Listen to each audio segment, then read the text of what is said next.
Good evening to our respected principal, honored guests, dear parents, teachers, and my dear friends.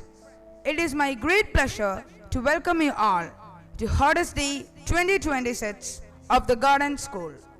Let us begin this auspicious evening with the ceremonial lighting of the lamp, symbolizing the illumination of knowledge and wisdom, followed by a prayer dance to center our minds and hearts.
നിറവേ തെളിച്ചം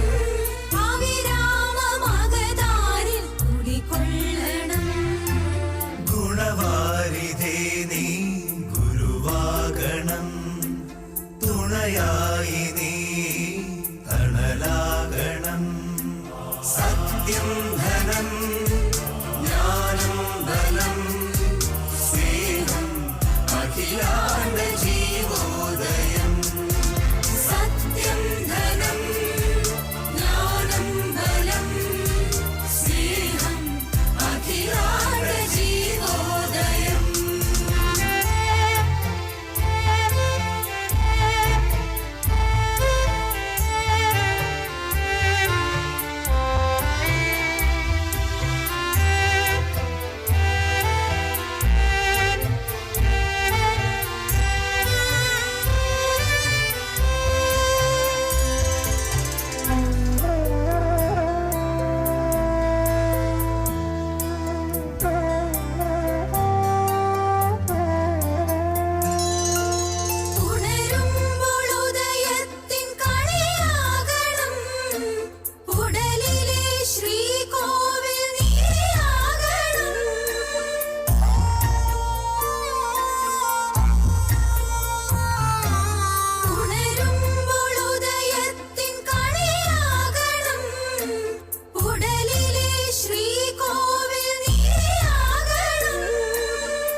അച്ഛനായും ദൂരെയും ചാരെയും കൂട്ടാകണം സത്യം ധനം ജ്ഞാനം ബലം സ്നേഹം അഖിലാണ്ട ജീവോദയം സത്യം ധനം ജ്ഞാനം ബലം സ്നേഹം അഖിലാണ്ട ജീവോദയം ഗുണവാരിധേ നീ ഗുരുവാകണം തുണയായി നീ തണലാകണം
സത്യം ധനം ജ്ഞാനം ബലം സ്നേഹം അഖിലാണ്ട ജീവോദയം സത്യം ധനം ജ്ഞാനം ബലം സ്നേഹം അഖിലാണ്ട ജീവോദയം ഗുണവാരിധേ നീ ഗുരുവാകണം തുണയായി നീ തണലാകണം അറിവേ വെളിച്ചം നിറവേ തെളിച്ചം അവിരാമ മകനാരിൽ കുടികൊള്ളണം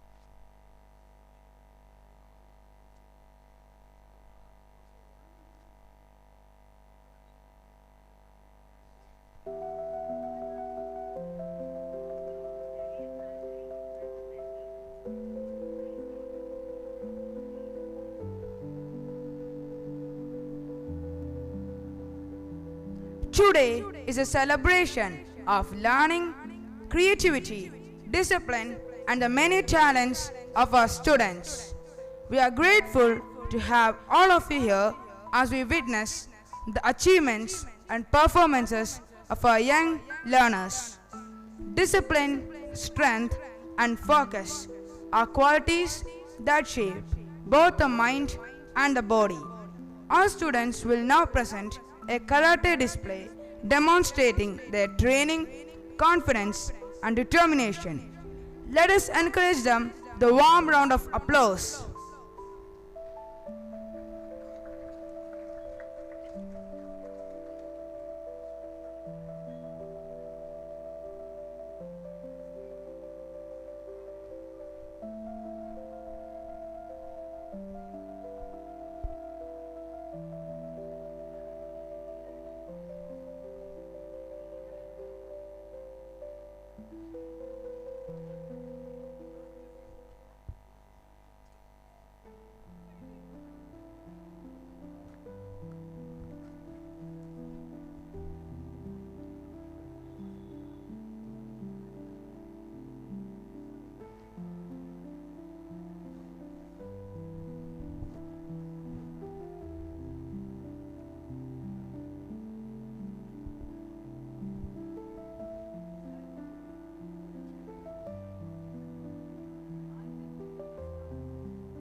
Congratulations to the entire team for the marvelous performances.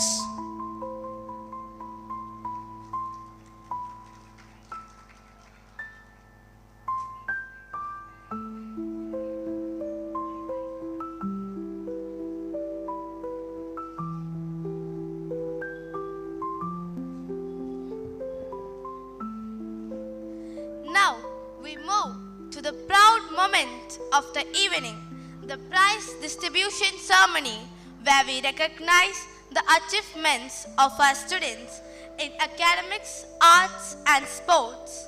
I request our respected Shiny ma'am to kindly come forward and present the awards.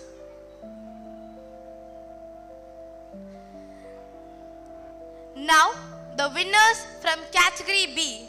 Kala Tilagam, Insha Suhail P of grade 4.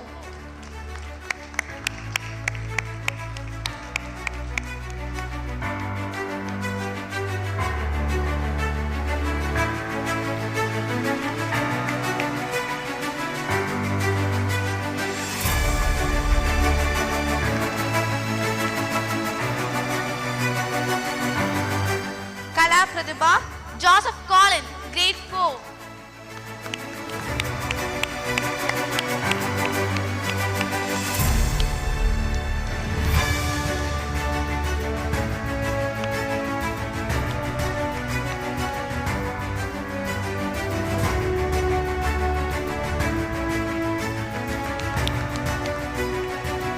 Sports Individual Chairman Boys, Ashton Jomon, grade 4.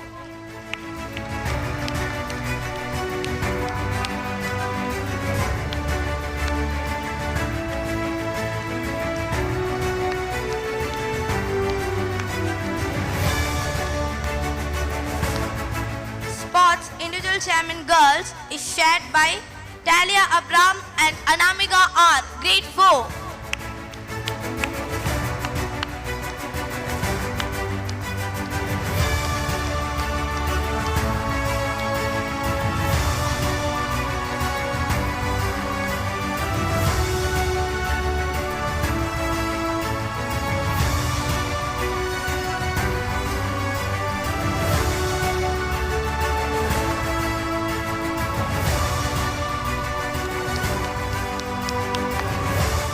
Next, we have the winners from category C.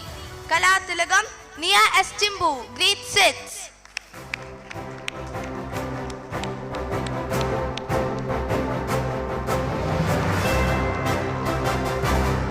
Kala Pratibha, Jordan Geo George, grade 7.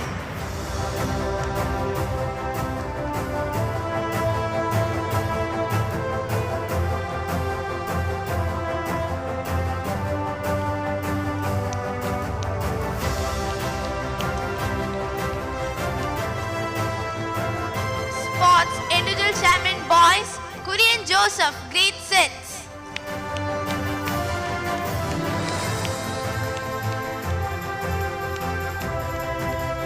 Sports Individual Chairman Girls, Eva Maria Jobbins, grade 7.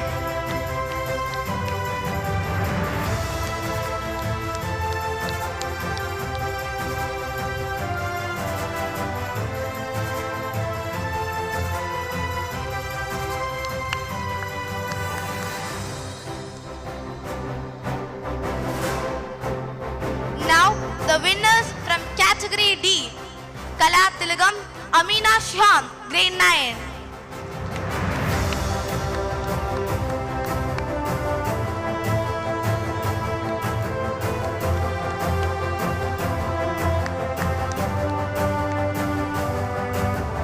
Kala Pratibha, Joseph Kurula, grade 9.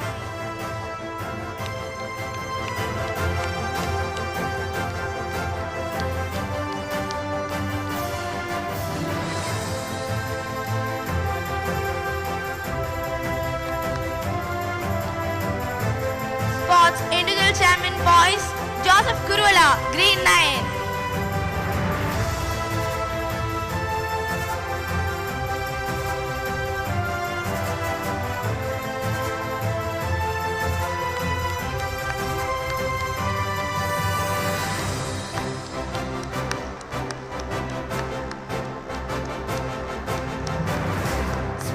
individual chairman girls, Amina Sham, grade 9.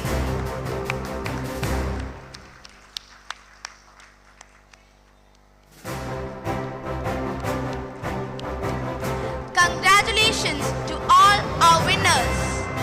Next, we honor the winners of the Mega Quiz competition. First place goes to Joseph Cherian, grade 8, who scored 299.5 marks out of 300. Please welcome Joseph Cherian to receive the certificate and cash prize of rupees 3,000. Second place goes to Anand Hajra, grade 9, who secured 297 marks out of 300. Please welcome Anand Hajra to receive the certificate and cash prize of rupees 2,000. Third place goes to Joseph Kurwala, grade 9, who scored 296.75 marks out of 300. Please welcome Joseph Kurwala to receive the certificate and cash prize of rupees 1,000. Congratulations to all the participants for their knowledge and effort. We now recognize the winners of the Mega Spell Various competition. First place goes to RNA Naya, grade 4, who scored 242 marks out of 250. Please welcome RNA Naya to receive the certificate and cash prize of rupees 1,500. Second place goes to Sarah and Matthew, grade 5, who secured 241 marks out of 250. Please welcome Sarah and Matthew to receive the certificate and cash prize of rupees 1,000. Third place goes to Ishan Vinuwaki, grade 5, who scored 239 marks out of 250. Please welcome Ishan Vinuwaki to receive the certificate and cash prize of rupees 750. Well done to our young spelling champions. We also take this moment to recognize our chess champions. Joseph Cherian, grade 8, for securing first position in second category.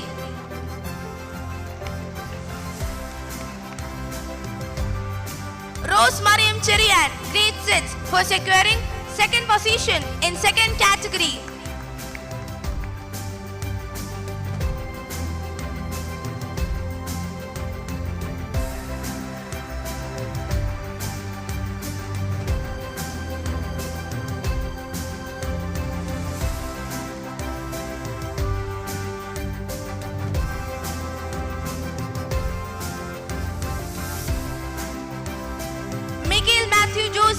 Grade 4 for securing third position in first category.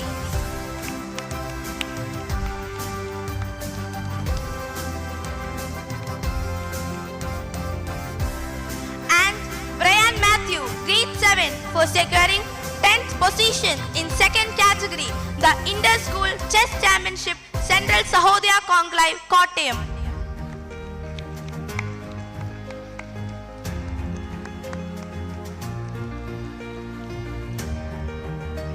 We are equally proud to honor our sports achiever Martin Thomas of grade 8, who has secured third position in long jump under 14 boys at the 5th Kottayam District Level Championship, along with a participation certificate in the 5th Kerala Central Schools Athletic Meet 2025-2026 state level.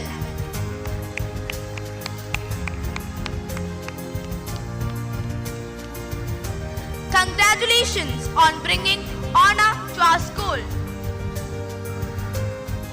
And now it's time to celebrate our Bhavasudha winners. Let's give a big round of applause to Kripa Tessa Thomas of grade 4 for securing first prize in Malayalam elocution.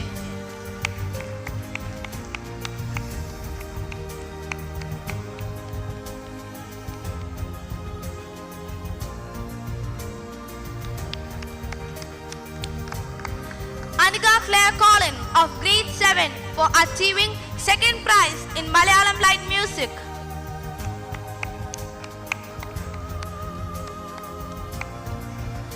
Insha Sahel P of grade 4 for securing third prize in painting.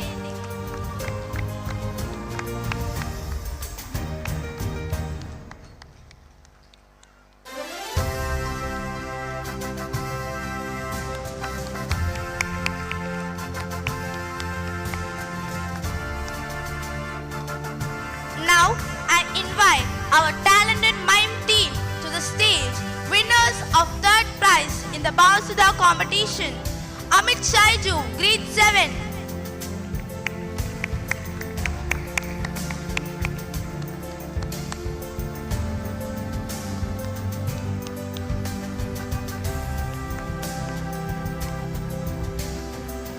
Excel Sandosh, grade 7.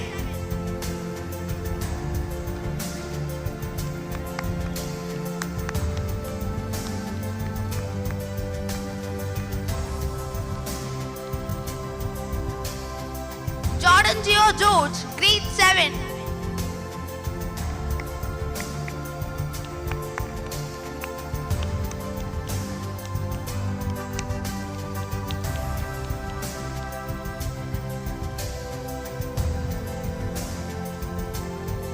Alice Jacob, grade 9.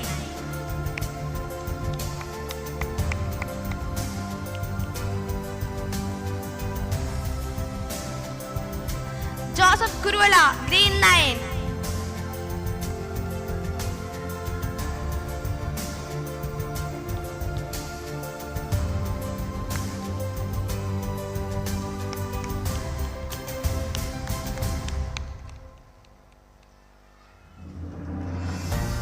Abel Varghese Anthony, grade 9.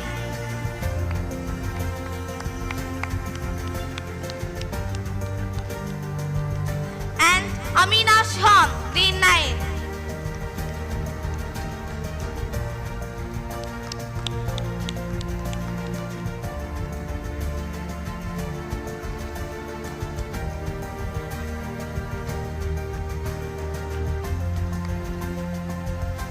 Let's hear it for them.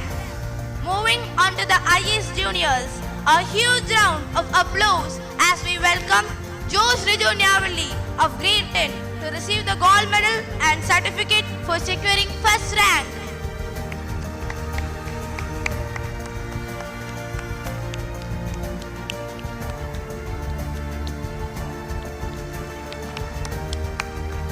Let's continue the applause for Joseph Cherian of grade 8 receiving the silver medal and certificate for securing second rank.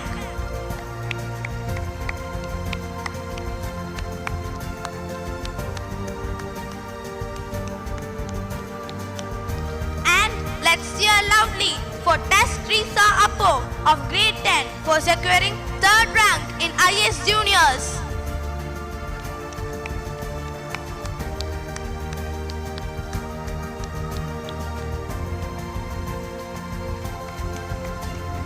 Next, it's time to honor our PCM scholarship winner.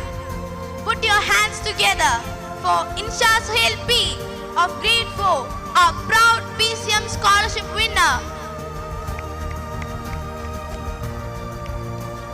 And now, a moment to celebrate dedication and commitment.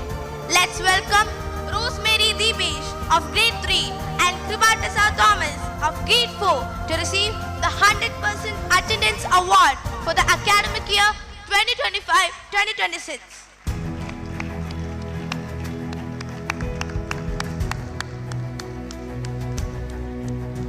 What an incredible achievement!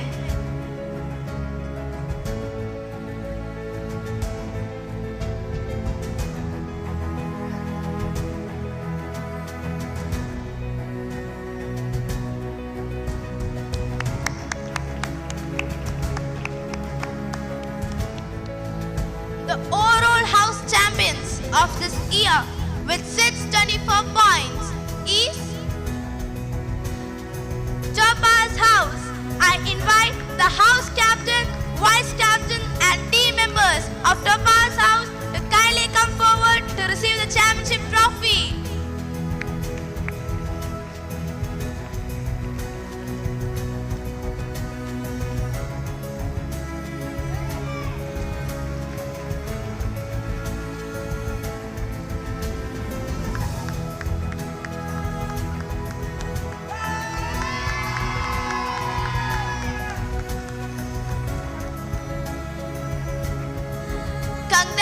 Congratulations to the entire team for their dedication and teamwork. Once again, a huge round of applause to all our winners. Congratulations. Keep shining, keep inspiring, and keep achieving greatness. By this, we have come to the end of prize distribution ceremony.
Stories have always been an essential part of human culture across centuries and civilizations.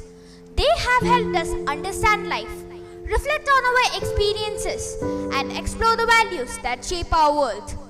The performances that you are about to witness this evening present themes that remain deeply relevant to human life. They remind us that kindness can overcome jealousy, that hope can emerge even in moments of loneliness, and that courage often stands as the strongest response to fear and injustice. Many of these narratives invite us to look beyond appearances and recognize that true beauty lies on empathy, humility, and compassion. They reveal how understanding, generosity, and love have the power to transform hearts and inspire positive changes in individuals and communities. At the same time, some stories encourage us to reflect on deeper questions of truth, conscience, justice, and consequences of human choices. They remind us that responsibility, integrity, and moral courage play an important role in shaping both our lives and our society. Although these stories come from different traditions and periods of history, they are united by universal ideas that continues to resonate with every generation. This evening, we invite you to join us on a journey of imagination and reflection, where timeless values are brought to life through the art of storytelling.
She pricked her finger.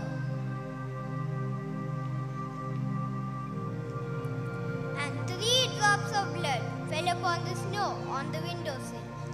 Gazing at the red drops on the white snow, the queen whispered a wish. I wish for a child as white as snow, red as blood, and black as the wood of the window frame.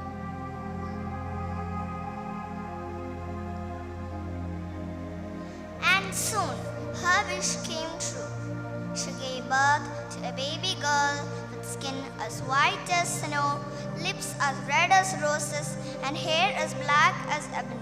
They named her Snow White. But happiness can be as brief as a winter's day, for the kind queen passed away, leaving the king and the baby princess behind. Soon after, the king married again to a woman who was beautiful but vain, cold, and proud. She couldn't stand the thought of anyone being more beautiful than her. She owned a magical mirror that never lied, and every day she asked,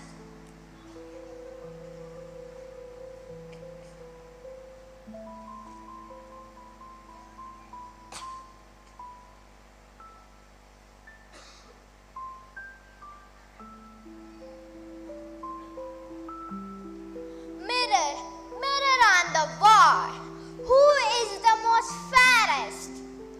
and the mirror would always answer, My queen, you are the fairest of them all. But little did the queen know that with each passing day, the young Snow White was growing in beauty, and her story, dear children, was just about to begin.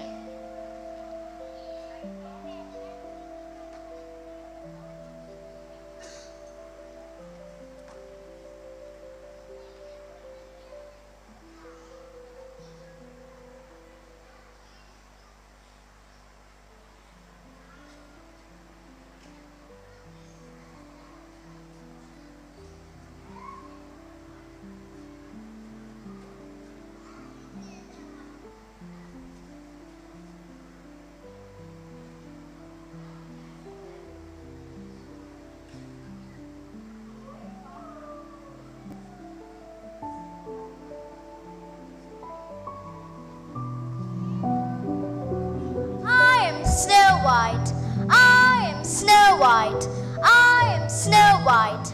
Oh no, it's the queen, I have to go.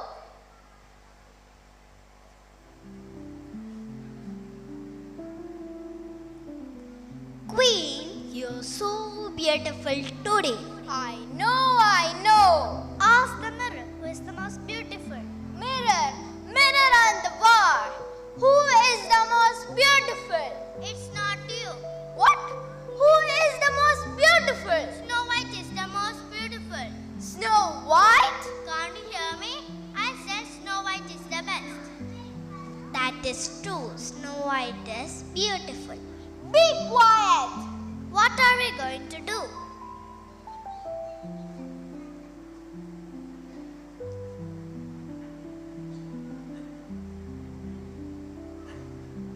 I have an idea. Woodcutter, come here. Good morning, my queen. Kill Snow White. Yes, my queen. Snow White is beautiful. Be quiet. Snow White must die. Where is Snow White? She is in the forest. Kill Snow White. Bring me her heart. Her heart? But why? Bring me her heart, so I will know she is dead. Yes, my queen. Goodbye.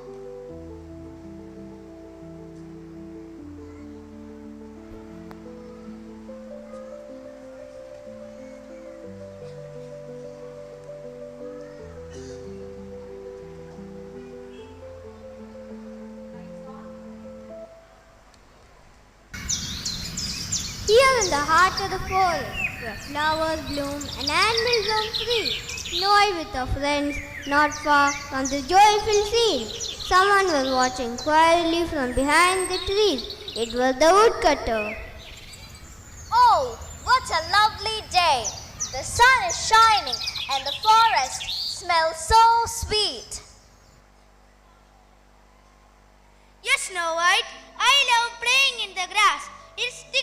my feet.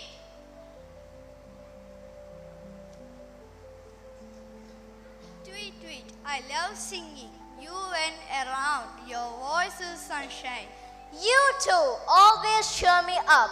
I am so lucky to have such good friends. We are lucky to have you to Snow White. You are kind and fun.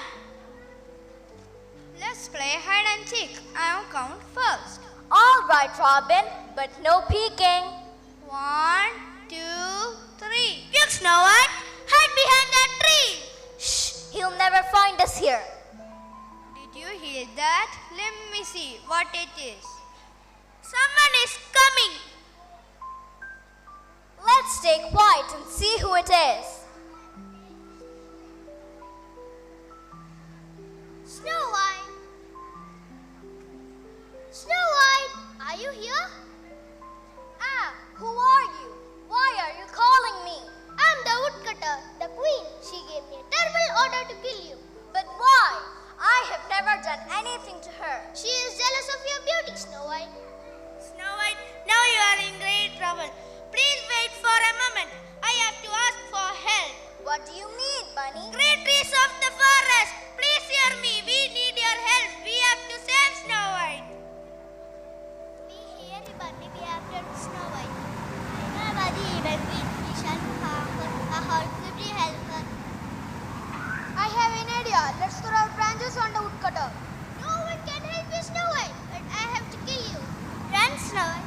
Run fast, run for your life. Oh no! What's happening to me? Go away, Hunter. Save your life. Save your life or we will kill you.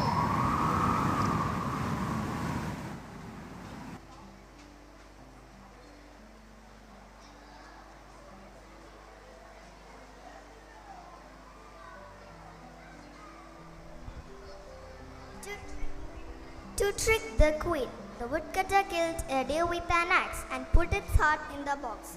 He took the hat back to the castle, pretending it was Snow White's.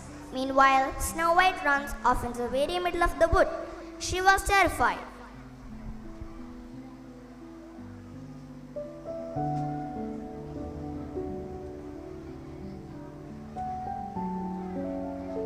Finally, Snow White found a lovely little cottage. She went inside, but no one was inside the cottage. Snow White noticed something very strange. There was everything, but all very small. It was the home of some dwarfs.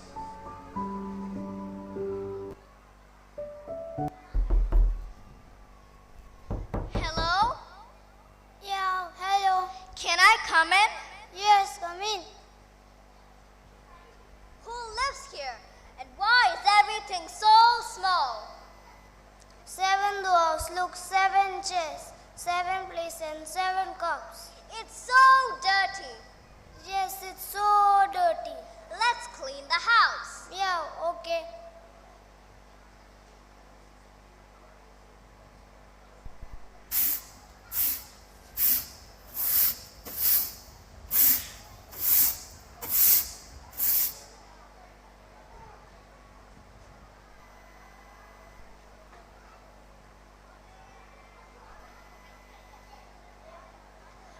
I'm so tired.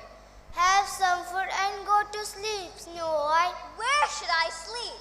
Everything looks so small. Choose any comfortable bed of the 7 dwarfs. 7 beds. Let me see which one is the best. Try them carefully, Snow White.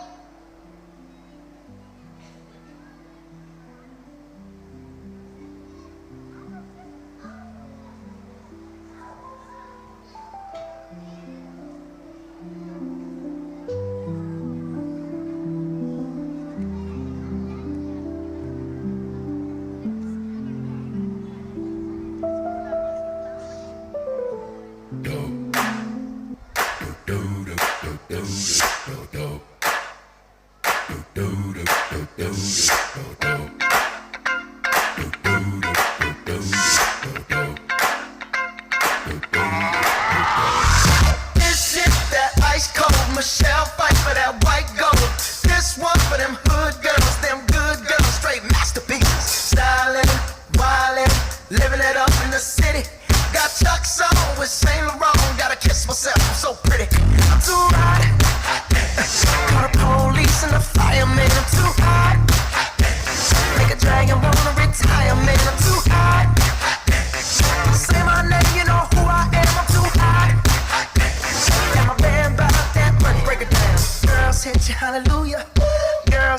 hallelujah. Girls hit you hallelujah. Cause Uptown Funk don't give it to you. Cause Uptown Funk don't give it to you. Cause Uptown Funk don't give it to you. Saturday night and we in the spot.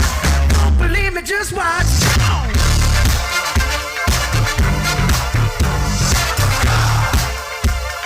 Don't believe me, just watch.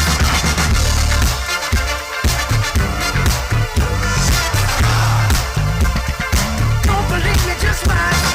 Don't believe me, just watch. Don't believe me, just watch. Don't believe me, just watch. Hey, hey, hey, oh! Stop. Go.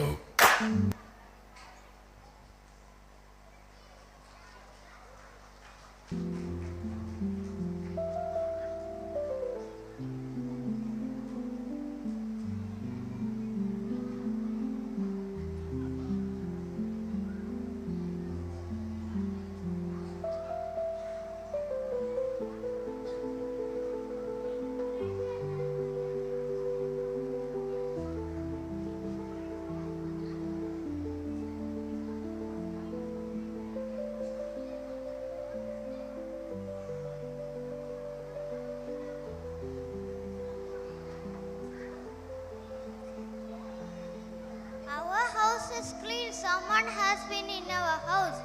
Who cleaned the house? Who's been sitting on my chair? Who's been drinking from my cup?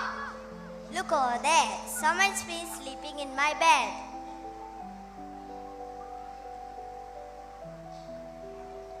Who is she?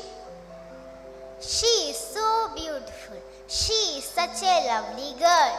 Hello, wake up. Hey, wake up!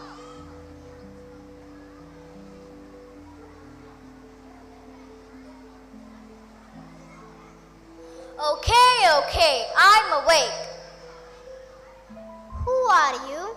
I am Snow White. Who are you? We are 7 dwarfs. We live in this house. Let's introduce ourselves to Snow White.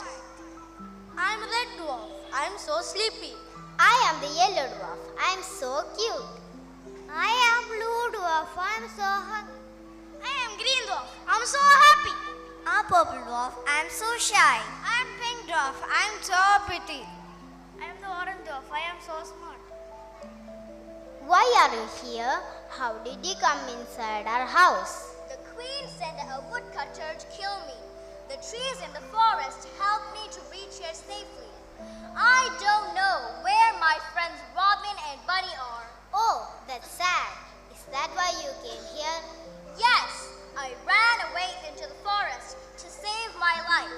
I was tired, hungry, and afraid. The king is so bad. You can stay with us. Yes, Snow White. You're safe here. You can stay with us, Snow White, but on one condition. You must keep the house tidy, cook, clean, sew, and wash. And you can live with us. We will protect you. Thank you for allowing me to stay here. You are very kind. They all went to sleep. The 7 dwarfs took turns sleeping with each other through the night.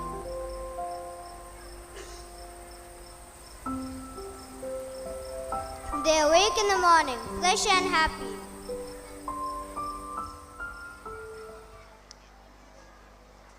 Good morning, my dear friends. Good Morning, Snow White. We heard that a beautiful girl is staying here. And we heard that 7 dwarfs are protecting her. Yes, we are. She is safe with us. Thank you all for your care and concern. Such a happy morning deserves some music. Yes, let's all celebrate our friendship.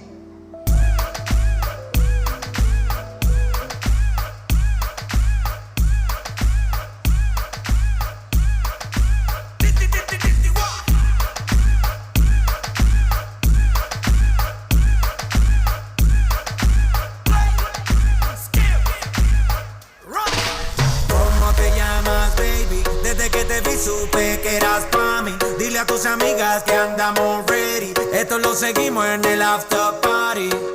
¿Cómo te llamas, baby? Desde que te vi supe que eras pa' mí. Dile a tus amigas que andamos ready. Esto lo seguimos en el after party. Con calma, yo quiero ver cómo ella lo menea. Mueve ese boom boom girl. Es una asesina cuando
agent, yes, she Jacqueline Ari. Everywhere me go, me never left her at all. You say that me stole me at the Ram Dance Man.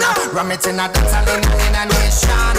You never know, say that me stole me at the boom shop. I take my never lay down flat and no one can go back. So you say that me Yankee, I go reaching out the top. So yo quiero ver como ella lo menea. Mueve ese boom boom girl. Es una asesina cuando baila, quiere que todo el mundo la vea. I like your boom boom girl. You know say that me stole me, I go blame. I like your boom boom girl. Take the man that say that me stole me, stab a girl down the lane. I love your boom boom girl.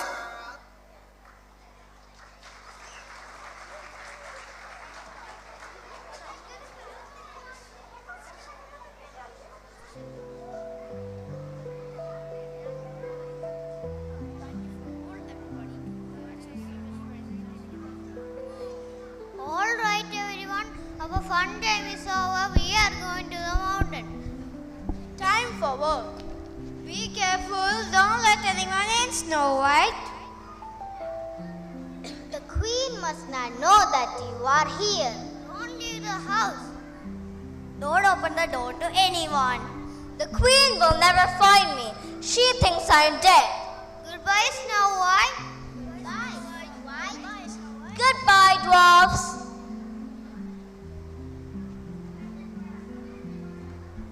The next day, back in the palace, the queen stood in front of the mirror and once again asked her magic mirror her question.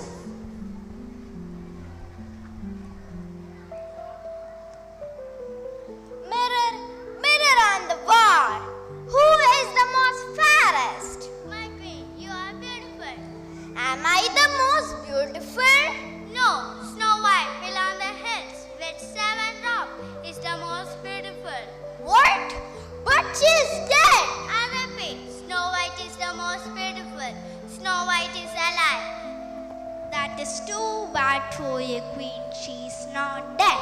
I will kill Snow White. How will you kill her? Let's ask the mirror. Mirror, mirror on the wall. Where is Snow White? Far from your castle, deep in the woodland. Your Majesty, shall I send the woodcutter once more? No.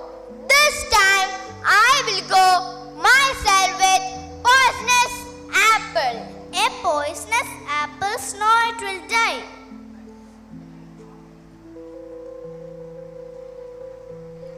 The queen dressed as an old lady, selling apples and made her way to the dwarf cottage.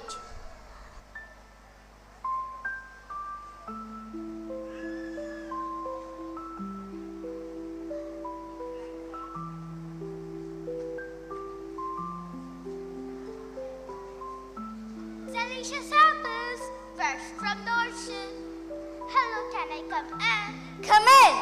Yeah, Snow White, wait, don't open the door. It's just an old woman. She sounds kind, silly cat. Look at this beautiful apples, red, shiny, and fresh from the garden. It looks delicious and healthy. Look at your belly. It is too big. Apples make you strong, fat, and full of energy. One bite make you feel happy. Really? Am I fat? Eat this apple. It is good for your times. Yeah, Snow White, don't listen to her. Remember what the seven dwarfs said. I never trust stranger. Shh, cat. It's good for my diet and I am very hungry. Here, yes, Snow White. It's so delicious. Ha ha ha! Snow White ate a poisonous apple. Ah, my stomach is paining. I think I'm going to die.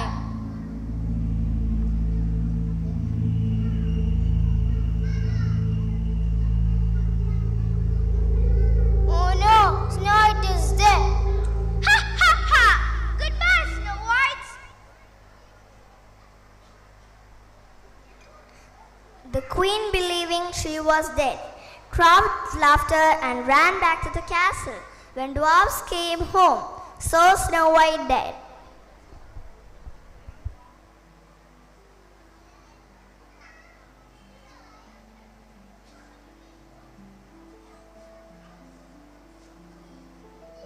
Hee ho, it's home from work we go.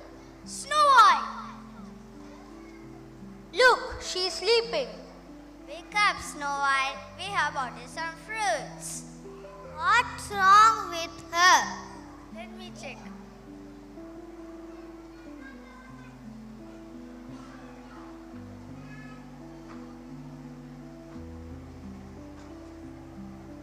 She is dead. She is not breathing.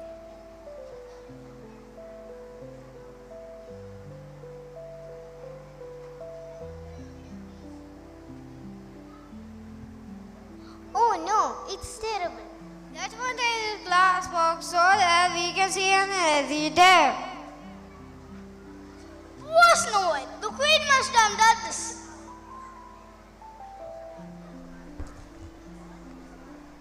The dwarfs were so sad, they put Snow White in a glass coffin with flower-laden pedestal because she was so beautiful and stayed that way even in death. The 7 dwarfs stand in sorrow, the forest is silent until the sound of horses and marching hoofs echoes.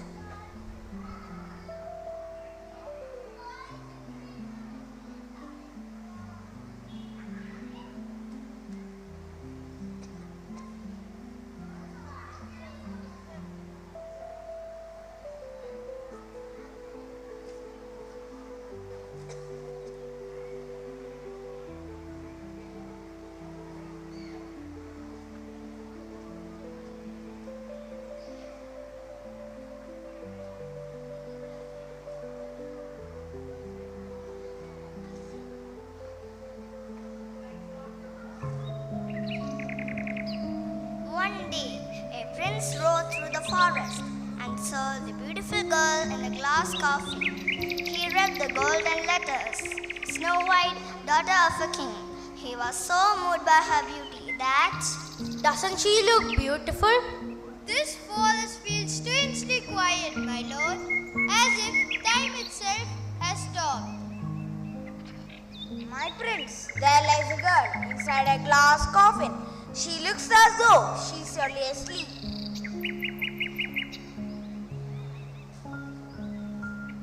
What is this place and who lies here in such beauty and stillness?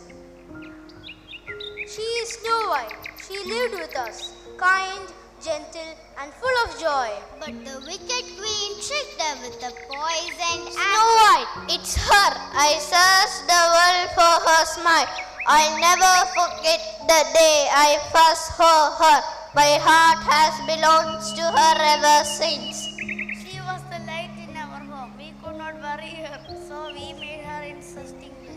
Please let me bid her favor, but not to wake her, but to thank her just once more. The prince opened the glass lid and kneeled beside Snow White. He gently places a small crown near her head, honoring her as a true princess. As Snow White took gently, he lifted the piece of poison apple stuck in her throat, dislodged and fall down. She takes a deep breath and slowly opens her eyes. Where am I? She's alive! She's awake! Dark, grumpy, is it really war? Of course, it's us. You gave us the biggest care of our lives. Snow White, do you remember me? Yes, from the garden. You sang and I listened from the balcony. I never stopped thinking of you. When I heard Queen's wickedness, I feared the worst. But now you live.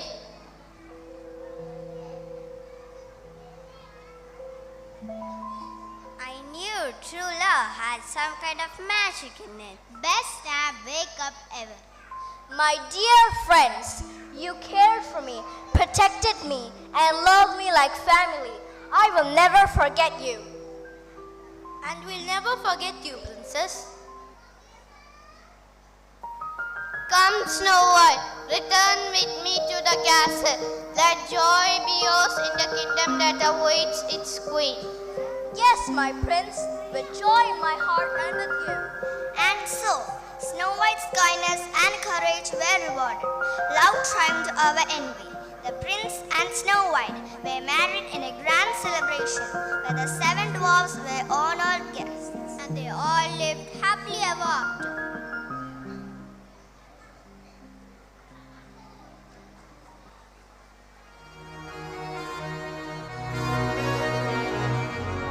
J-Lo, ya tú sabes, no hay más nada. It's a new generation Mr. Worldwide, of party people. get on the floor, darling, get on. Red one. Let me introduce you to my party people in the club. I'm loose, and everybody knows I get off the train. Baby, it's the truth, the truth. I'm like Inception, I play with your brain, so don't sleep or snooze. I don't play no games, so don't get it confused, no. Cause you will lose, yeah. Now pump it up and back it up like a Tonka truck. Darling. If you go hard, you gotta get on the floor. If you're a party freak, then step on the floor. If you're an animal, then tear up the floor. Break a sweat on the floor, yeah, we work on the floor. Don't stop, keep it moving, put your drinks up. Pick your body up and drop it on the floor. Let the rhythm change your world on the floor. You know we're running shit tonight on the floor. Brazil, Morocco, London to Ibiza, straight to LA, New York, Vegas to Africa. Dance the night away, live your life and stay young on the floor. Dance the night away, grab somebody, drink a little more. Así mismo, así me gusta, así me gusta, así me gusta.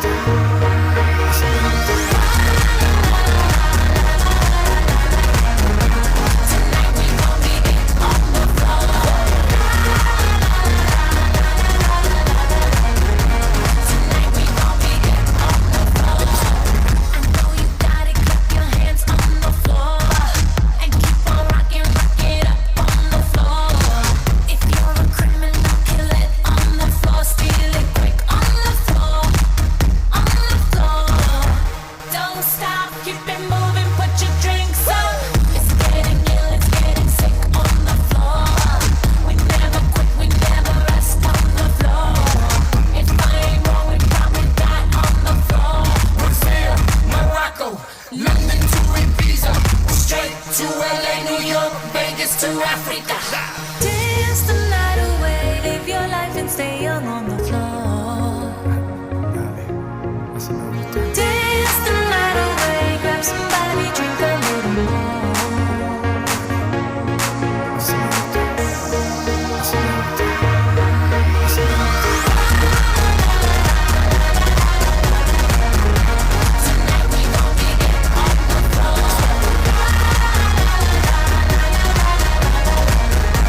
Tonight we gon' be it on the floor. Donk is like a trunk full of bass on an old school Chevy. 7 tray Donkey Donk. All I need is some vodka, some chunky conk, and watch the Chico get Donkey Kong.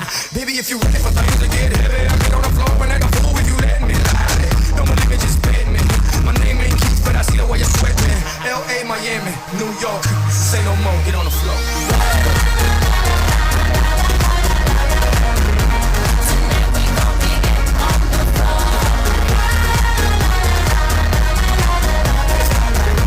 Tonight we gon' be it on the floor. Tonight we gon' be it on the floor.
Once upon a time, in a faraway land where wishes and worries lived side by side, There stood a small cottage beside a great and towering stone, the wall of forbidden garden.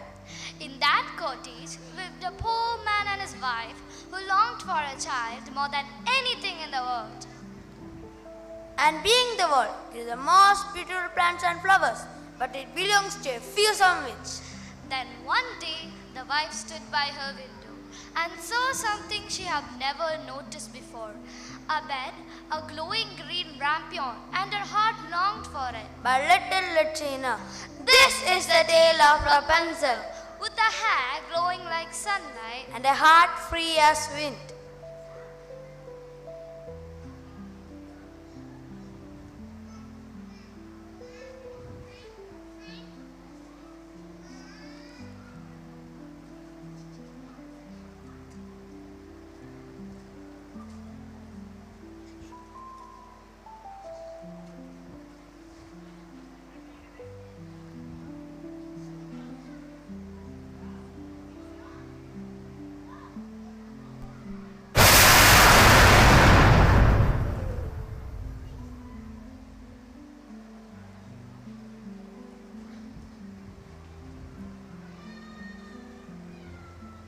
What happened?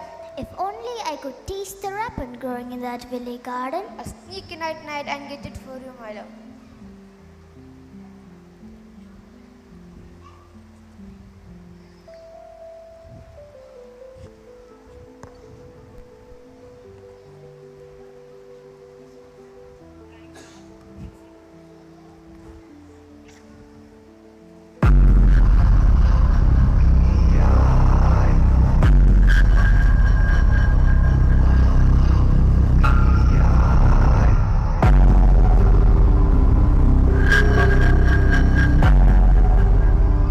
who is there, trespasser?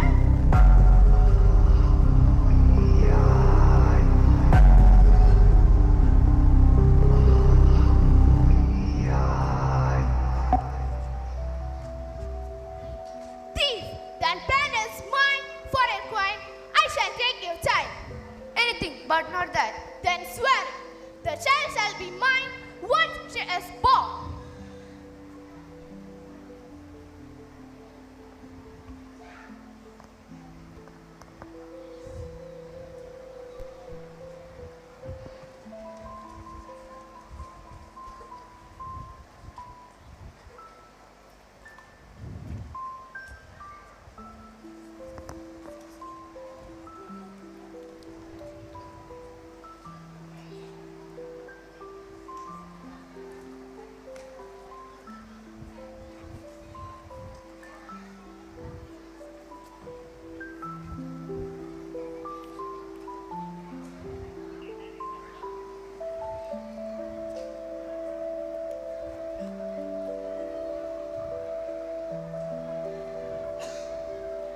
A baby was born with a strange glowing light. They named her Rapunzel.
The child holds my power, golden and bright. Her hair glows in the blazing sunlight. But the witch of darkness follows close behind.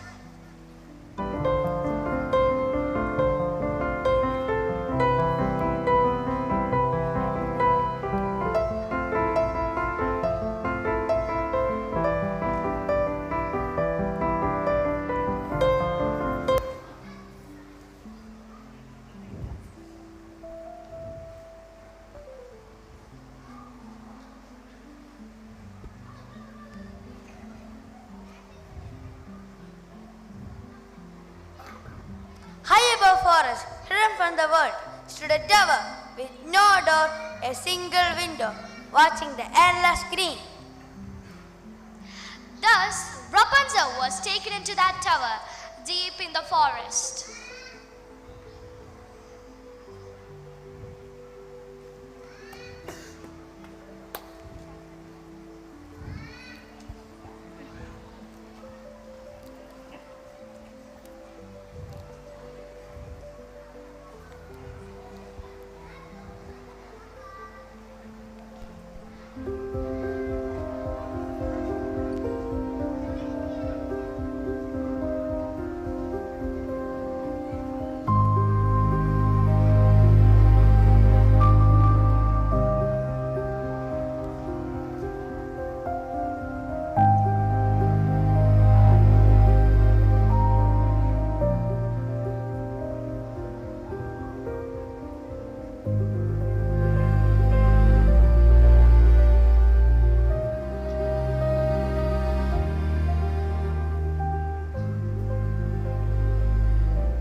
We've hid her safe in this tower for years. She sins every day, so lonely. She gazes out the window, always wondering. She's waiting for someone to be here to take her first flight out of the darkness.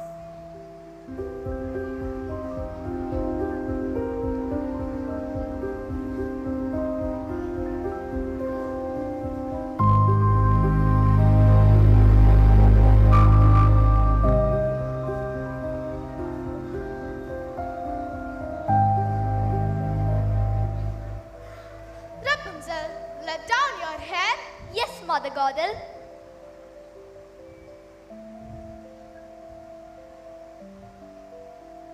Never leave this tower. The outside world is cruel.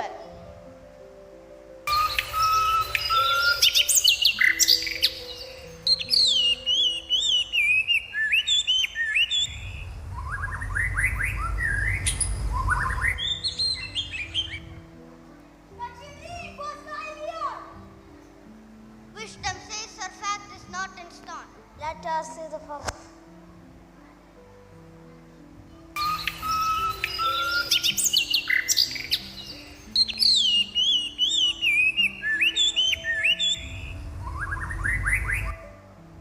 Why do lanterns float every year on my birthday?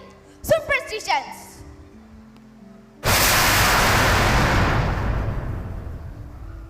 Forget them.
Here comes the Prince Flynn.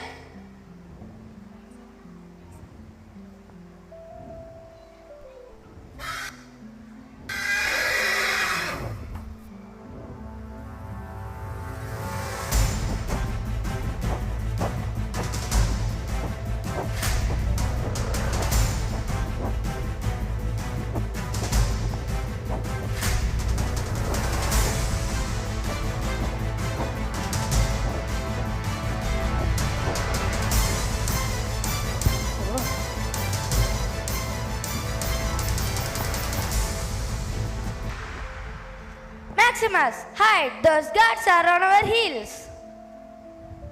This way! He went towards the tower.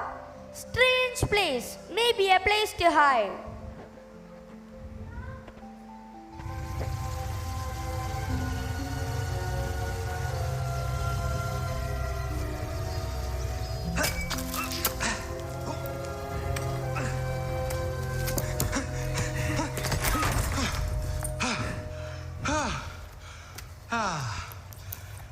Alone at last.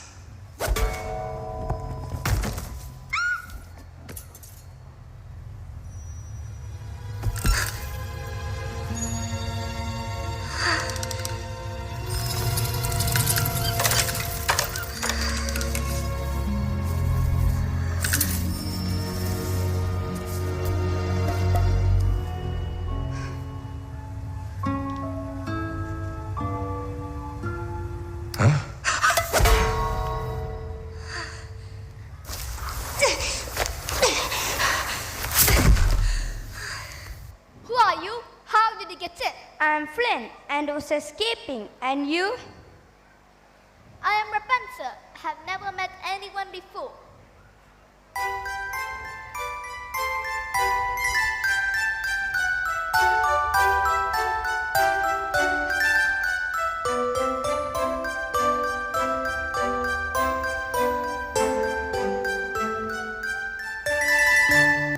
Let this meeting change their fate. The stars are aligned. Let destiny guide them.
the tower fades and the wind of the sky takes place, Rapunzel realizes that her world is not just a tower. She is now ready to take her first ever flight out of the tower.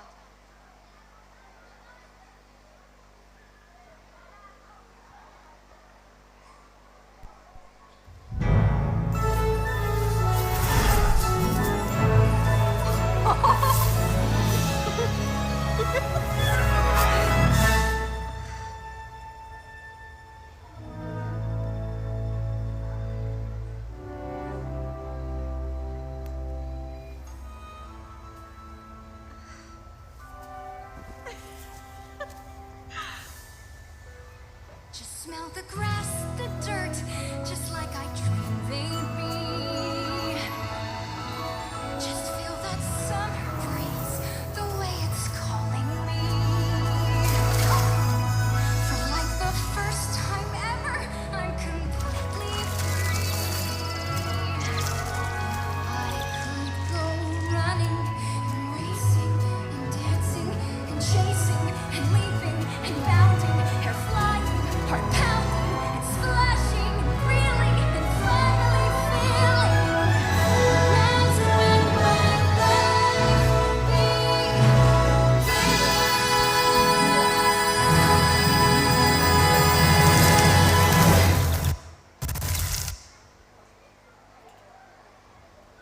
Will you take me to the lights? You promise not to hit me with that pan again.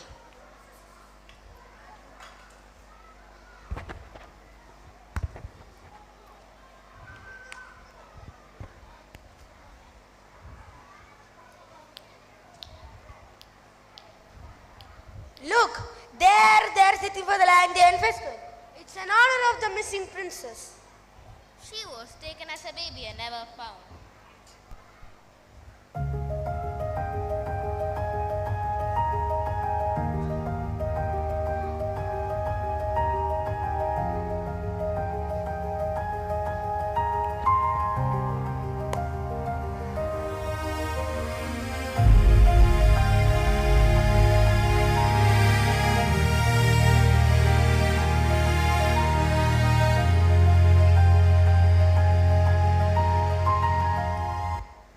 That simple, I have painted it all my life. Is the royal crest? Could it be?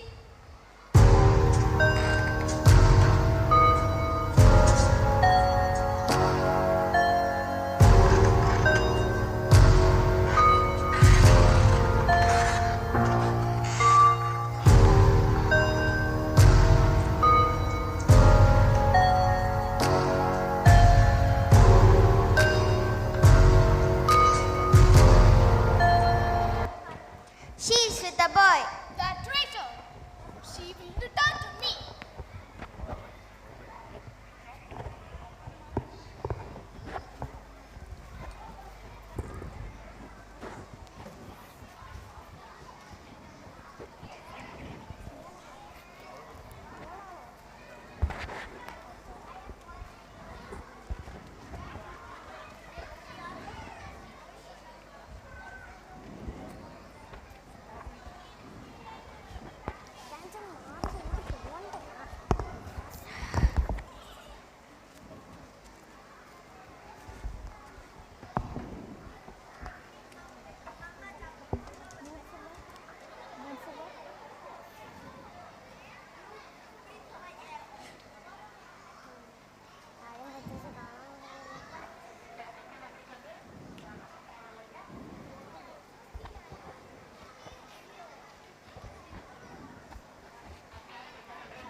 The kingdom is of ocean gold for the first time in 18 years. Rapunzel stands amidst the crowd, watching the lanterns rise like stars escaping the earth. High above the balcony, the mood is heavy with a familiar sorrow until the sudden shadow breaks the silence.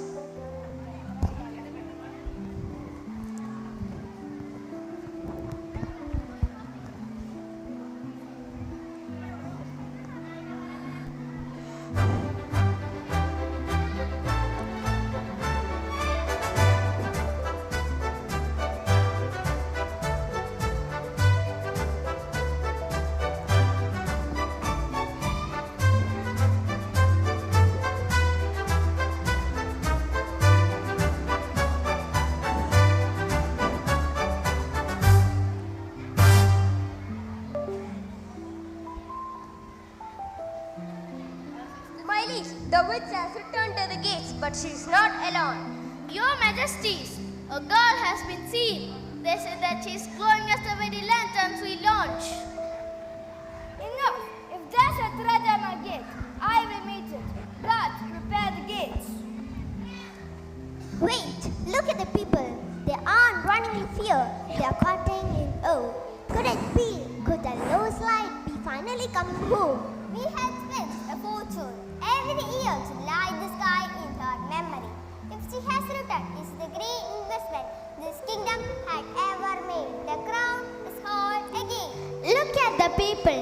They are clearing the path. They know who she is. The lanterns aren't just for show anymore. They are leading her home. Let the lost wait for tomorrow. Tonight we act as parents. Listen to them. The city is silent. They are waiting for us to welcome her.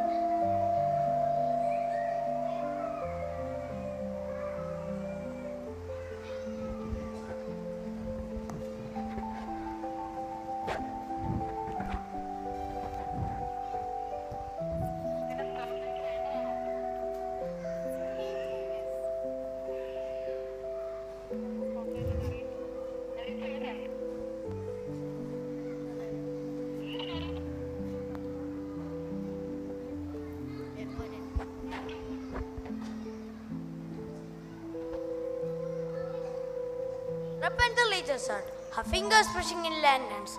In this moment of silence, truth begins to hum in the air around them.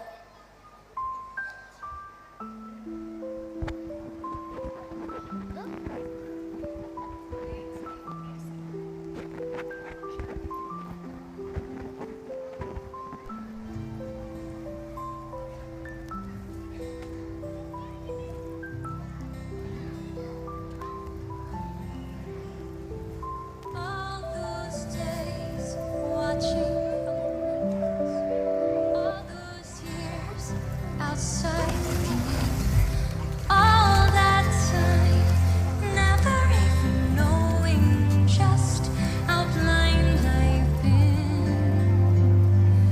Now I'm here blinking in the starlight. Now I'm here, suddenly I see. Standing here, it's all so clear. I'm where I'm meant to be. And at last I see the light. And it's like the fog has lifted. And at last I see the light. And it's like the sky is blue. And it's warm and real and bright. And the world has somehow shifted. It's more beautiful than I had ever imagined. But Flynn, why do I feel like I have seen this before? Like a memory that has stuck them in a dream. Because it wasn't a dream, Rapunzel. Look at the flags. Look at the sun crest. It's been same we have been painting in your wall for years. What do you mean? The palace did the lives for their lost princess. You are not just a girl in tower. You are the light of this kingdom which has been missing for 18 years. You are the lost princess.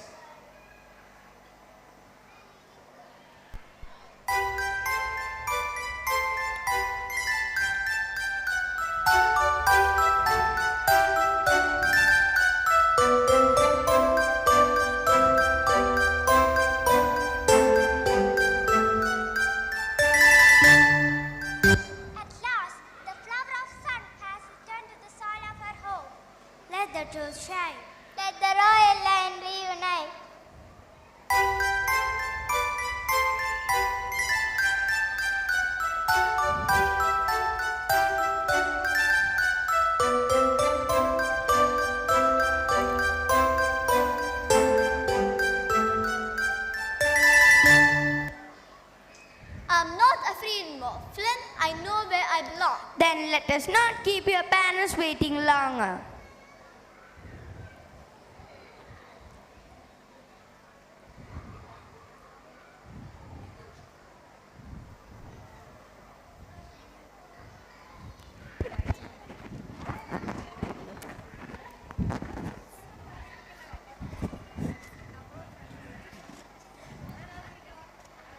Rapunzel stands in the center of the room, no longer as the frightened girl.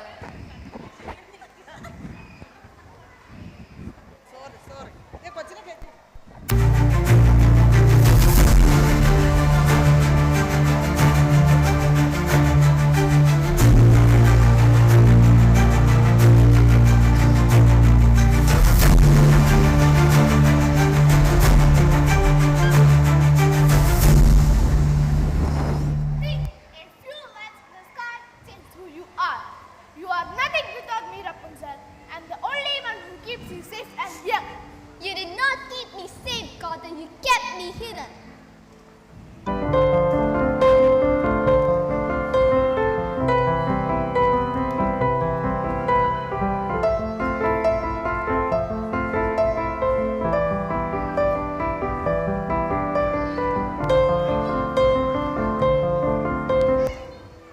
The debt is paid, Godel. Every stolen year has a price. You reached for the sun, but you lived in a darkness for too long.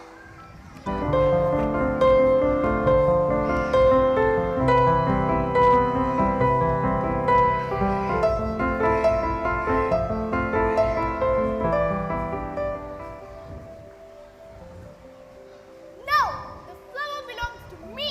It belongs to the light, and so do I. Step back, Godel.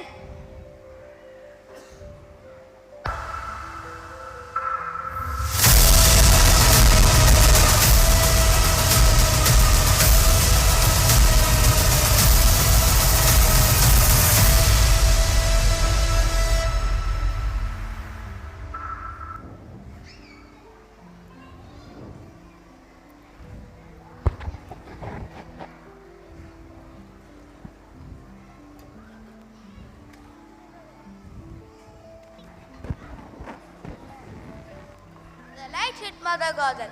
Balance is restored. The sun has found the path. The tower falls silently.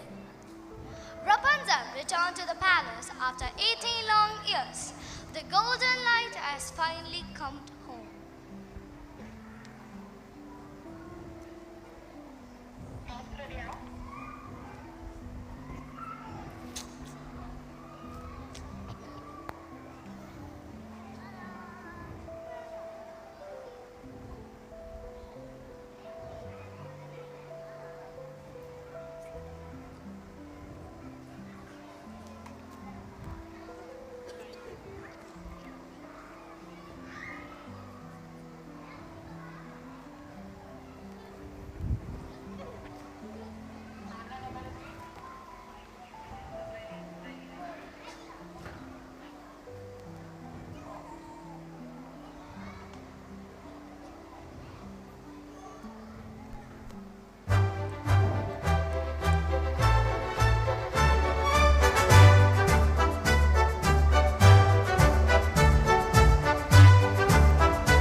Let it be recorded. Today, the ancients called the era of Lost Princess ends and the age of Sun Queen begins.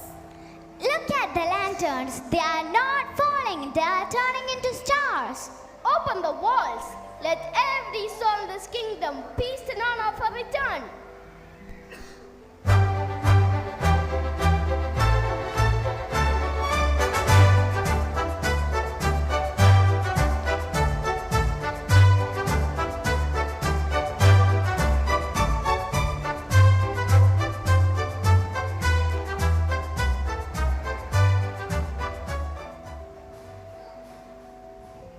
We never stop longing for you, my child.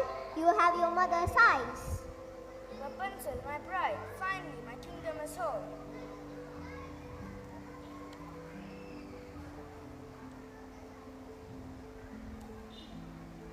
Long live truth and freedom. And happily ever after? Definitely. And happily ever after.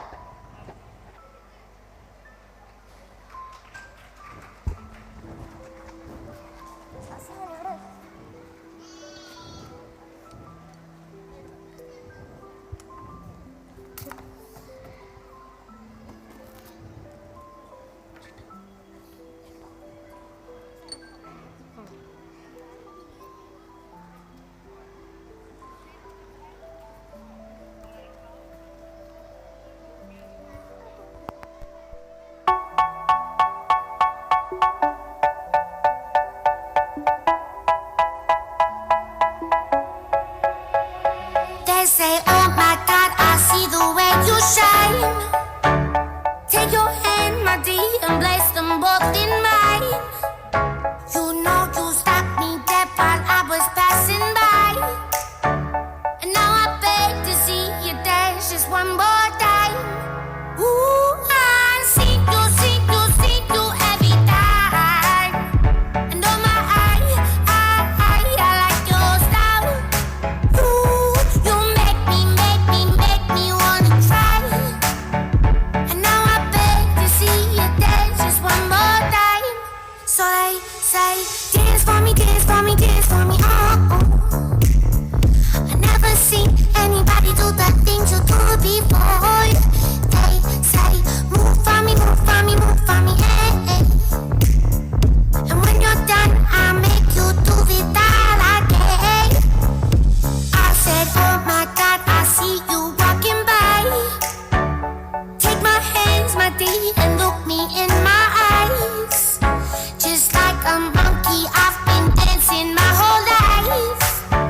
But you just beg to see me dance just one more time. Ooh, I see you every time. And oh my, I like your style. Ooh, you make me wanna cry. And now I beg to see you dance just one more time. So they say, dance for me, dance for me, dance for me, oh, oh. I've never seen anybody do the things you do before. They say, move for me, move for me, move for me, hey, hey. And when you're done, I'm get you to be that again. They say, dance for me, dance for me, dance for me, oh, oh, oh, oh, oh, oh. I've never seen anybody do the things you do before. They say, move for me, move for me, move for me, hey, hey. And when you're done, I'll make you do it all again.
ago, in a castle wrapped in splendor, a young prince lived with wealth but no warmth.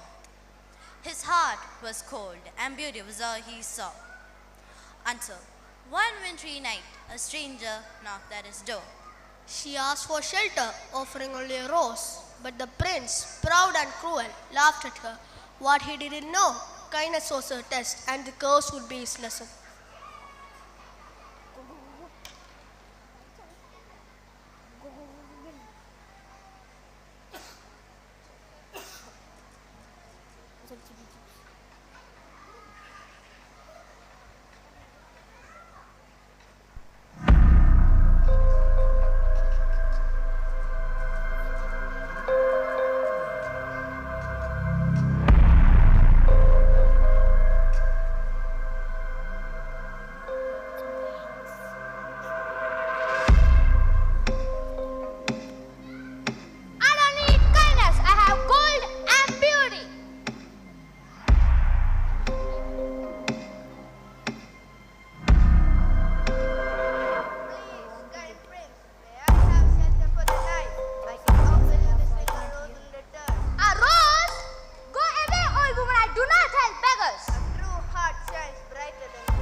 We have all become furnitures.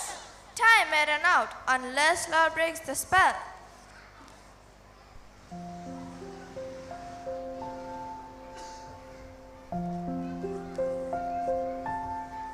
When the final petal drops, all hope will fade, but love, true love, can bloom again.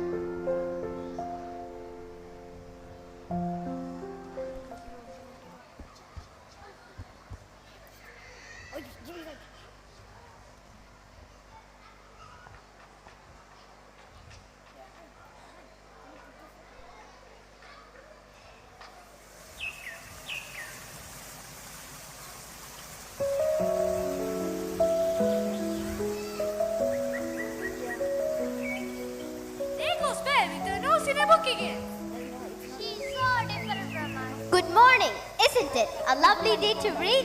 You and your books, Belle.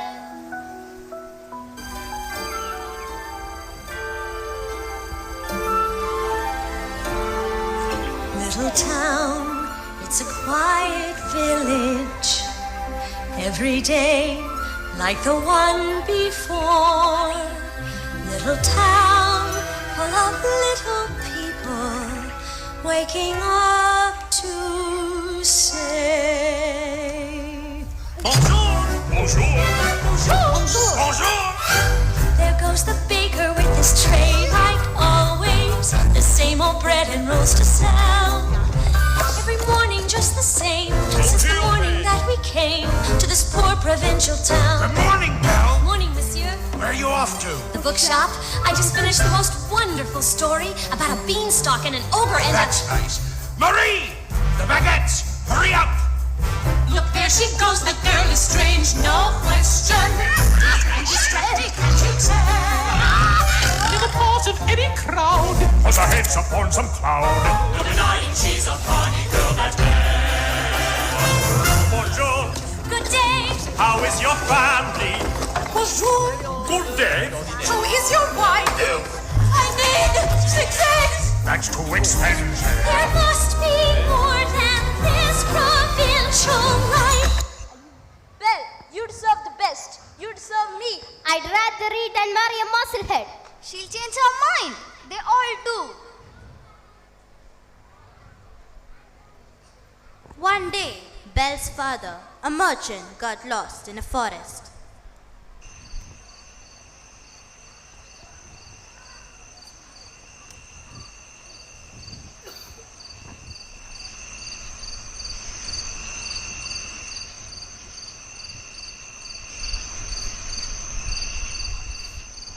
Which way to go? That storm came so fast.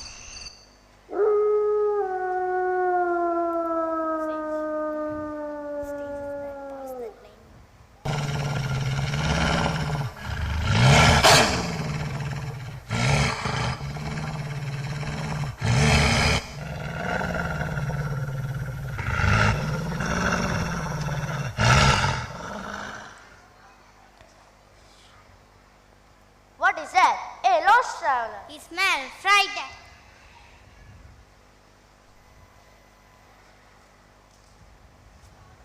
Stay back!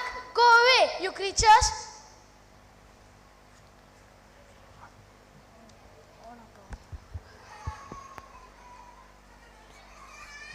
Help! Somebody help!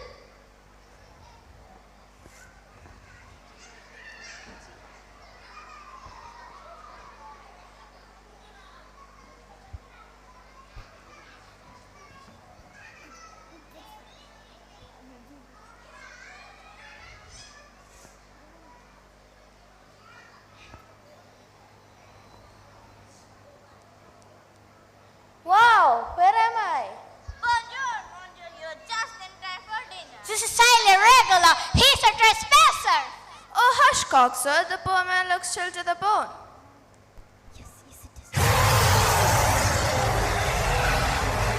You trespass. This is my castle land. Now you cannot leave.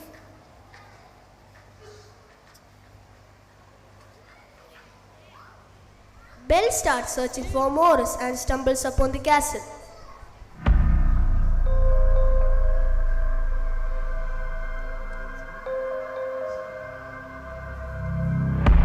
Oh, Father, please let him go. And you shall take his place. I will. Just let him go. She is brave and kind. There may be hope yet.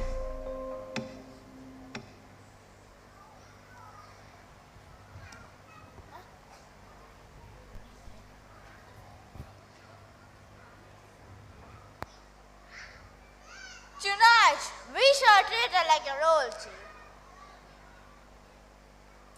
And still no chores allowed.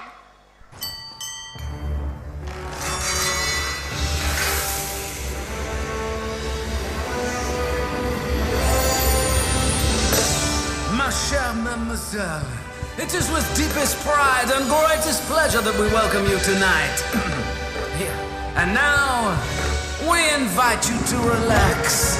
Let us pull up a chair as the dining room proudly presents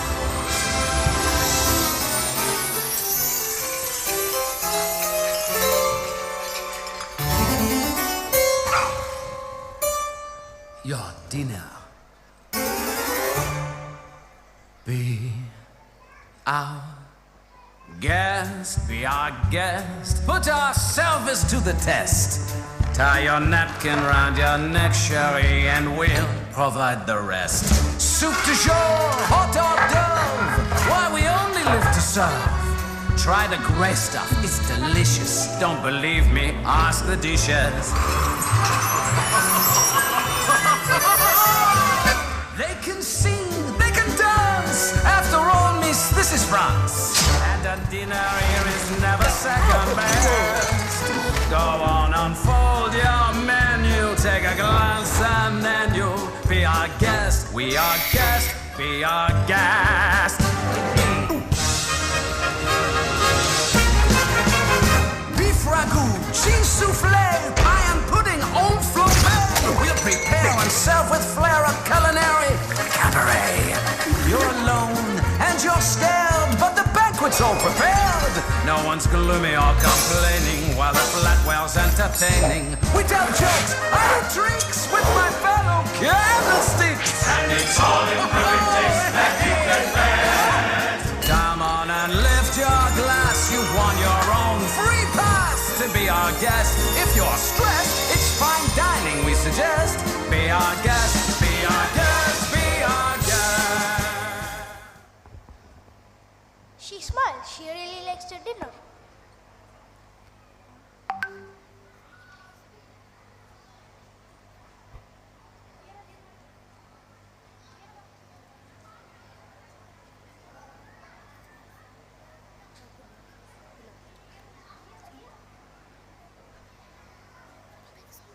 passed, and Belle's kindness echoed in the halls. Slowly, the beast's fury softened into curiosity, and curiosity into friendship.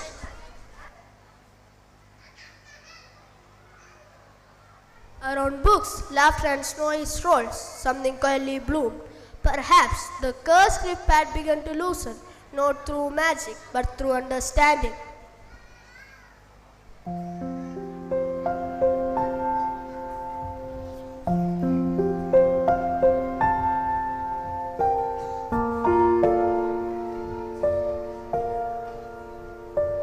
I have something to show you.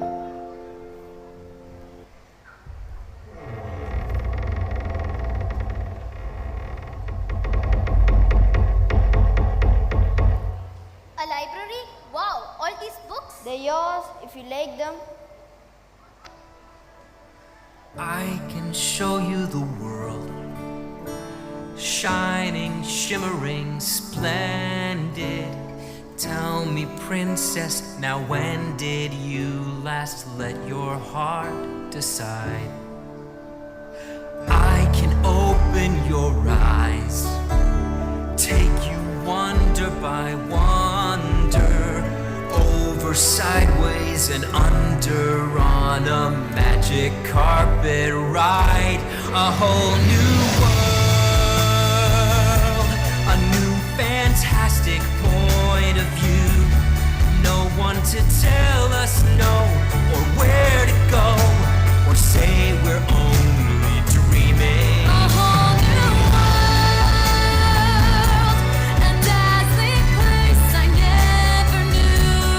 But when I'm way up here, it's crystal clear that now I'm in a whole new world with you. Now I'm in a whole new world with Unbelievable skies, indescribable feeling, soaring, tumbling, freewheeling through an endless diamond sky. A whole new world. Don't you dare close your eyes. 100,000 Hold your breath, things it to gets see. better. I'm like a shooting star. I've come so far. I can't go back to where I used to be. Every turn a surprise. new horizons to Every moment gets pursue. better. I'll chase them anywhere. There's time to spare. Let me share this whole new world with you.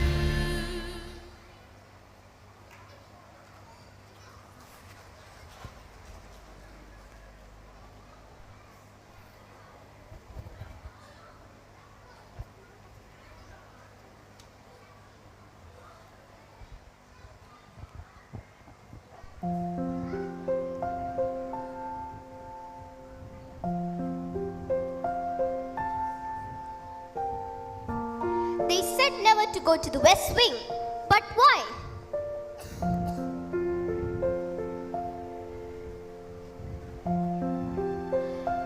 Wow, what a beautiful rose. It looks like it's floating.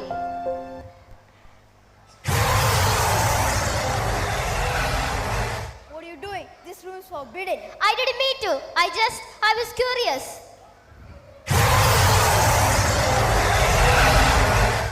I thought you were different, but you're just a beast after all.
let them hurt you. Thank you. You risked everything. I'm sorry I went to the West Wing.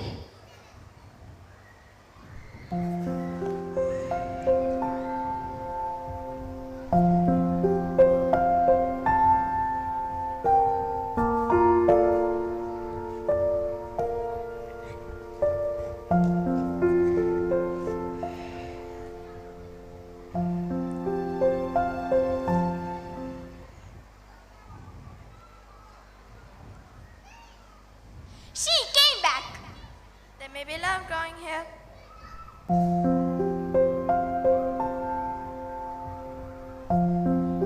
Even in darkness, love protects. I feel every act of kindness.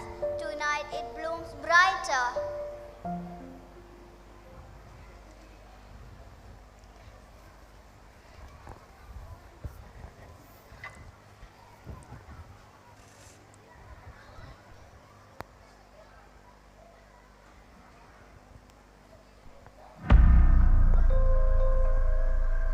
She likes him, a creature.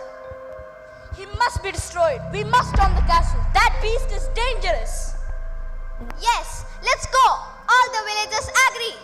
Kill the beast! Kill the beast! Kill the beast! Kill the beast! Kill the beast! Kill the beast!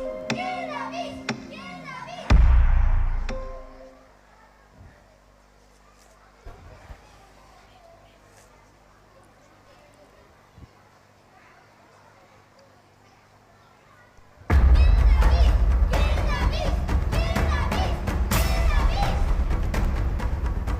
And got it. Or maybe we waxed, but I'm willing. Forward, Clockland, 264. You dare challenge a finely tuned timepiece? What? It's a talking clock. I think I'm losing my mind. Tick tock, tick tock. Your time is up.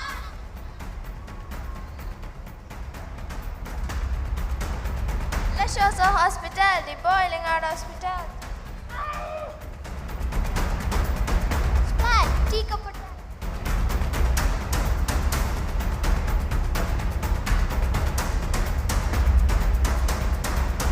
Help! The wardrobe swallowed my hat.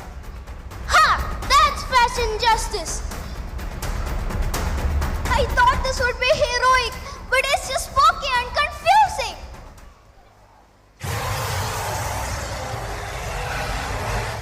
Enough! This is my home. Leave now. You're a monster.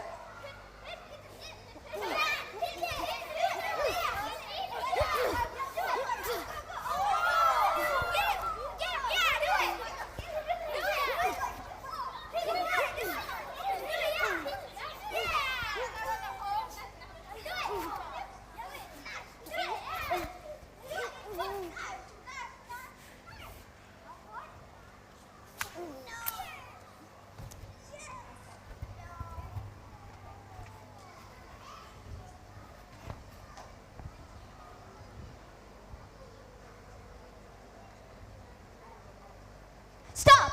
He's not a monster. He's my friend. She loves the beast.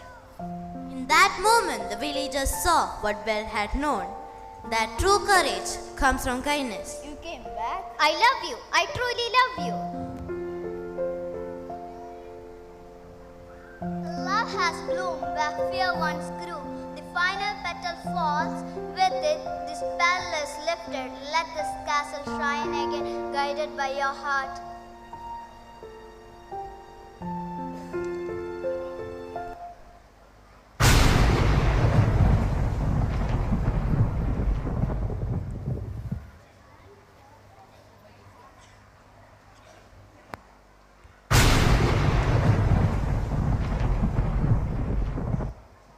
Her love has restored you. So, maybe I misjudged things. You think? Look, Chip, you're a boy again. Yes, Mummy, it is awesome. Let's all remember that kindness and love are the truest power of all. And so, Belle and Prince began a new chapter filled with love, laughter, and storybooks. Now the tale can end and begin again.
before the bells of Christmas Eve tolled their warnings, before the ghosts ever came calling, there lived one man whose heart was colder than the frost that crept upon his counting house windows. Ebenezer Scrooge, a name that London spoke with fear and disgust, and whispered with pity for those who owed him a single coin.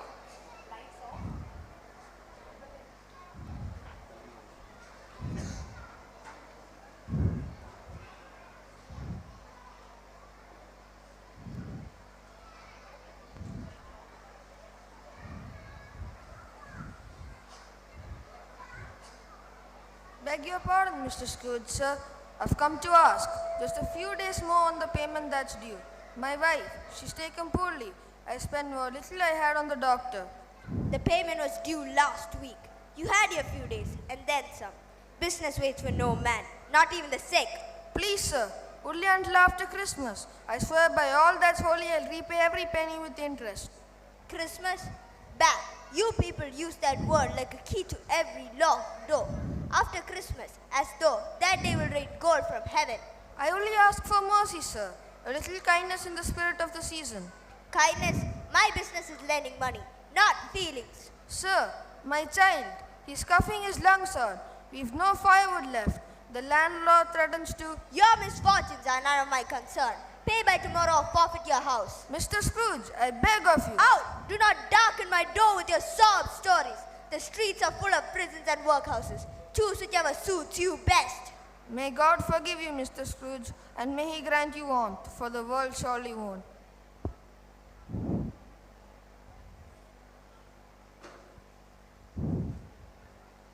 And so the night deepened with thick mist and Mrs. Grief. The world prepared to celebrate goodwill, but Scrooge, in his narrow heart, had long forgotten the meaning of mercy.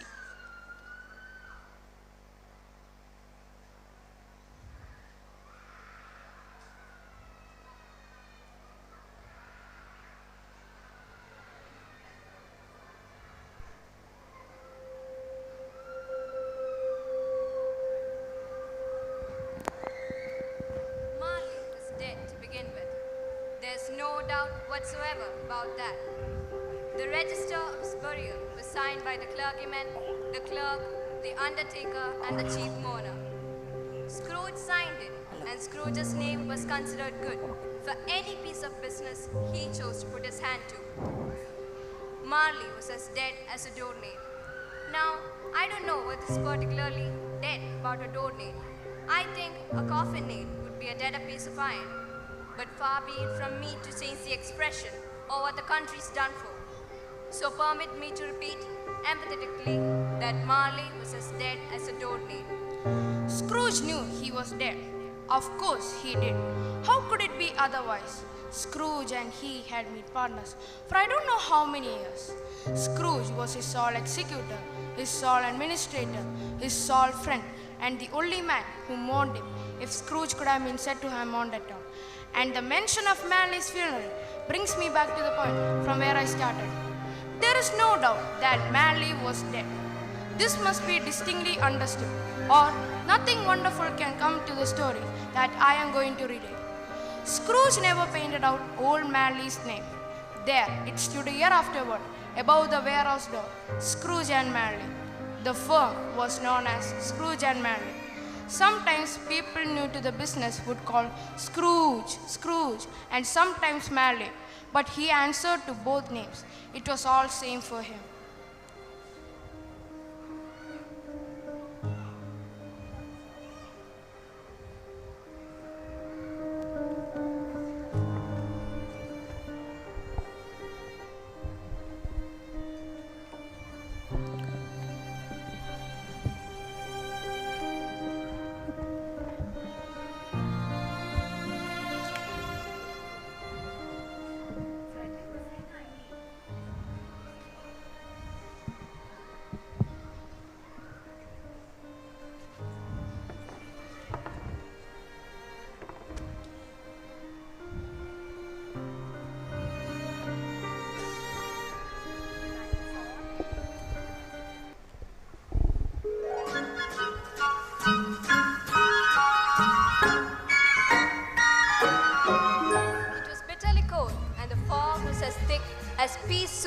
On that Christmas Eve of 1843, as Scrooge sat busy in his counting house with his clerk nearby, trying to warm himself at a candle.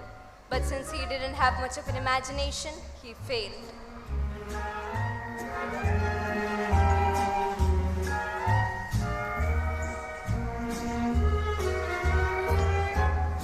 A Merry Christmas, Uncle. What? I said a Merry Christmas. God save you. Bah, humbug. Christmas? A humbug? Surely you don't mean that. Of course I mean it. What reason have you to be merry? You're poor enough. Well, what reason have you for the dismal? You are rich enough. Ha ha. Away with Merry Christmas. What is Christmas but a time for paying bills without money? A time for finding yourself a year older and not an hour richer. If it were my will, every idiot who walks around with Merry Christmas on his lip should be boiled in his own pudding and buried with a stake of holly through his heart. He should. Uncle. Nephew, keep Christmas in your own way and let me keep it in mine. Keep it, but you don't keep it. Let me leave it alone then. A lot of good it has done you. Well, there are many things from which I have benefited. Even if it didn't show a profit, I dare say. Christmas among the rest. But if anything belonging to Christmas can be considered apart from its sacred source of its name and origin, I am sure I have thought of it as a good, charitable, pleasant time, the only time of the year when men and women seem by one consent to open their shut-up hearts freely and think of others as a fellow passengers to the grave. So therefore, Uncle, though it has never put a scrap of gold or silver in my pocket, I believe that it has done me good and will do me good. And I say, God bless it. Another sound out of you and you'll keep your Christmas by losing your position. Don't be angry, Uncle. Come and dine with us tomorrow. I'd rather see myself in hell first. But why, Uncle? Why? Let me ask a question. Why did you get married recently? Because I fell in love, of course. You fell in love. Ha ha ha. Good afternoon, nephew. But you have never came to see me before I got married. Now, why give it a reason for not coming now? Good afternoon. I'm so sorry to find you so resolute. We had never had a quarrel, you and I. Good afternoon. I came all this way to give you greetings of the season, and I'll keep my Christmas humor to the last. So, a Merry Christmas, Uncle. Good afternoon. And a Happy New Year.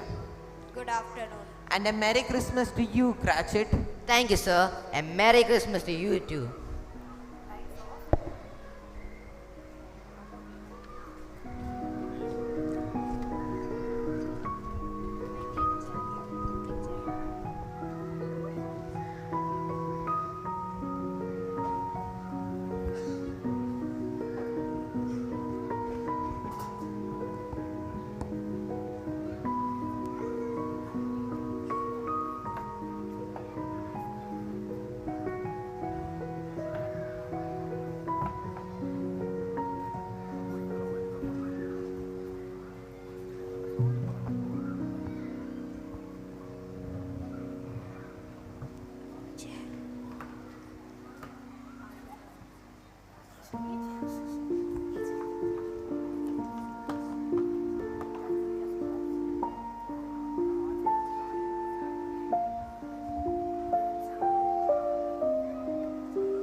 I don't believe it. How is this? What do you want with me? Mom, Who are you? ask me who I was. Alright, who were you then? In life, I was your partner, Jacob Marley. Humbug, I don't believe it. What evidence would you have of my reality beyond that of your senses? I don't know. Why do you doubt your senses? Because a slight disorder in the stomach makes them cheat. You may be a bit of undigested beef, a blot of mustard, or a fragment of underdone potato. There's more gravy than grave about you, whatever you are. Ha ha ha.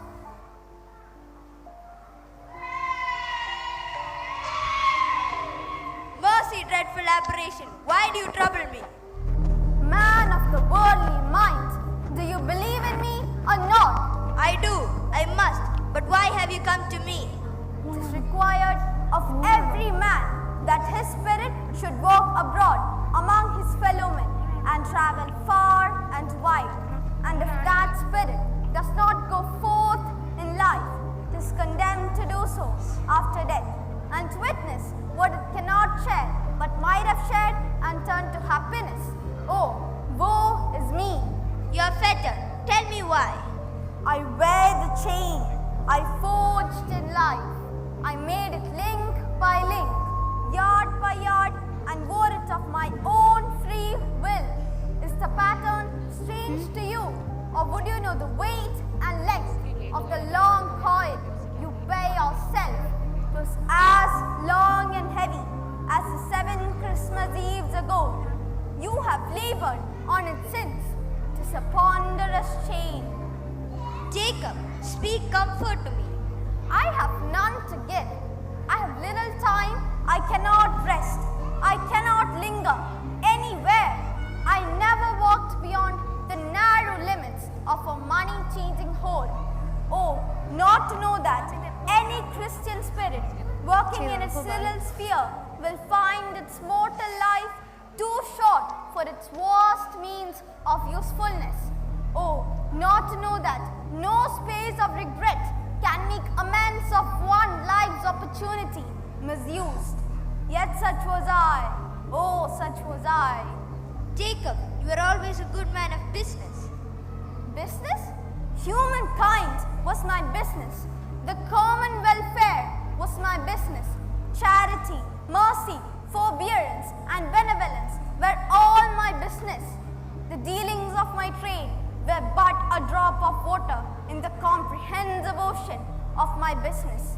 Oh, why did I walk through crowds of fellow beings with my eyes turned down, and never raise them to that blessed star which led the wise men to a poor abode, where there are no poor homes to which its light would have conducted me? Hear me, my time is nearly done. Jacob, don't be so hard on me. I'm here to warn you that you have yet a chance of escaping my fate, a chance I have procured for you, Ebenezer. Jacob, you are always a good friend. Thank you. You will be visited by 3 spirits. Is that the chance you mentioned? It is. Then I think I'd rather not. Without their visits, you cannot hope to shun the path I tread. Expect the first tomorrow when the bell tolls 1. Can't they all come at once and have it over with, Jacob? Expect the second tomorrow, the next night at the same hour. The third upon the next night when the last stroke of 12 has ceased to vibrate. Look to see me no more, and for your sake, take care that you remember what have passed between us.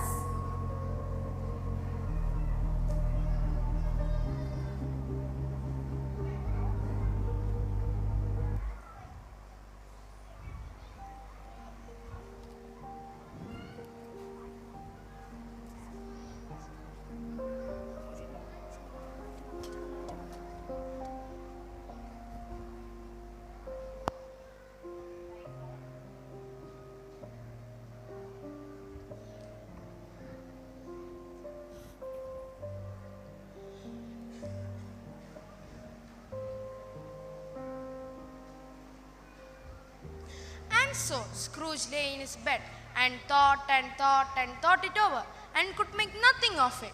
The more he thought, the more perplexed he was, and the more he endeavored not to think, the more he thought. Manly spirit bothered him exceedingly.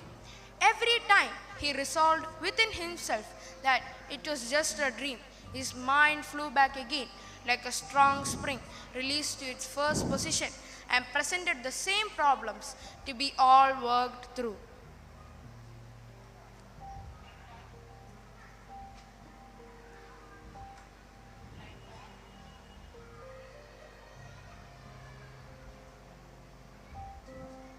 Was it all a dream then?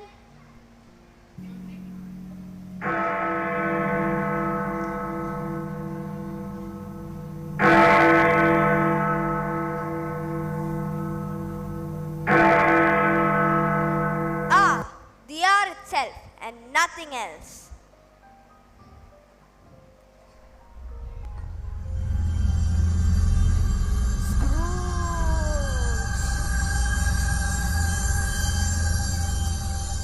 Are you the spirit whose coming I was told about? I am. Who and what are you? I am the spirit of Christmas past. Long past? No, your past. Perhaps you could turn down the light that accompanies you. What? Would you so soon put out the light I give? Yours are the dark passions that would extinguish the light of truth. I did not mean to offend. What brings you here? Your welfare, of course. I couldn't think of anything more conducive of my welfare than a night of uninterrupted sleep. Your reformation then. Take heed. Rise and walk with me.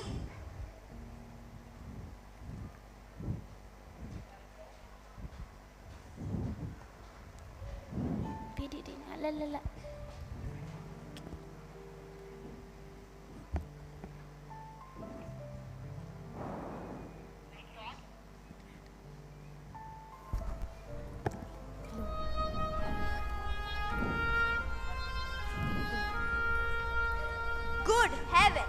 I was bred in this place. I was a boy here.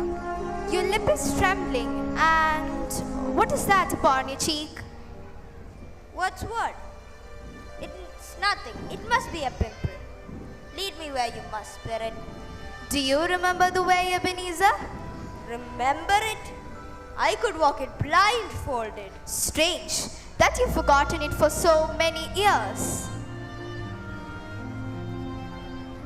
Why, that's David Masterson and Robert Estes. Why, hello. These are merely the shadows of the things that have been. They're not aware of us. Well, Merry Christmas. Merry Christmas to everyone. Oh, and don't forget to say hello to your sister for me. I will. She has been baking all morning. You should smell the kitchen. I wish I could. My mom says there is nothing like the smell of warm bread and spice on Christmas Eve. And the figgy pudding. Don't eat too much this year or you'll roll into the church tomorrow instead of walking. Me? Never. It's my brother. You should warn him. He eats more pudding than all of us together. Maybe Mr. Scrooge should give him a job. He's as greedy as Scrooge is stingy. Oh, hush. Don't let him hear you. He had charged you ceiling just for laughing.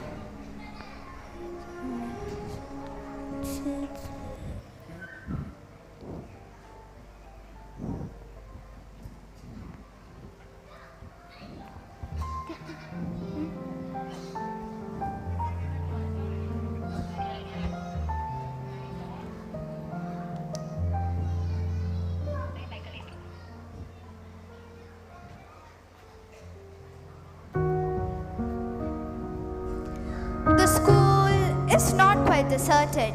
A solitary child, neglected by his friends, is left there still. Poor boy. My mother died giving birth to my sister. Our father grew morose and started to begrudge us both ever after. I wish, but it's too late now. What is it? There was a boy singing a Christmas carol at my door. I would like to give him something. That's all.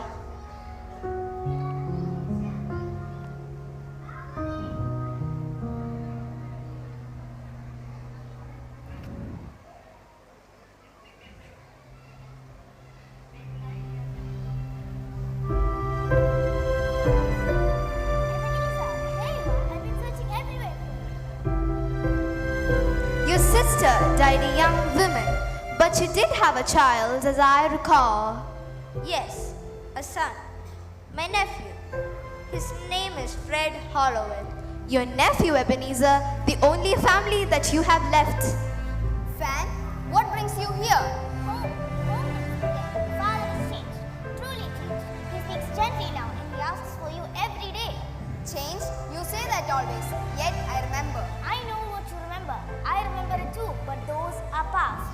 His heart has truly softened, brother, just as I was hoped it would. I scarcely dare believe it. Then believe me, I wouldn't lie to you. Come, Ebenezer. Come and let's be a family again. And you? Are you happy, fan? I'm happy when you're near. That's enough for me. Come on, brother. Christmas is waiting, and so am I.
Feel your eyes, they all over me. Don't be shy, take control of me. Get the vibe, it's gonna be lit tonight. Baby girl, you give me 10 ton of fatness, give me some of that. Thinks with the badness, look how she at. Shape like a death, but I'm not just that. It's a good piece of mental under the cap. Hot piece of game, I'm love how you chat. Watching every step of the paper, the way you got. Staying in my brain, memory not detached. Mainly my aim is to give it this love. If not, dig the way you move. Let me acknowledge the way you do. Then I would not lie, baby. You be me a black daddy. It's how we not dig the way you move. That's why I wanted to get to you. And I would not like to baby you. Moves how we not dig. No lie. Tell you never meant to. Feel your eyes, they all over me. Don't be shy, take control of me. Get the vibe, it's gonna be lit tonight. No lie, hypnotized, pull another one. It's alright, I know what you want.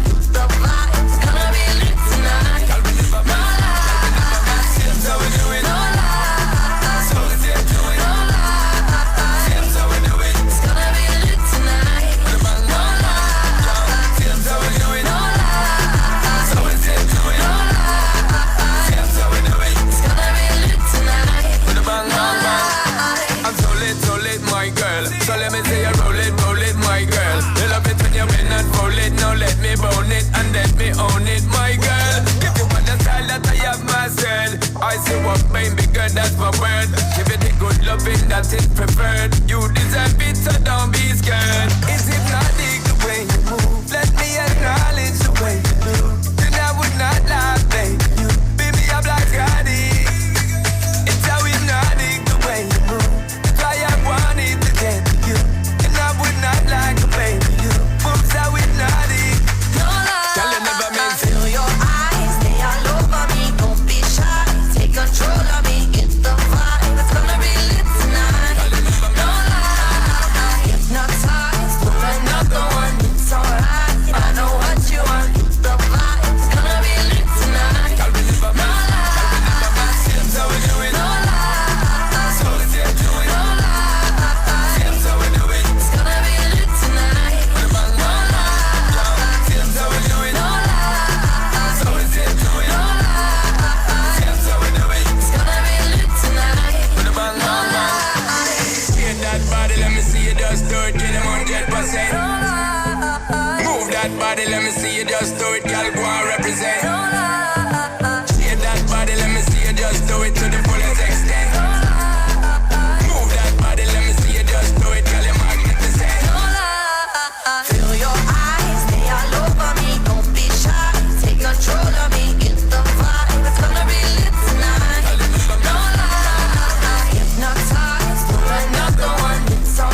This was not addressed to Scrooge or to anyone whom he could see, but it produced an immediate effect. For again, Scrooge saw himself, now a man in the prime of life. He had not the harsh and jaded lines of later years, but it had started to wear the signs of care and avarice. There was an eager, greedy, restless motion in the eye which showed the passion that had taken root and where the shadow of the growing tree would fall.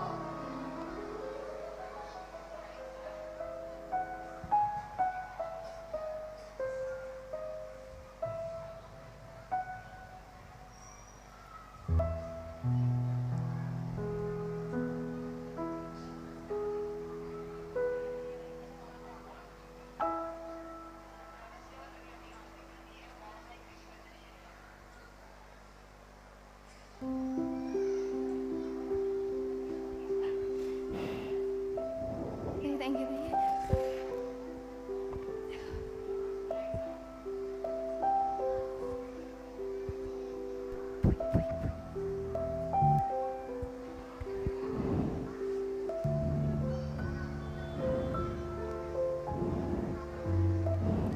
Look back, Ebenezer. Do you remember this moment?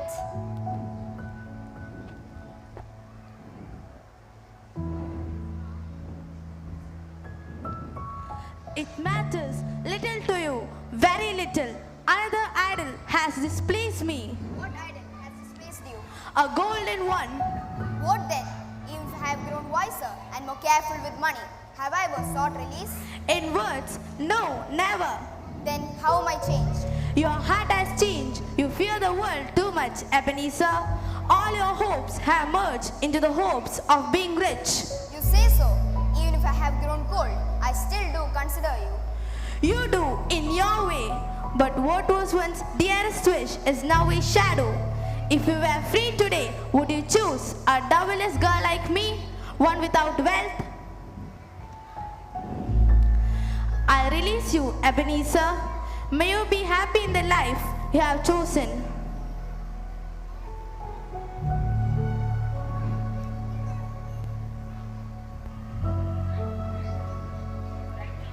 You lost her when you chose gold over love. Show me no more. Can't take me home. Why do you enjoy torturing me? There is one more shadow we must see. I do not wish to see it. Show me no more.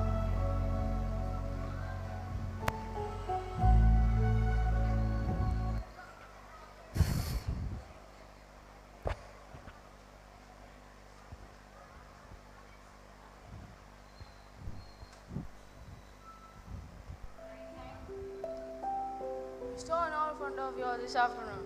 Sure. Who was it? Take a guess. Sure, you don't mean the old Scrooge? The very same. I passed his office window.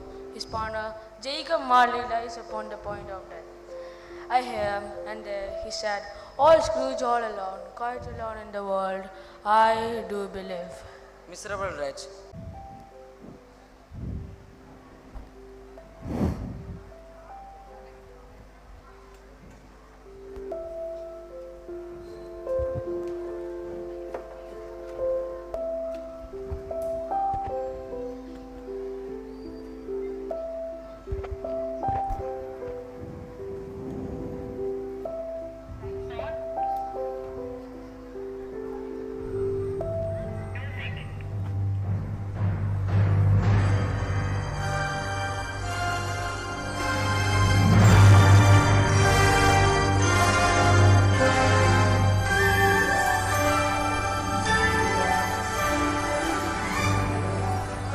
Scrooge! Ebenezer Scrooge! Come to me, man. You have never seen the likes of me before. Never. And I wish the pleasure had indefinitely been postponed. Touch my robe. Where are we going? You will see.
If it boils over, we shall lose our Christmas sweet. It's singing in the cocoa, Mother. It sounds like a carol.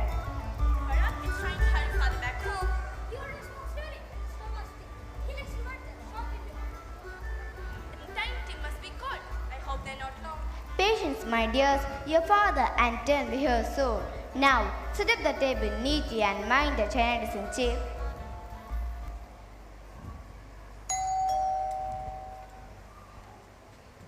Father, Tim, you're home.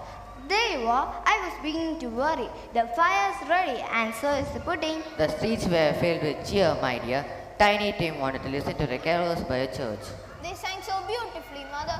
It sounded as if the angels were singing with them. Did you sing to Tim?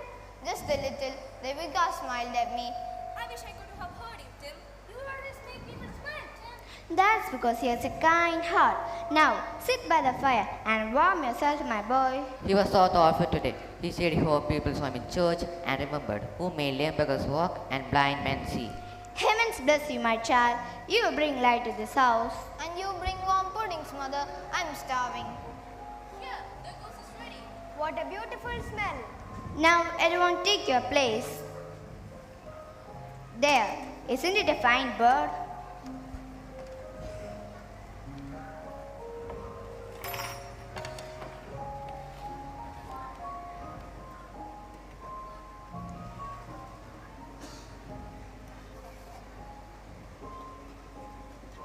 Hooray for the goose. Hooray for the mother. A meal fit for a king and a queen who made it so. You flatter me, Bob. Let us give thanks for what we have and for each other. And Merry Christmas to us all, my dears. God bless us. God bless us, everyone. Tell me, Tiny Tim will live. If these shadows remain unaltered by the future, then the child will die. Tell me he will be spared. I told you, if these shadows remain unaltered by the future, then none of my races will find him here. Tell me he will live. If these shadows remain unaltered by the future, then the child will die. Show me no more. Now, a toast to Mr. Scrooge, the founder of our feast. Indeed, the founder of our feast. Well, for your sake, Bob, and for this holiday, I'll drink to him. That's the Christmas spirit, Mother. Yes, forgive makes the heart light. Maybe he'll learn to be kind one day. I hope so. Anyone deserves such a chance. Even Mr. Scrooge. Then let it be so. To Mr. Scrooge, may he find a warmer heart. To Mr. Scrooge. And to love that makes every home rich.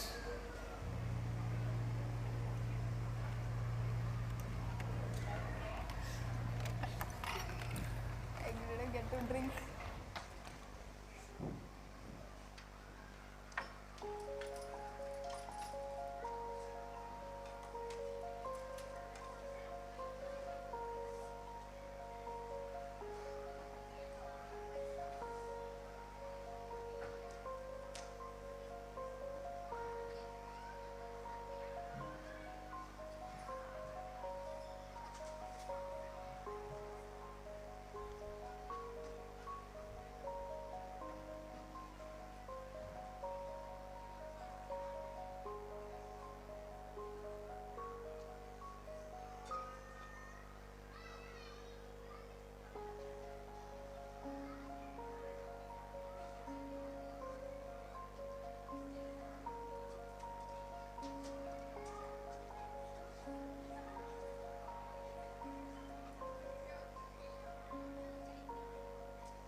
He believed it too.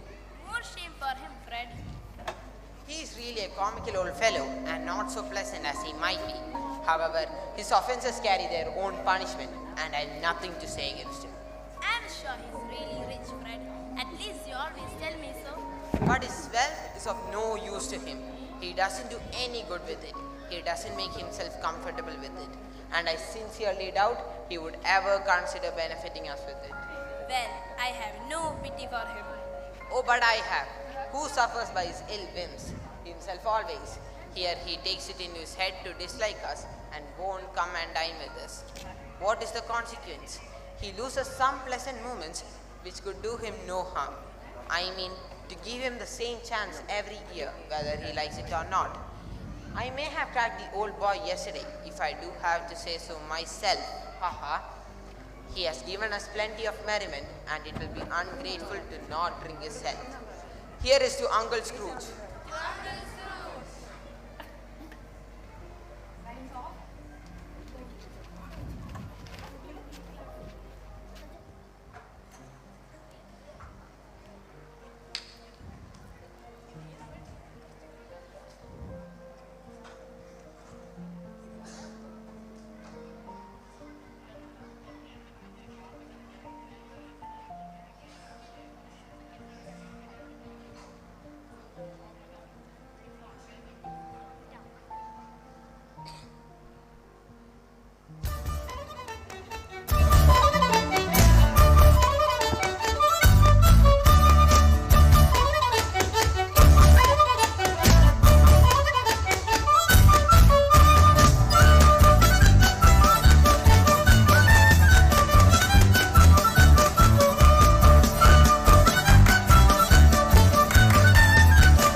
Offense at such tasteless banter and laughter at my expense. However, in the view of general gaiety of this occasion, I am forced to overcome it.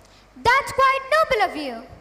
Forgive me, Spirit, if I am not justified in asking, but I see something strange, not belong to yourself, protruding from there, under your skirts. Is it a foot or a claw? It must be a claw for all the flesh on it. Spirit, are they yours? No, they are yours. Don't you see? This boy is ignorant. This girl is warned. Beware of them both and all of their kind. But most, beware of this boy, for on his brow I see the word doom written, unless the writing is erased. I dare you to deny it. I dare you to slander all those who claim otherwise.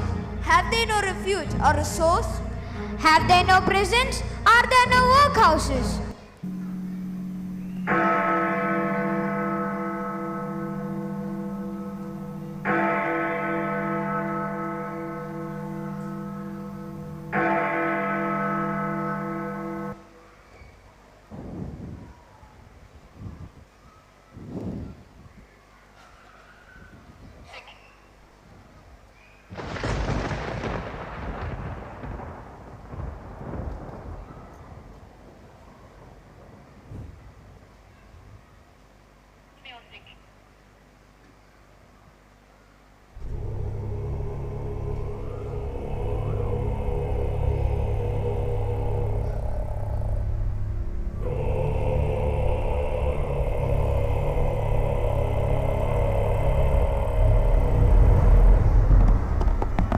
I am the ghost of Christmas yet to come, and I will be showing you your future.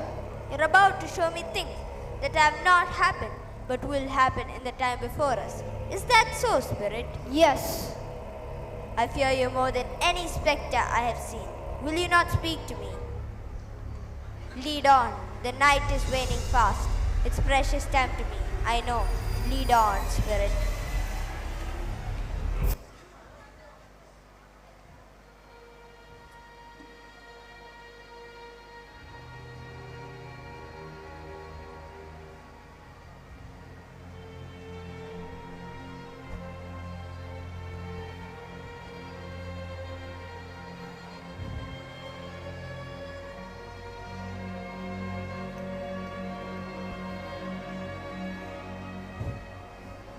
£4, 6 shillings and 2 pence for this bird curtains and cloths. Took it down, rings and all, and why not, he said, lady, take all without them. And I dare say, his best silk shirt they would have wasted, if it hadn't been for me putting it on him to be buried in. This is the end of it, you. You see, he scared everyone when he was alive, to profit us when he was dead. Ha, ha, ha. He had no one to care for him, bury him proper. Spirit, I see. The case of this unhappy man might be my own.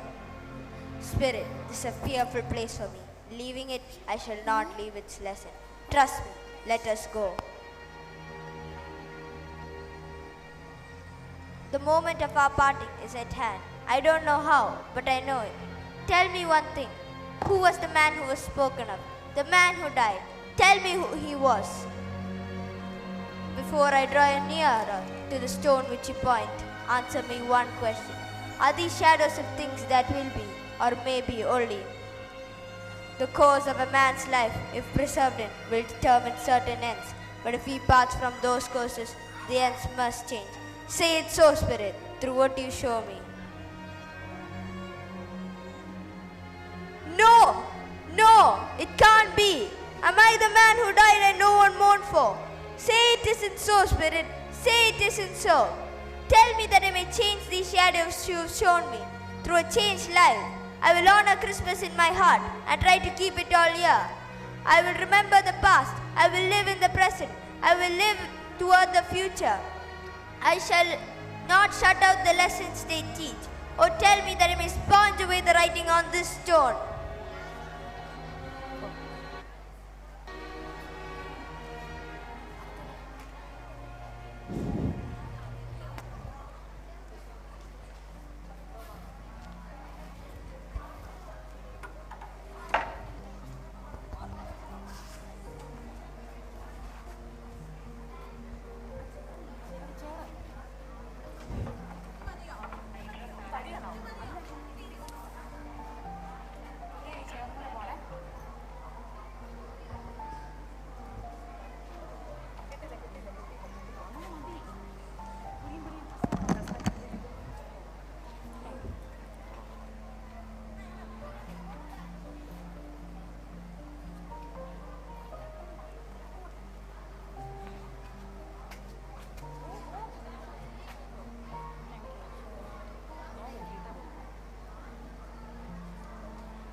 Wait, what day is it?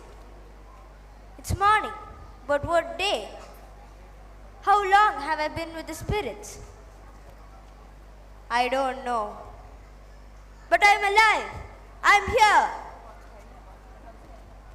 They're here. They're not toned down. Woohoo! I feel as light as a feather, happy as an angel, merry as a schoolboy. Hello, my boy. What day is it? Wait, don't be afraid. What day is it? What day is it? Ha ha ha. Yes, my lad. What day is it? Why, it's Christmas Day. Are you quite sure, my fine fellow? I should say I am. Then the spirits have done it all in one night. Of course, they can do anything they want. Hello, my fine fellow. Hello. Do you know the porters, but one at the corner? I should hope I did. Do you know whether they've sold the prize turkey hanging up there? What? The one as big as me? Ha ha ha! What a delightful boy. Yes, my lad, the one as big as you. It's hanging there now. Then you must go and buy it. Police! Wait, I do mean it. Go and buy it and come back. For 1 shilling. Come back within 5 minutes and I'll give you half a crown. Ha ha ha! I'll send it to Bob Cratchit's. He won't know who sent it, and I won't tell him. It's twice the size of Tiny Tim. Oh, Tiny Tim! Tiny Tim will live! On my soul, Tiny Tim will live! The spirits have done it all in one night. May Christmas and heaven be praised for this. I say it on my knees, dear Lord. A Merry Christmas to everyone, and a Happy New Year to the world. Ha ha ha!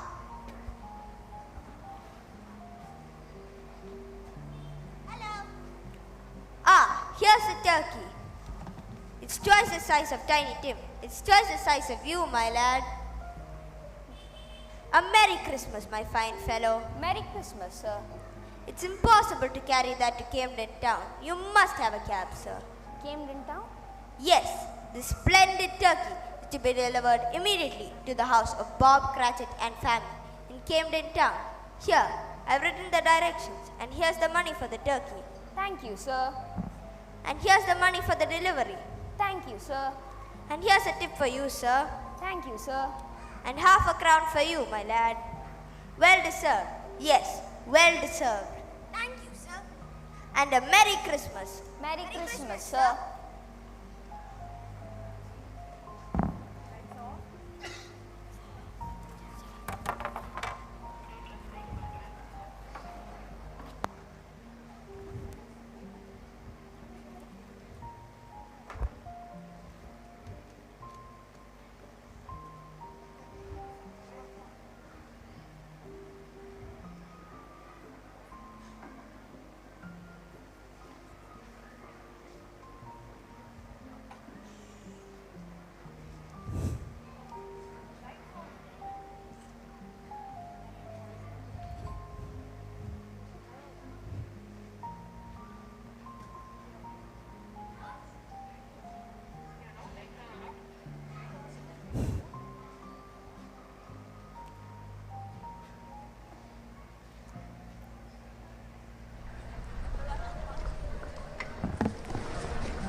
lighter today, doesn't it? Indeed, Jeeves. There is something about the Christmas day when the cold feels gentle. My dear Jeeves, how do you do? I hope you succeeded yesterday. It was very kind of you to visit. Mr. Scrooge, is that really you? Yes, it is my name. I fear it may not have been a pleasant one to you in the past. Allow me to ask your pardon, and yours too, Howell. I never thought that I would live to see the day. Mr. Scrooge, why are you smiling? Smiling? Yes, and from the heart. The frost has melted. Christmas has done it, my friends. You surprised me, sir. You refused our charity so firmly just yesterday. And I was wrong, utterly wrong. Let me make it right. Howell, will you have the... Lord bless me, Mr. Scrooge. Are you serious? That's the most generous amount. every penny and not farthing less.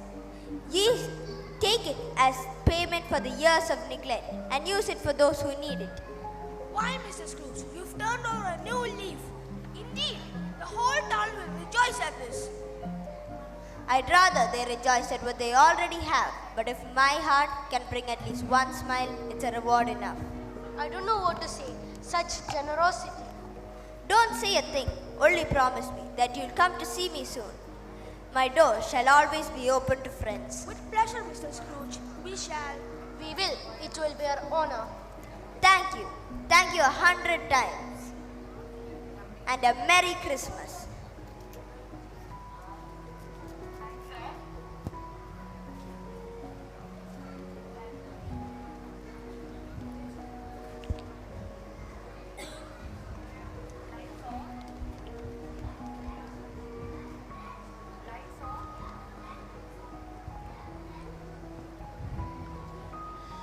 Would you believe me if I told you that Scrooge went to church that day? He did, and walked about the streets and watched people hurrying to and fro and patted children on the head as they passed through, questioned beggars and looked down into the kitchens of the houses and up to the windows and found that everything could yield him pleasure. He had never dreamed that anything at all could yield him so much pleasure.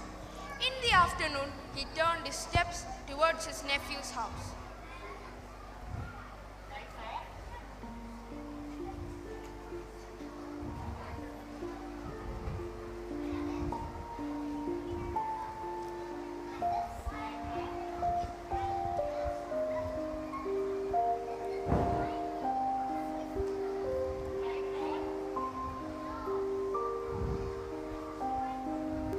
Oh, Fred, it's beautiful.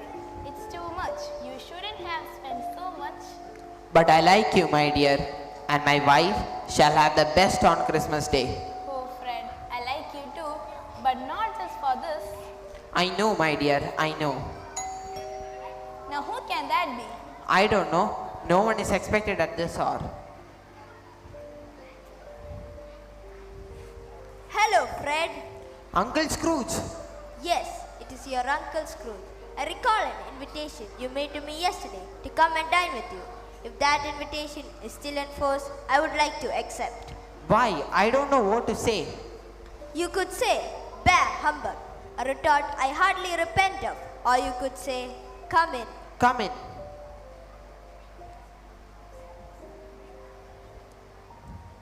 Uncle Scrooge, you have made us both happy. Oh, let me introduce. My wife, Janet. Janet, Uncle Scrooge. Now it is plain to me why my nephew chose you among women. You're every bit as lovely as I've heard. Thank you, Uncle Scrooge. You have made us both very happy. And I'm sorry for the things I said about Christmas and the poor reception I gave you yesterday, of which you were so undeserving. I see the image of my sister in your face. I loved her, you know. Yes, Uncle Scrooge. She loved you very much and thought until her dying day that we both shall be together. We are, Fred. We shall be.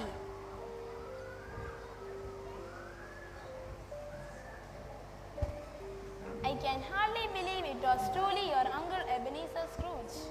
Yes, the very same. Though I dare say, he looked 10 years younger and a good deal happier. There was a light in his eyes, not the cold glimmer of gold, but something alive. Yes, the spirit of Christmas has finally made its way into him at last. You told that you never keep the door open for him every year, and you were right. Kindness shows way of its time. Indeed it does.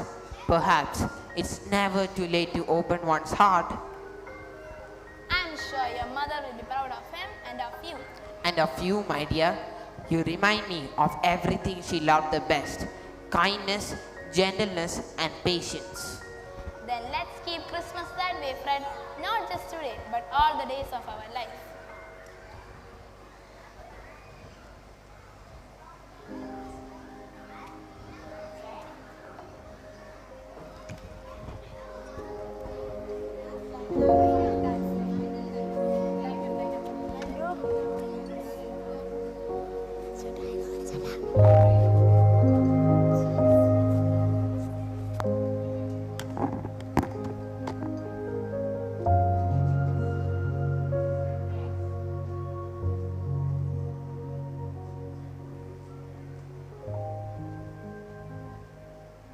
What is this? Morning, sir. You're late. Yes, sir. What do you mean by coming here at this time of the day? Sorry, sir. I'm behind my time today. Step this way if you please. It's only once a year, sir. It shall not be repeated. I was making rather merry yesterday with my family.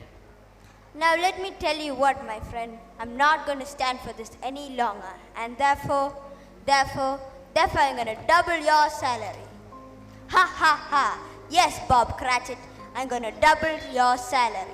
A Merry Christmas. A merrier Christmas than I have given you in many years. I will endeavor to assist your family in any way I can. And as for Tiny Tim, he will walk again. I know it. We can discuss the particulars over a bowl of smoking bishop before you dote another, Bob Cratchit. Lights off.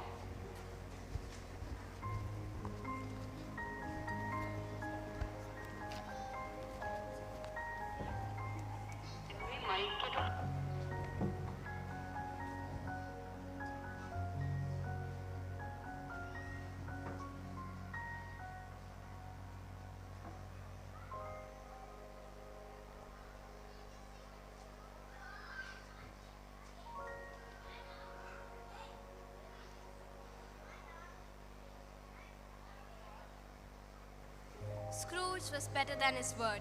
He did it all and infinitely more. And as for Tiny Tim, who did not die, he was a second father. He became as good a friend, as good a man, as good a master as the old city knew. And ever afterward, it was said of Ebenezer Scrooge that he knew how to keep Christmas and keep it well, if any man alive possessed the knowledge. May that be truly said in us and all of us, as Tiny Tim observed.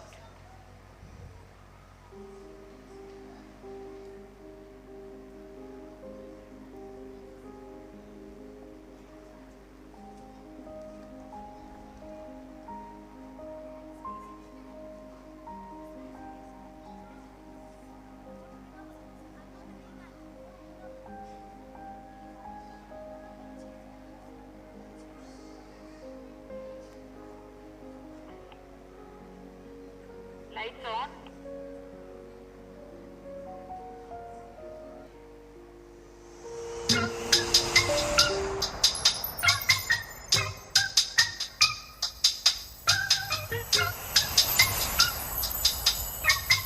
It's Christmas Eve.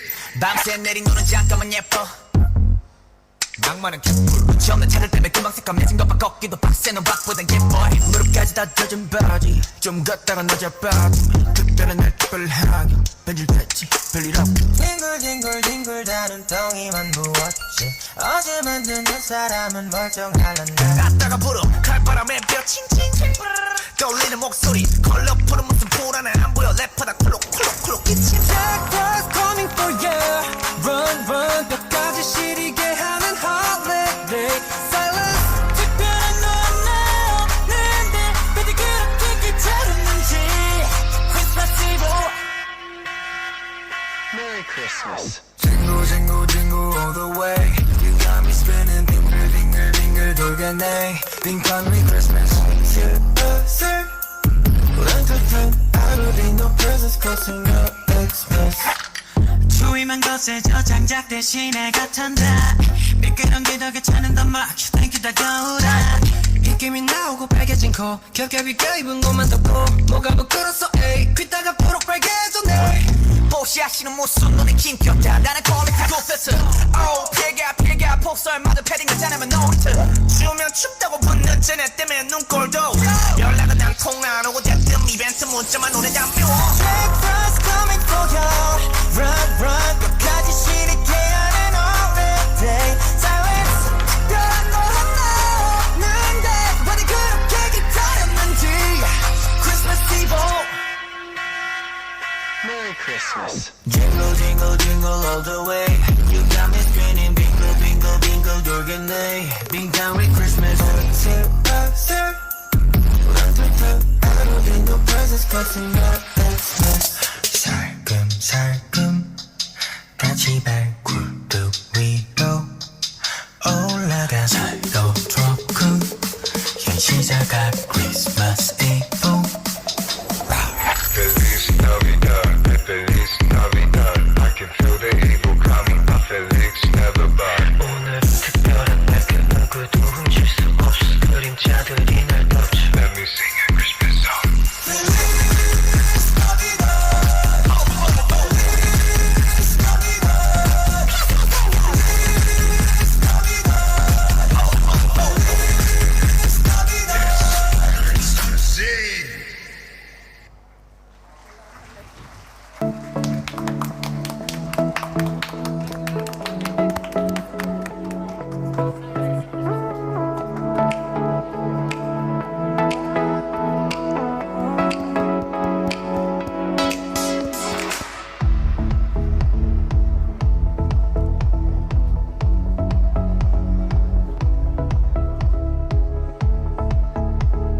shadows call and creep. A ghost walks nightly, rousing ancient sleep. A prince, bereaved in black and bitter mind, seeks truth in madness, vengeance close behind. A brother's tale, a crown unjustly won. The stage is set and tragedy began. Now mark the tale where doubt and duty fight, and death at last restores the rightful right.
Mark me, ye mortals, bound to flesh and time, who walk the earth and yet know not reason's crime. I was your soldier, just and bold, cut down not by the sword, but poisoned cold. And mine own brother, with serpent's smiling face, did steal my life, my crown, and my queen, and my place. And unshriven, unprepared, I met my fate, and now I walk beyond death's shadowed gate. I cry for justice from the hollow night, and whisper vengeance to my son's delight. But no, revenge, though just, is never clean. It stains the soul and haunts the in-between.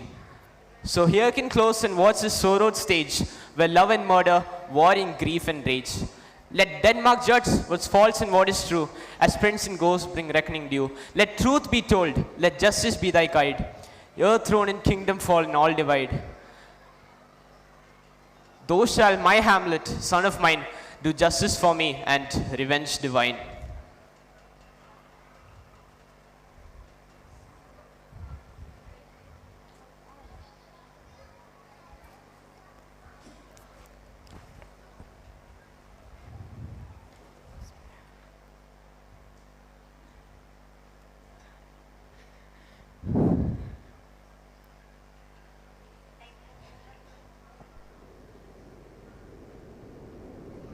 Who is there? There, answer me. Stand and unfold yourself.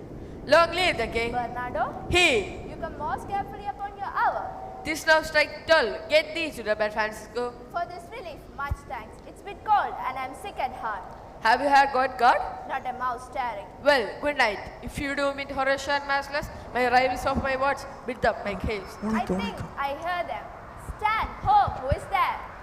Friends to this ground. And listen to the dance. Give you a good night. Oh, farewell, honest soldier. Who has relieved you? Bernardo has my place. Give you a good night. Hola, Bernardo. Say, what? Is Horatio there? A piece of him.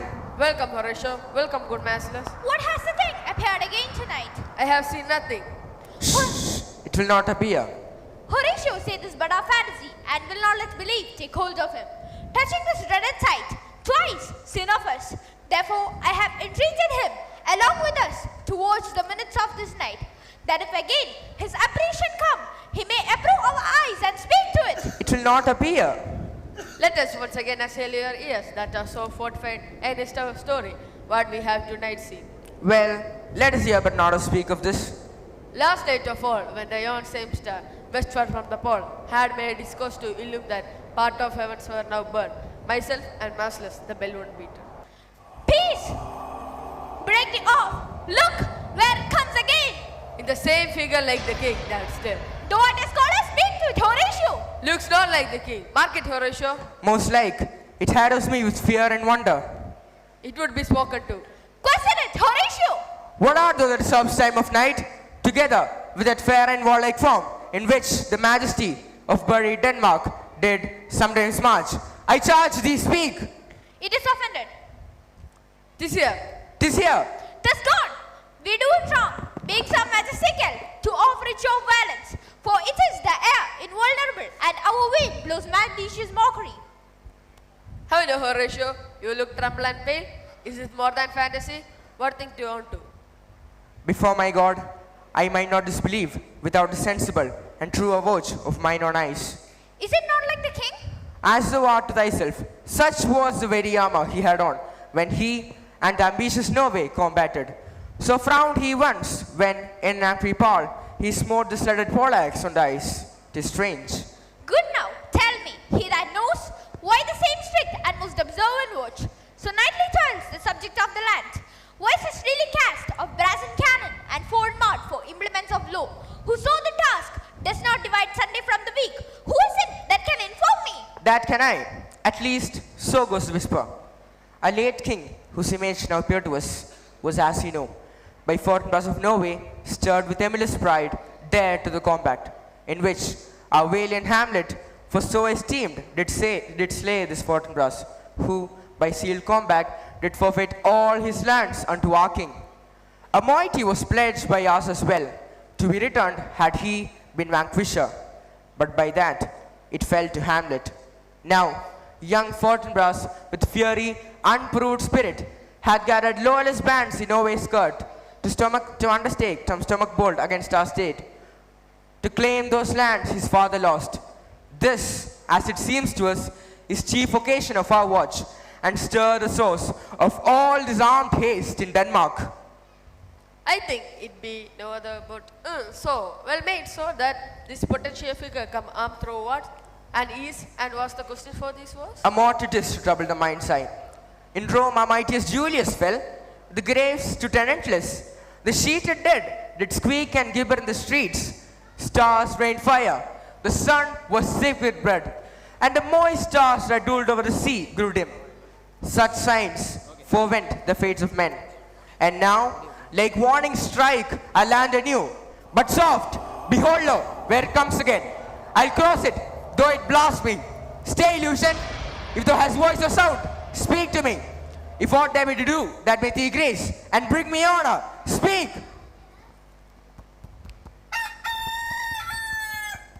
If thou knowest all touching Denmark's faith, which for none may be shunned, or speak, or if in life the hoarded buried gold, for which they say, spirits do walk in death. Stay, speak of it, stop it, Marcellus. Shall I strike at it with my partition? Do, if it will not stand. 'Tis here. 'Tis here. 'Tis gone. We do it wrong. It was about to speak when the cock crew. And then it started, like a guilty thing upon a fearful summon. I have heard the crow that is trumpet to the morn, doth wake the god of day. And at his call, spirits, whether of sea, fire, earth, or air, heed to their bounds. By my advice, let us impart what we have seen tonight unto young Hamlet. For upon my life, this spirit, whether silent to us, will talk to him. Shall we acquaint him as love and duty bids? Let's do it, I pray, and I this morning knew where we shall find him most conveniently.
Through the memory of our dear brother's death is still fresh, and did these suitors to mourn with heavy hearts, and a kingdom clad in sorrow. Yet wisdom hard-tempered grief with reason. Thus, with awful sadness, we look to both the past and our present. Therefore, our sometime sister, now our queen, the rightful partner of this warlike state, have we taken to wife, with joy subdued, one eye smiling, the other weeping. Moved at the funeral and mourning at the marriage, balanced in sorrow and delight. We have not acted with your counsel, but we thank you all for your loyal support. Now, so young foreign brass, who's mistaking our strength, seeks to reclaim the lands lost by his father to his late brother. Know this, we have returned to Norway, his uncle and king, who draws well, Hortus, brothers bold in it. To this end, we send you, good Cornelius and Waldemar, bearing no power than these written orders grant. Farewell, may your haste show your devotion. In that and all things we will serve you.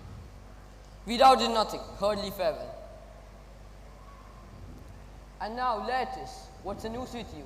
You told us of some suit. What is it, Laertes? My dread lord, your leave and favor to return to France, from whence so willingly I came to Denmark, to show my duty in your coronation. Yet now I must confess that duty done, my thoughts and wishes bend again toward France, and bow them to your gracious leave and pardon. Have you your father's leave? What's his Polonius? He hath, my lord, wrung from me by slowly by labors of petition, and upon his will, I do beseech you, give it left to go. Take thy fair hour. Laertes, time be time, and thy best graces. Spend it at thy will. But now, my cousin Hamlet and my son. A little more than kin, but less than kind. How is it the clouds still hang on you? Not so much, my lord. I'm too much in the sun. Good Hamlet, cast thy knighted colour off, and let thy knight look like a friend on Denmark. Do not forever with thy wailets seek for thy noble father in the dust. Though loss is common, all that lives must die, passing through nature to eternity. Eh, madam, it is common. If it be, why seems it so particular with thee? Seems, madam, nay it is. I am not seems, 'tis not alone in my inky cloak. Good mother, no customary suits of solemn black. Together with all forms and moods and shapes of grief that can denote me truly, these indeed seem that there are actions that a man might play. But I have within which passion show, these but the trappings and the suits of woe. 'Tis sweet and commendable in you, Hamlet, to show such duty to your noble father. But no, your father is the father too. And just before him, this is nature's way. To mourn is this, but it persists in sorrow, stubbornness, and shows a will against heaven. A heart unwarmed, a mind unschooled in patience. Death is theme of all human. Why grieve at which all must men endure? Feel, 'tis fall to heaven, and the world knows no you are next to throne. With no less than fatherly affection, I hold you. Ask for your wish to return to Wittenberg. It goes against our sight, our chief is courtier, our cousin, and our son. Let not thy mother lose her prayers, Hamlet. I pray thee, stay with us, go not to Wittenberg. I shall in all my best obey you, madam.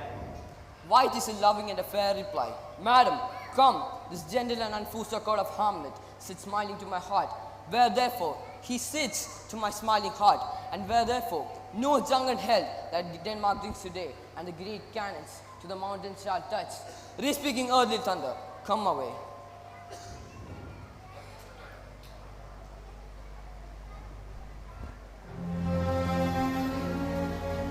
Oh, that this too solid flesh would though melt itself into dew, and everlasting had not fixed his cannon against self-slaughter, that it should come to this. But 2 months dead, no, not so much, not two. So excellent a king that was, from Hyperion to a satyr, so loving to my mother, he would not beteem the winds of heaven, visit her face too roughly. Oh, heaven and earth, must I remember why she would hang on him. Seems as if appetite had increased on what it fed on. And yet, she married with my uncle, my father's brother, not so much to my father than I to Hercules. But she married, or ere yet the salt of the most unrighteous tears that left the flushing in her gold eyes. O most wicked speed, to boast with such dexterity to such incestuous cheats, it is not, nor it cannot come to good, but break my heart, for I must hold my tongue. I'm glad to see you well, Horatio. Or do I forget myself? The same, my lord, and your poor servant ever. Sir, I'll change that name with you. But what make you from Wittenberg? Horatio, Marcellus? My good lord. Good evening, sir. I'm glad to see you well. But what make you from Wittenberg? A tremendous position, good my lord. I would not hear your enemy say so, nor shall you do ye mind that violence. But to make a trusted report against yourself, I know you are not truant, but what is your affair in Elsinore? My lord, I came to see your father's funeral. Do not mock me, fellow student. I think it was to see my mother's wedding. Indeed, my lord, it followed hard upon. Tref, Horatio. The funeral baked cold meats to furnish for the marriage tables. Would I have met my biggest foe in heaven, or have I met that day? Horatio, methinks I see my father. Where, my lord? In my mind's eye, Horatio. I saw him once. He was a goodly king. He was a man for all in all, but I shall not look upon his like again. My lord, I think I saw him yesternight. So who? My lord, the king, your father. The king, my father. Season your admiration for a while with an agenda, till I may deliver upon the witness of these gentlemen this marvel to you. For God's love, let me hear. 2 nights together had these gentlemen, Marcellus and Bernardo, on their watch in the dead and silent hour of night, beheld a figure like your royal father, armed complete from head to foot. With solemn pace, it passed them thrice. So near, they might have touched his truncheon's length. Yet, struck with fear, they stood and spake not. This they revealed to me in dread secrecy. And on the 3rd night, I watched with them. As told, the spirit came in time and form, exactly as they said. I knew your father. This apparition is his very image. But where was this? My lord, upon the platform where we watched. But did he not speak to it? My lord, I did, but answer made it none. Yet once methought it lifted up its head and did address itself in motion, like as it would speak. But then the morning cock flew down, and at its sound it shrunk in haste and vanished from our sight. Tis very strange. As I do live, my honored lord, this true. And we did think it written down in our duty. Did you know of it? Indeed. But this troubles me. Hold you the watch tonight? We do, my lord. Armed, say you. Armed, my lord. From top to toe. My lord, from head to foot. Then saw you not his face. Oh yes, my lord. He wore his beaver up, What, looked he frowningly? a countenance more in sorrow than in anger. Red or pale? Nay, very pale. I shall see it for myself, but chance will walk again. I wore it, it will. If to assume my noble father's person, shall speak to it, the whole of hell shall bid and gape me for me to hold my peace. I pray you, if you have hitherto concealed the sight tonight, let it enable in your silence still, and whatever else shall have tonight, give an understanding, but no tongue. I will require your loves. So farewell, upon the platform, twixt 11 and 12, I'll visit you. Our duty to your honor. Yours, as mine to you. Farewell. My father's spirit in arms, all is not well. I sense some foul play. With the night to come, till then sit still, my soul. Foul deeds will rise, though whole earth will overwhelm them to men's eyes.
My necessaries are embarked. Farewell. And sister, as the winds give benefit and convoy is assistant, do not sleep but let me hear from you. Do you doubt that? For Hamlet and the trifling of his favor, hold it a fashion and a toy in blood, a violet in the youth of primary nature, forward, not permanent, sweet, not lasting, the perfume and appliance of a minute, no more. No more but so? Think it's no more, for nature crescent grows not in body only, but in mind and soul as well. He loves thee now, no blood though stained his will, but fear his greatness. His choice is not his own. He is the subject of his state and birth, and cannot, like the meaner soul, pursue the motions of his heart without restraint. Thus weigh his words with judgment. Trust no more than honor, place, and public voice allow. Then guard thy honor, lest it be betrayed by too creedent ear or yielding heart. Fear it, Ophelia. Stay thy young affection from danger's reach and arrows of desire. The fairest maid may prove too prodigal that lets her beauty play beneath the moon. Even virtue escapes, not envy's poisoned tongue. The canker oft consumes the budding rose, ere yet its leaves unfold. So be thou wise. In youth, the plague of passion is most near. Best safety lies in fear. Youth to itself rebels, though none else near. I shall the effect of this good lesson keep as watchman to my heart. But good my brother do not, as some ungracious bastards do. Show me the steep and thorny way to heaven, whilst like a puffed and reckless liberty in himself, and recks not his own rede. Oh, fear me not, I stay too long. But here my father comes. A double blessing is a double grace. Occasion smiles upon a second leave. Yet here, Lytris, about for shame. The wind sits fair, your order waited. Go, my blessings dwell with thee, and mark these few precepts well. Give thy thoughts no tongue, nor act each thought unweighed. Be friendly, yet not common. Quarrel not, but if thou must, bear it bravely that thine opponent be bent thee. Give every man thine ear, but few thy voice. Take each man's counsel, yet it is of thy judgment.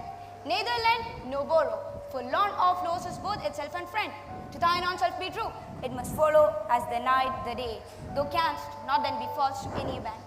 Farewell, my blessings dwell with thee. Most humbly do I take my leave, my lord. The time invites you. Go, your servant stand. Farewell, Ophelia, and remember well what I have said to you. 'Tis in my memory locked, and you yourself shall keep the key of it. Farewell. What is it, Ophelia, we have said to you? So please you, something touching the Lord Hamlet. Marry? Well bethought, and that in a way of caution, I must tell you, you do not understand yourself so clearly as it behoves my daughter and your honor. What is between you? Give me of the truth. He hath, my lord, of late made many tender of his affection to me. Affection? You speak like a green girl, unsifted in such perilous circumstances. Do you believe his tenders, as you call them? I do not know, my lord, what I should think. Mary, I'll teach you. Think yourself a baby that you have taken these tenders so true pay, which are not sterling. Tender yourself more dearly, or do not crack the wind of the poor phrase. Thus you will tender me, a fool. My lord, he had importuned me with love in honorable fashion. Aye, fashion you may call it. Go to. And had given countenance to his speech, my lord, with almost all the holy vows of heaven. Aye, spring just to catch woodcocks. I know when blood burns, how prodigal the soul gives voice to fluttering tongues. These blazing shows more light than heat, fade even as they form. Take them for fire, henceforth be scant of maiden presence. Set thy worth higher than to be wooed at every call. Lord Hamlet is young, and hath more freedom than befit thy state. Believe him not, his wolves are brokers clothed in pious guise, to serve profane intent. This is my charge, waste not an idle talk with him. Come, mark your ways. I shall obey, my lord.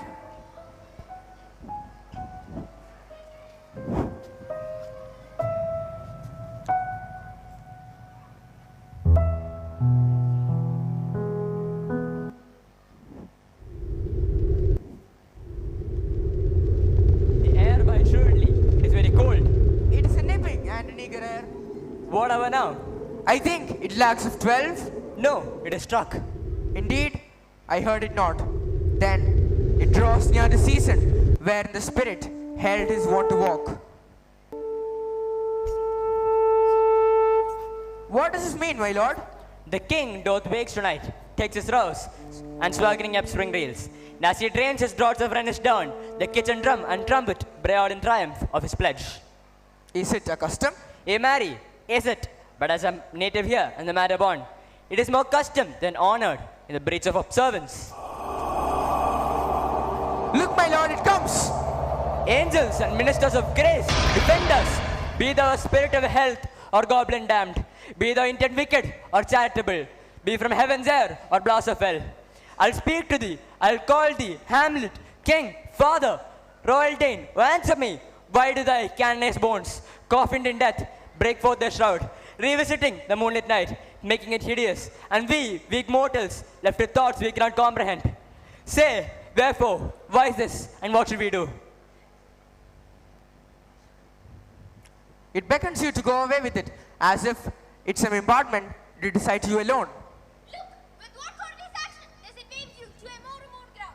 But I don't go with it. No, by no means. It will not speak, then I'll follow it. Do not, my lord. Why? What should be the fear? I did not set my life in a pin's fee, and to my soul, what can I do to that, being a thing as immortal as itself?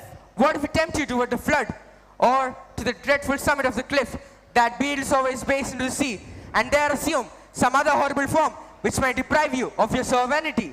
Think of it, the very place that puts toys of desperation without more motive into every brain, and looks so many fathoms to the sea, and hear it roar beneath. It weighs me still. Go on, I'll follow thee. You shall not go, my lord. Be ruled, you shall not go. Hold up your hands. My fate cries out and makes each petty artery in this body as hardy as a Neiman lion's nerve. Still am I called. Go on, I'll follow thee. He waxes desperate with imagination Let's follow. Does not went us to obey him. to have after what issue will this come to? Something is rotten in the state of Denmark. Heaven will direct it. Now, let's follow him.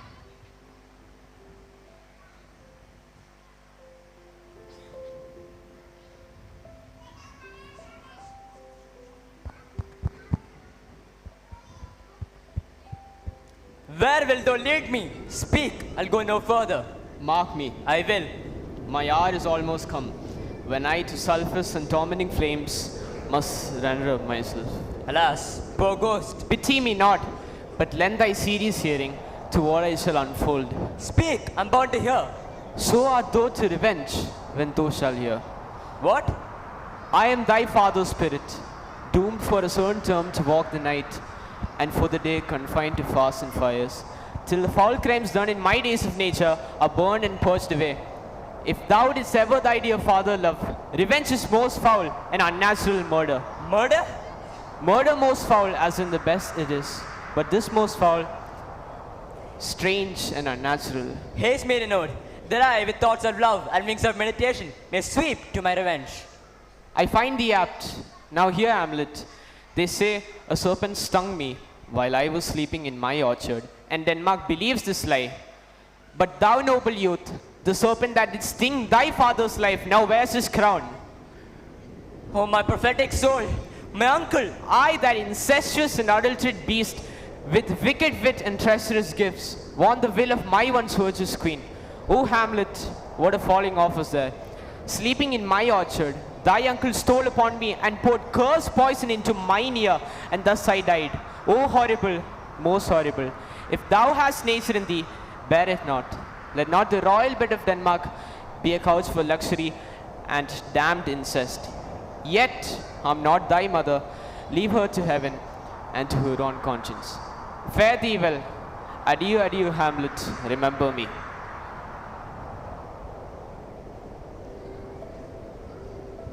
Oh, all you, host of heaven, earth, and what else? And shall I couple hell? Oh, fee, hold my heart. Most pernicious woman, villain, smiling that villain, that one may smile and be a villain. At least, I'm sure it may be so in Denmark. So, uncle, there you are. Now to my word, it is adieu, adieu. Remember me, but I fear. Lord Hamlet! Heaven, secure him. So be it. Hello, my lord. Hello, boy, come. How is it, my noble lord? What news, my lord? Oh, wonderful. Good, my lord, tell it. No, you'll reveal it. Not I, my lord, by heaven. Not I, my lord. How say you then? Would heart of man once think it, but you'll be secret? Hey, by heaven, my lord. There's no a villain dwelling in all of Denmark. It's an iron knave. There needs no ghost, my lord, come from the grave to tell us this. Why, you are in the right. And without much more circumstance, I hold it fit for us to shake hands and part. For your business and desire shall point you. For every man has business and desire. And for my own poor part, look you, I'll go pray. These are but wild and whirling words, my lord. I'm sorry they offend you, Horatio. Yes, faith heartily. There's no offense, my lord. Yes, by St. Patrick, there is. And Horatio, much offense too. touching this vision here. It is not as ghost, let me tell you that. And for your desire to know what is between us, soldiers and soldiers, give me one poor request. What's it, my lord? We will. Never speak of what you have seen tonight. My lord, we will not. Nay, but swear. Not I, my lord, in faith. Not I, my lord, in faith. Swear by my sword. We have sworn already. Indeed, upon my sword, indeed. Propose the oath, my lord. Never speak of what you have seen tonight. Swear by my sword. Swear. Rest, Pertip spirit.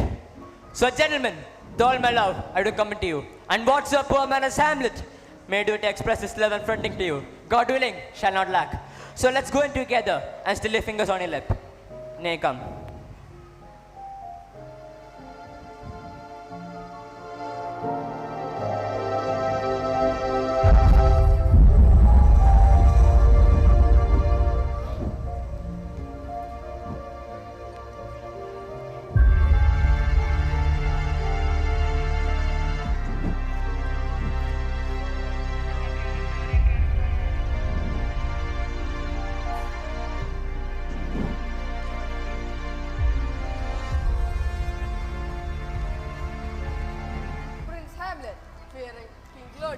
my secret slave, did resolve to guard himself by feigning madness.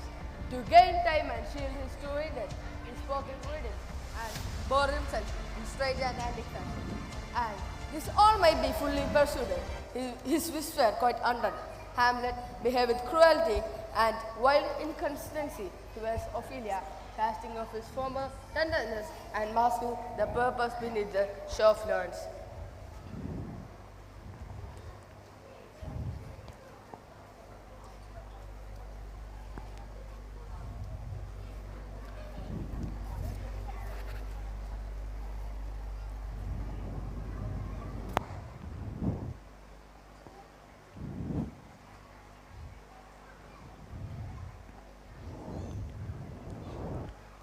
My lord? How now, Ophelia? Oh, What's my the lord, matter? I've been so affrighted. With what? In the name of God? My lord, as I was sewing in my closet, Lord Hamlet, with his doublet all embraced, no hat upon his head, his stockings unfold, ungartered, and down gibes to his ankle, pale as his shirt, his knees knocking each other, and with a look so piteous in purport, as if he had loosened out of hell to speak of horrors, he comes before me. Mad for thy love? My lord, I do not know, but I truly do fear it. What said he? He took me by the wrist and held me hard, and goes to the length of all his arm, and with his other hand, thus o'er his brow, falls to such perusal of my face as he would draw it. Long stayed he so. He raised his eyes so piteous and profound as it did seem to shatter all his bulk and his being. That done, he lets me go. Turned, he seemed to find his way without his eyes, for out of doors he went, and last bended light on me. He gave me a letter, but I durst not read it. Come, go with me. I'll go seek the king. This is the very ecstasy of love, whose violent property forces its will and leads the desperate undertakings as oft as any passion under heaven does afflict our nature. I'm sorry. What? Have you given any hard words of late?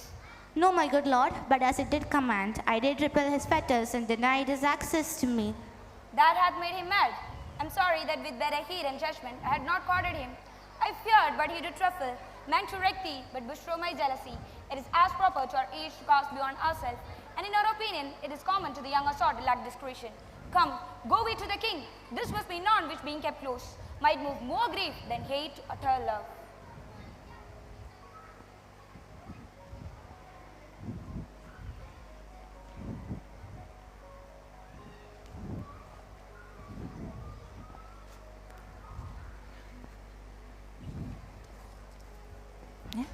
Oh.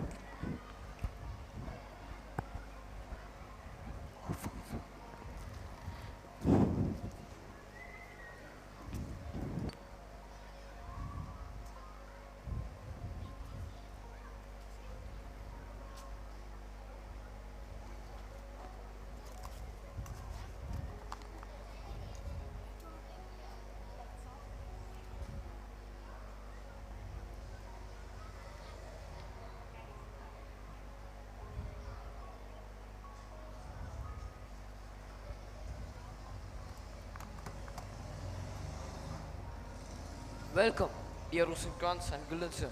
We long have wished to see you, and our need hath that has his summons. Something have we heard of Hamlet's transformation. So call it, sit this form and mind are now alike their former self. What more than grief for his dear father's death had thus estranged him? We know not, we entreat you both, bring from youth his friends, near in hurt and manner, to stay awhile within his port, and with the general company, do hidden pleasure, and as occasion serves, discover if some hidden grief afflicts him, which none might fall within our cure. Did he receive you well? Both your majesties might, by the sovereign power you have of us, put your dread pleasures more into command than to entreaty. But we both obey, and here give up ourselves in the full bent to lay our service freely at your feet, to be commanded. Did he receive you well? Thanks, Rosencrantz and General Guildenstern. Thanks, Guildenstern and Gentle Rosencrantz, and I beseech you instantly to visit my too much changed son. Go, some of you, and bring these gentlemen where Hamlet is. Heavens make our practices and our presence pleasant and helpful to him. Aye, amen.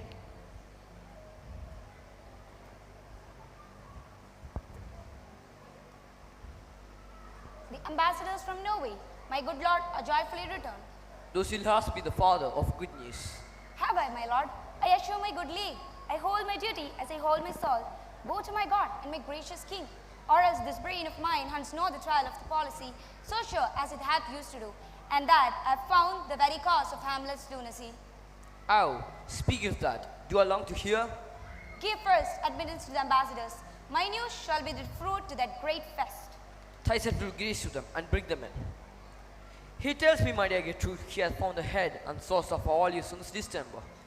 I doubt it is no other but the maid, his father's step, and our over hasty marriage.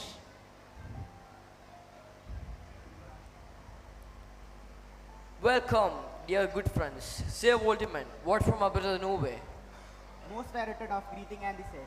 At first, he sent to stay his nephew's leaves, which seemed a war against Pollard. But better understood, he found that it was aimed against you, Highness. Much grief, sickness, age, importance has been misused a lot. Order him to arrest young Fortinbras who rebuked the Norway gates, and grant him to pay 3,000 crowns, and give him the full commission to lead those troops. We thought she sends the entreaty. That my preaching to keep quiet past your dominance on such enterprise, on such regard of safety and allowance as therein are set down. He likes us well, and at our more considered time, will read, answer, and think upon this business. Meantime, we thank you for your well-looked labor. Go to your rest. At night, we'll feast together. Most welcome. This business is well entered, and my league and madam, to explain what majesty should be, what duty is, why day is day, night, night, and time is time, where nothing but a waste, night, day, and time. Since brevity is the sole wit and tardiness outward flourishes, I'll be brief. Your noble son is mad. Mad, I call it for. To define true madness, what is it to be nothing else but mad? But let that go. More matter with less art. No, madam, I use no art at all. That he is mad. It's true, it's true, it's pity, and pity, it's true, it's true. A foolish figure, but farewell it, for I use no art. Mad, let us grant him, and now remains that we find the cause of this effect, or rather say the cause of this defect. For this effect defective comes because, and now I have got a letter from Hamlet. Now gather and surmise. To the celestial of my soul's ideal and most beautified Ophelia. That's an ill phrase, a wild phrase. Beautified is a wild phrase, but you shall hear. Came this from Hamlet to her? Good madam, stay I will, I'll be faithful. Thou to the stars of fire, thou do the sun doth move, thou true to be a liar, but never doubt I love Hamlet. This in obedience hath my daughter shown me, hath his solicitings, as I fell out by time, mean and place, all given to mine ear. But how has she received his love? What do you think of me, my lord? As a man of faithful and honorable. I would fain prove it so, but what would you think when I first saw this fiery love take flight? Yet my daughter spake a word of it. Would you not blame me, had I held my peace like some dumb book, or winked and looked away? Nay, I said to her, Lord Hamlet is a prince. Beyond thy sphere this must not be. I bade her bow his suit, receive no tokens, hold no sacred talks, and she did obey. And he repulsed his short tale, from thence to sleeplessness, from thence to warning, wild humors, and in very decline, the very madness that now we laments. Do you think this? It may be, very likely. Had there been such time, I did fain know that I positively said this so, when it proved otherwise. Not that I know. Take this from this. If this be otherwise, if circumstances lead, I'll find where the truth is hid. Indeed, it is hid within the center. We will try it. Sometimes we walk 4 hours here together in the lobby. So it does indeed. And at such a time, I lose my daughter to him. Be you and I behind the arras. Mark the encounter. If he love or not, and not from his reason fallen therein, let me be an assistant for his state and keep a farm and cattle. Well, we shall sift him.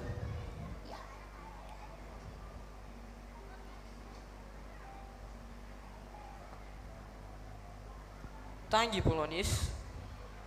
Away, both away. I'll board him presently.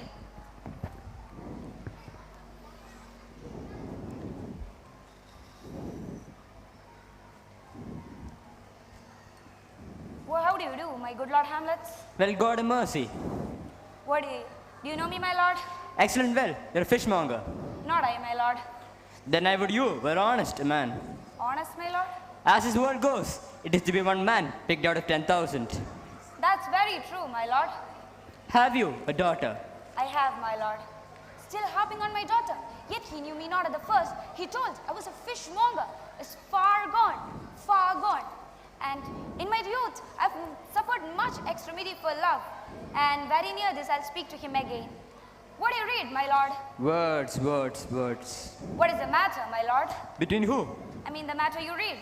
Slander, sir, for the satirical rogue that old men have grey beards, and their eyes purging thick amber and plumberry gum, and their faces are wrinkled. Together with, sir, I most powerfully and potently believe. But for yourself, who should be as old as I am, if like a crab could go backward. Though this be madness, and yet there is a method in it. Will you walk out of the air, my lord? Into my grave. Indeed, that is the air. How pregnant sometimes his replies are. A happiness that often madness hits on, which reason and sanity could not be so prosperously be delivered of. And I'll suddenly leave him and me, contrive the mean of meeting between him and my daughter. My lord, I most humbly take my leave of you. You cannot, sir, take from me anything I'll more willingly part with, except my life. Fare you well, my lord. My lord, you may have this book.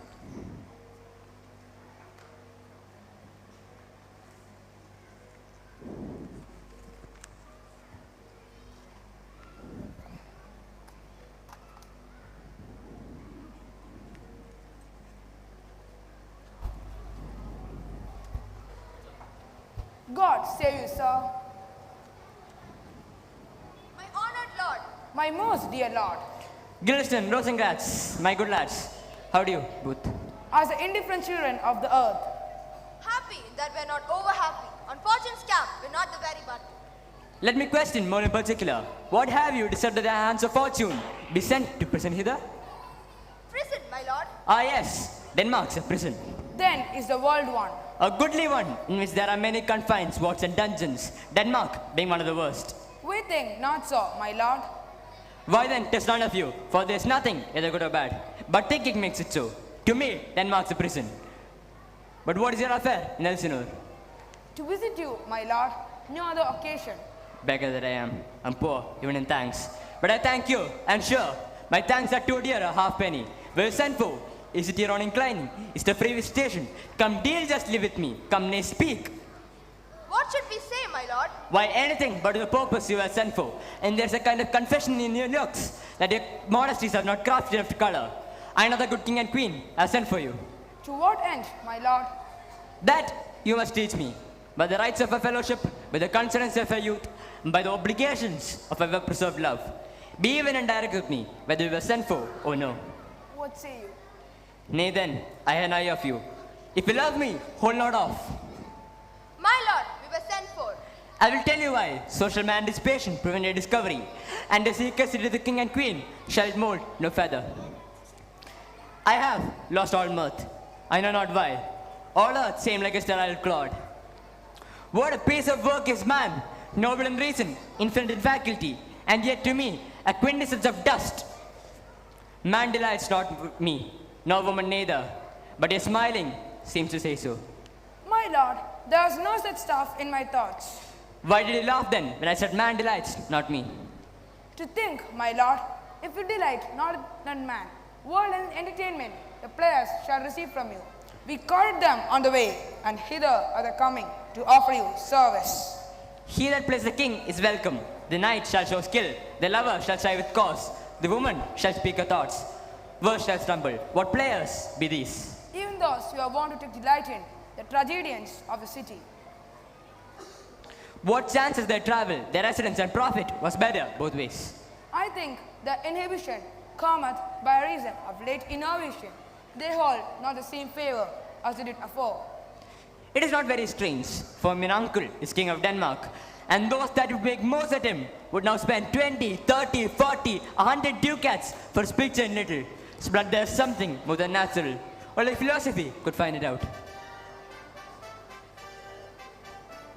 There are the players. A will prophecy comes to speak to me about the players.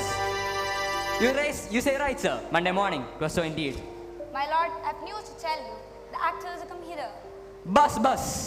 Upon mine honor, the best actors in the world, either for tragedy, comedy, history, pastoral, tragical, comical, historical, pastoral, tragical, historical, pastoral, comical, scene indivisible, or poem unlimited. Seneca cannot be too heavy, no plateaus too light.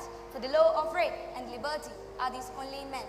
Oh, Jephthah, judge of Israel, what a treasure hadst thou. What treasure had he, my lord?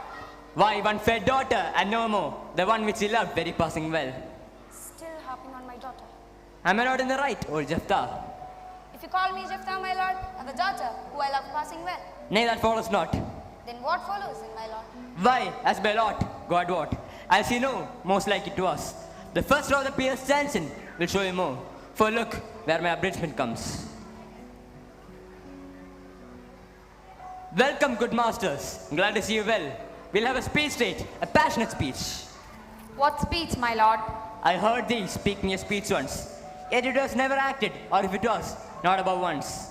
The play pleased not the million, it was caviare to the general, yet it is a noble piece, modest, cunning and well framed. The one part I love the most, Aeneas till to Dido, especially where he speaks of the Priam slaughter. It lives in your memory, it begins with the rugged Pyrrhus, like the Hyrcanian beast. No, let me not think. Ah yes, the rugged Pyrrhus, he whose sable arms do precede you. Well spoken in faith and good discretion. The rugged Pyrrhus, he whose sable arms, black as his purpose, did the night resemble when he lay couched in the ominous horse, hath now this red and black complexion smeared with headly more dismal, head to foot now is he total goals, hotly tricked with the blood of fathers, sons, daughters, baked and impasted with the parching streets that led to a tyrannous and damned light to their lord's murder, roasted in wrath and fire and thus ossized with coagulate gore, with eyes like rapunzels, the hellish Pyrrhus old grandsire Priam seeks. Anon he finds him striking too short at Greeks. His antique sword, rebellious to his arm, lies where it falls, repugnant to command. Unequal matched, Pyrrhus at Priam dives, in rage strikes wide, but with whiff and wind of his fell sword, the unnerved father falls. Then senseless Ilium, seeming to feel this blow, with flaming top, stoops to his base, and with a hideous crash, takes prisoner Pyrrhus' ear. For lo, his sword, which was declining on the milky head of ruined Priam, seemed it the air to stick. So as a painted tyrant, Pyrrhus stood, and like a neutral to his will and matter, did nothing. But as we often see, against some storm, a silence in heaven, the rack stands still, the bold wind speechless, the orb below as hushed as death. Anon the dreadful thunder doth render the region. So, after Pyrrhus' pause, aroused vengeance set him new a work, and never did Cyprus' hammer fall on Mars' armor forged for proof within. So now with less remorse than Pyrrhus' bleeding sword now falls on Priam. Out, those trumpet fortunes, all ye gods in general, sign it, take away her power, and break all the spokes and fellies from her wheel, and bowl the round nave down the hill of heaven as low as to the fines. This is too long. It shall go to the barbers, along with their beard. Come, speak on. Come to Hecuba. But who had seen the mobile queen? The mobile queen? That's good. Mobile queen, that's good. Run barefoot, up and down, threatening the flames. With bison Rahim, a clout upon that head where laid the diadem stood, and for a robe about her lank and all her teamed lines. A blanket in the alarm of fear caught up. Hortus had seen with tongue in venom's teeth, against fortune's state would treason are pronounced. But if the gods themselves did not see her then, when she made malicious sport, in mincing with her sword her husband's limbs, the instant burst of clamors that she made would have made bleach the burning eye of heaven and passion in the gods. Look, he has tears in his eyes no more. 'Tis well, I'll hear the rest anon. Good Lord, let the players be well used. They are the brief and abstract chronicles of the time. I'll use them after the deserts. God's bodkins is every man after his desert, and who shall skip whipping? Nay, none. Use them to thine own honor. The less they deserve, the more thy bounty. Come, sirs. Follow him, friends. We'll have a play tomorrow. Dost thou hear me, old friend? Can you play the murder of Consango? Eh, my lord. Then could you, for a need, study a speech of a dozen or 16 lines, which I could insert in? Could you not? Eh, my lord. Excellent, well. Follow that lord, and look you, mock him not. My dear friends, you are welcome to Elsinore. I leave you till night. Good, my lord. Yes, sir, God be with you.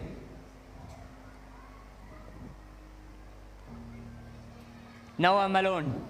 What a rogue and peasant slave am I, that this player, in a dream of passion, could force his tears for Hecuba. What's Hecuba to him, that he should weep? Had he my motive, he would flood the stage with tears, make mother guilty, and amaze the free. Yet I, dull rascal, can say nothing, nor to a king whose life was stolen. I'm a coward, tweaks my nose. Ha! I lack gall, or I had fed this slaves of hell. Oh, vengeance! Yet here I rant, like a whore, unpacking my heart with words. Oh, fee! I've heard that guilty men have been struck to the soul so deeply that they have confessed to their crimes. I'll have these players play upon the murder of my father in front of mine uncle. If he but flints, I'll know the truth. The spirit may be a devil, and the place upon my weakness, but the place where I cast the conscience of the king.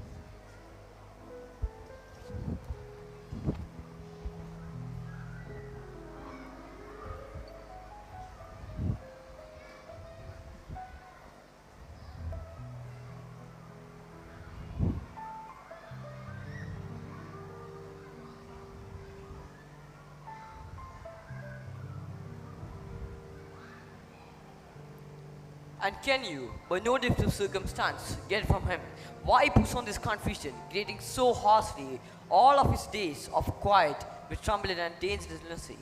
My lord, he does confess he feels himself distracted, but from what cause he'll by no means speak.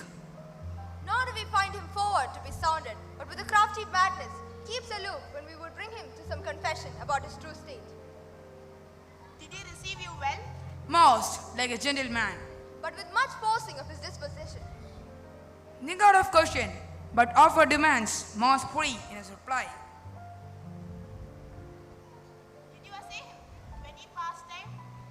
Ma'am, it so fell out that certain players we overrode on the way. Of these we told him, and there did seem in him a kind of joy to hear of it. They are about the court, and as I think, they have already ordered this night to play before him. 'Tis most true, and he beseeched me to entreat to majesties and hear the matter.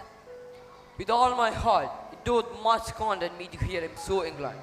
Good gentleman, give him a fourth edge, and drive his purpose on to these delights. We shall, my lord. Sweet Gertrude, leave us too, for we have closely sent for Hamelceder, that he, as stirred by accident, may affront your father and myself, lawful espials, will so best off that seeing Unseen, we of their encounter frankly judge. I shall, my lord, and for your part, Ophelia, I do wish that your good beauties be the happy cause of Hamlet's mildness. So shall I hope your virtues will bring him to his wonted way again, both your honors. Madam, I wish it may. Ophelia, walk you here. Gracious, so pleased, we'll bestow ourselves. I hear him coming. Let's withdraw.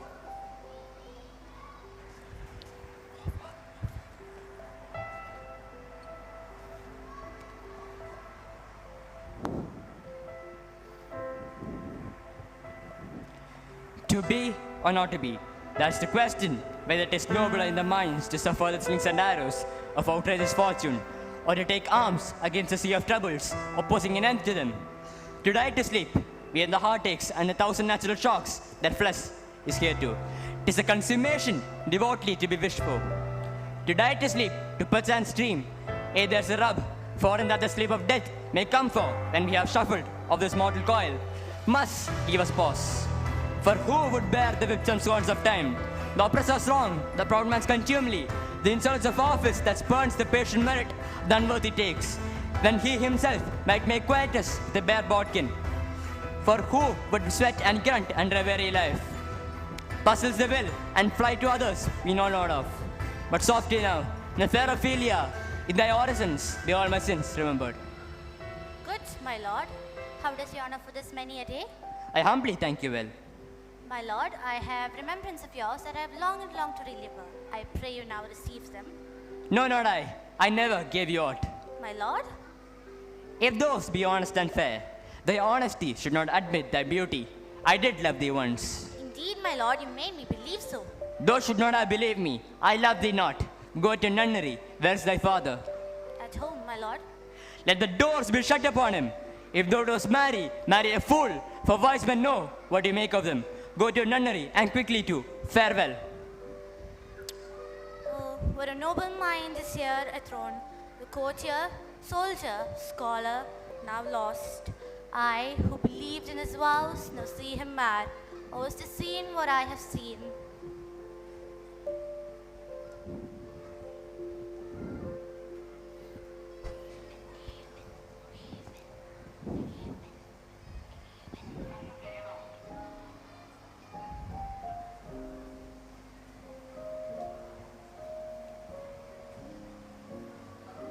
Let his mother speak to him, and presently.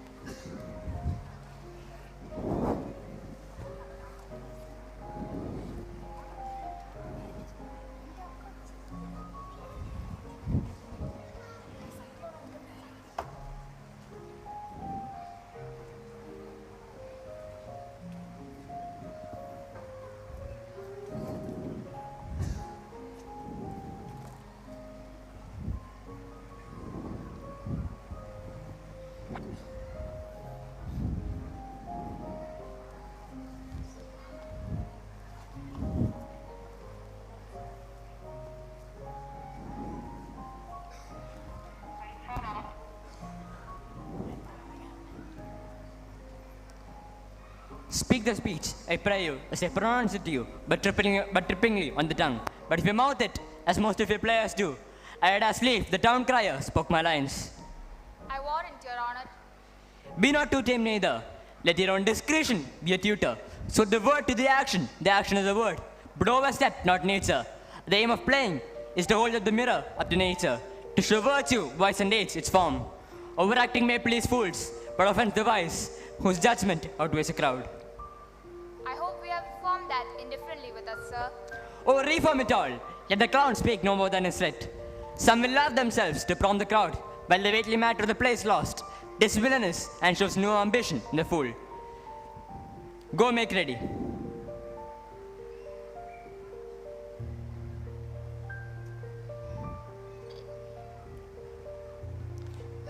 How now, my lord? Will the king be ready to hear this piece of work? And the queen too, in the present. Bid the players make haste. Will you too help to hasten them? We shall, my lord. What ho, Horatio? Yes, sweet They are coming to the play. I must be idle. Get you a place.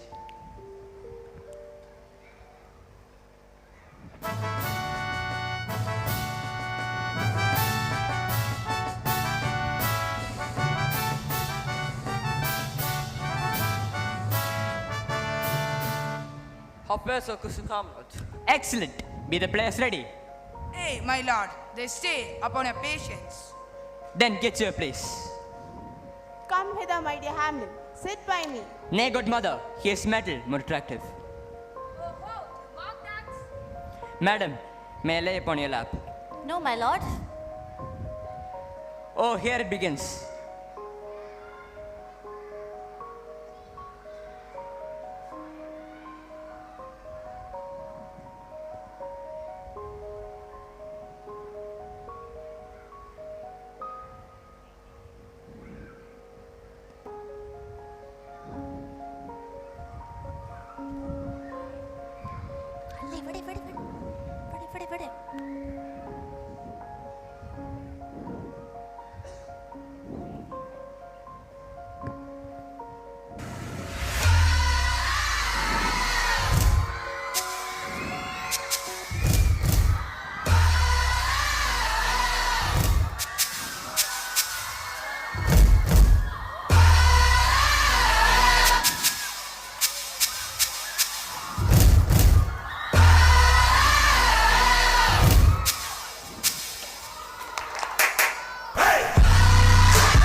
This is the moment you've waited for.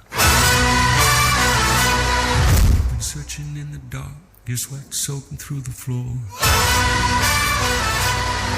And buried in your bones, there's an ache that you can't ignore. Taking your breath, stealing your mind, and all that was wrong is left behind.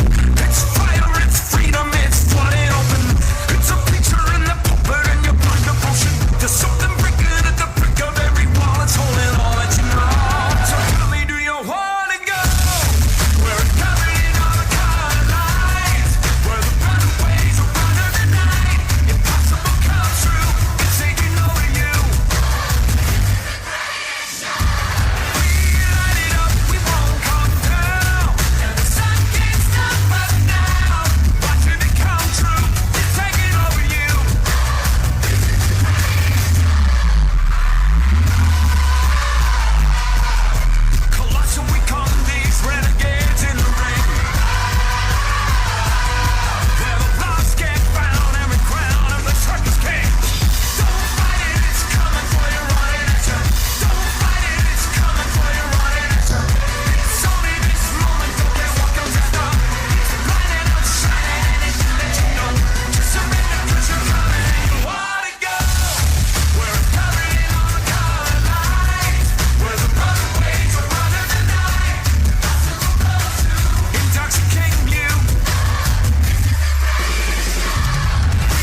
What a wonderful performance. You are merry, my lord. Who, I? I, my lord. Oh God, you're a logic maker. What should a man do but be merry? And look how cheerfully my mother looks, and my father died within these 2 hours. Nay, 'tis twice 2 months, my lord. Nay, so long. Then let the devil wear black. I'll have a suit of sables.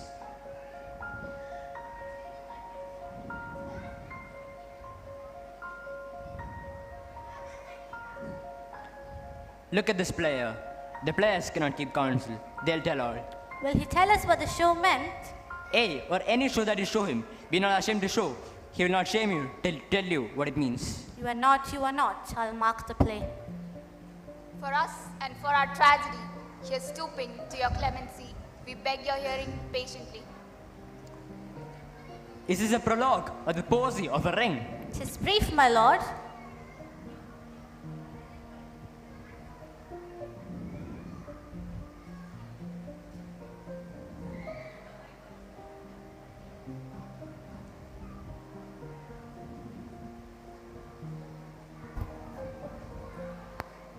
Full 30 times hath Phoebus' cart gone round, Neptune's Hortus and Delos orbed ground, and 30 dozen moons with borrowed sheen, since love our heart and Hymen our hands, unite commutual in the most sacred bands. So many journeys may the sun and moon make us count all our be done. But woe's me, you are so sick of this, that I distrust you, yet though I distrust you, discomfort you. For moments fear and love holds quantity. When my love is measured, my fear so. When great love grows, my fear is so. When fear grows, my love grows. Faith, I must leave thee, love, and shortly too. My operant powers their function leave to do. And thou shalt live in this fair world behind. Honored, beloved, and happily once again, for husband shalt go. No earth to give me, oh come from the rest. Such love needs season of best. When second husband occurs, none by the second, but who'll kill the first? Wormwood, wormwood. The infant that second marriage moves are base of thrift, but none of love. The second time I kill my husband is when I kiss my husband in bed. I trust thy words are true, yet men of change. What we resolve, our passions rearrange. Intent is fleeting, blown by memories breathe, but dying still and soft as death. Joy and grief, both their purposes confront. Love shifts as fortune turns her wheel around. The mighty fall, their friends fall with a state. What now seems firm, but tomorrow may unbend. No earth to give me food, no heaven's light. Desperation turn my trust and hope. And anger still be my scope. Once a widow, ever I be a wife. Sweet, leave me here a while. I would beagle steadiest day with a sleep. Sleep thy brain, never mischance come between us. Thrive. If she should break it now. Madam, how like you this play? The lady protests too much, methinks. Oh, but she'll keep her word. What do you call the argument? Is there no offense in it? No, they do but jest. No poison in the world. What do you call the play? The mousetrap, marry, how, tropically. The play is an image of a murder done in Vienna. Gonzango is the duke's name, Baptista his wife. You shall see anon. 'Tis a knavish piece of work. But your majesty and we that have free souls, it touches us not. That the gold jade wins, our withers are unwrung. This one, Lucianus, nephew to the king. You're good as a chorus, my lord. Thoughts flat, hands up, tracks fit and time seconds. On freight season, else no creature seen, though mixture of midnight beats has been collected. Thrice blasted, thrice infected, dying. The natural magic deserves immediately. He poisons him in the garden for his guard's estate. His name's Gonzango. The story's extent, the choice in Italian. Shall see anon who the murderer gets the love of Gonzango's wife. Your crown is mine now. Soon your woman too. The king rises. What frighted with false fire? How fast, my lord? Give me some light away. Lights, lights!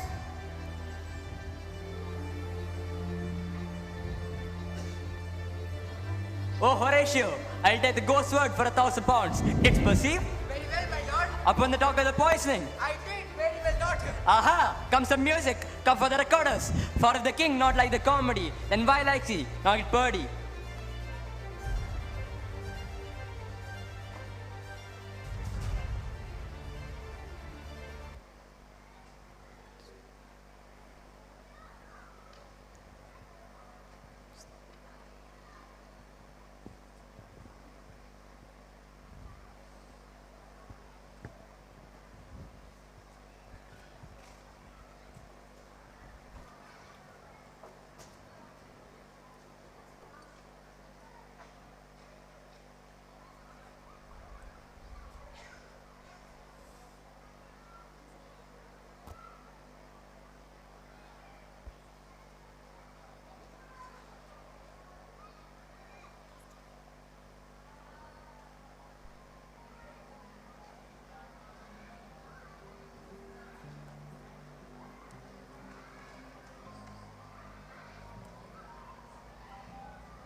I like him no stand is safe, to with us, to let his madness range. Therefore, prepare you, I, your commission, will forfeit dispatch, and he to England shall along with you. The terms of our estate may not endure so hostile and so dangerous. We'll ourselves provide most holy and religious fear it is to keep those many bodies safe that live and feed upon your majesty. Arm you, I pray you, to this speedy voyage, for we will put fetters upon this fear. We will We will, my lord. My lord, he is going to his mother's closet. Behind the arras, I'll convey myself to hear the process. And I'll warrant she'll tax him home. And as you said, and wisely was it said, it's me that some more audience than a mother, since nature makes him partial, should overhear the speech of vantage. Fare you well, my lord. I'll call upon you. Here you go to bed. Thanks, my dear lord. Oh, my offense. It's wrong.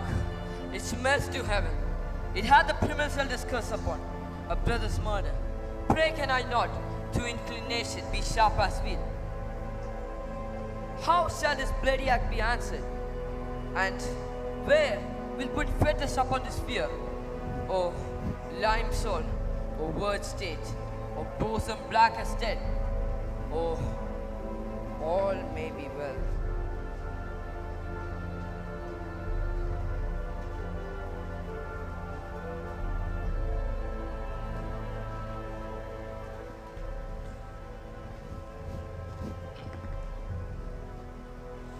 Now might I do it, while he prays. Shall I strike and send the villain straight to heaven?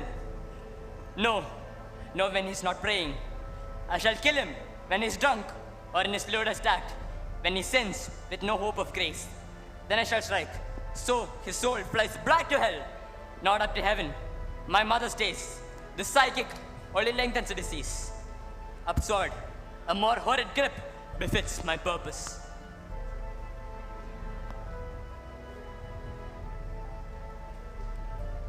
My words fly up, my thoughts remain below.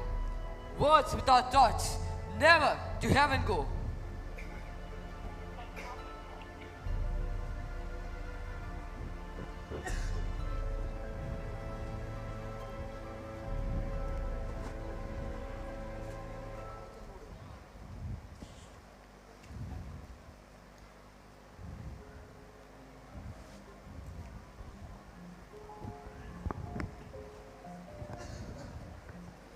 Look you home to him. Tell him his pranks are too good to bear with, and that your grace hath screened between much heat and energy. And now, I'll hide. Mother, mother, mother. Fear me not. Withdraw. I hear him coming. Now, mother, what's the matter? Hamlet, thou hast thy father much offended. Mother, you are my father much offended. Come, come, you answer with an idle tongue. Go, go, you question with a wicked tongue. Why? How now, Hamlet? What's the matter now? Have you forgot me? No, by the road not so. You are the queen, your husband's brother's wife, and by you not so. You are my mother.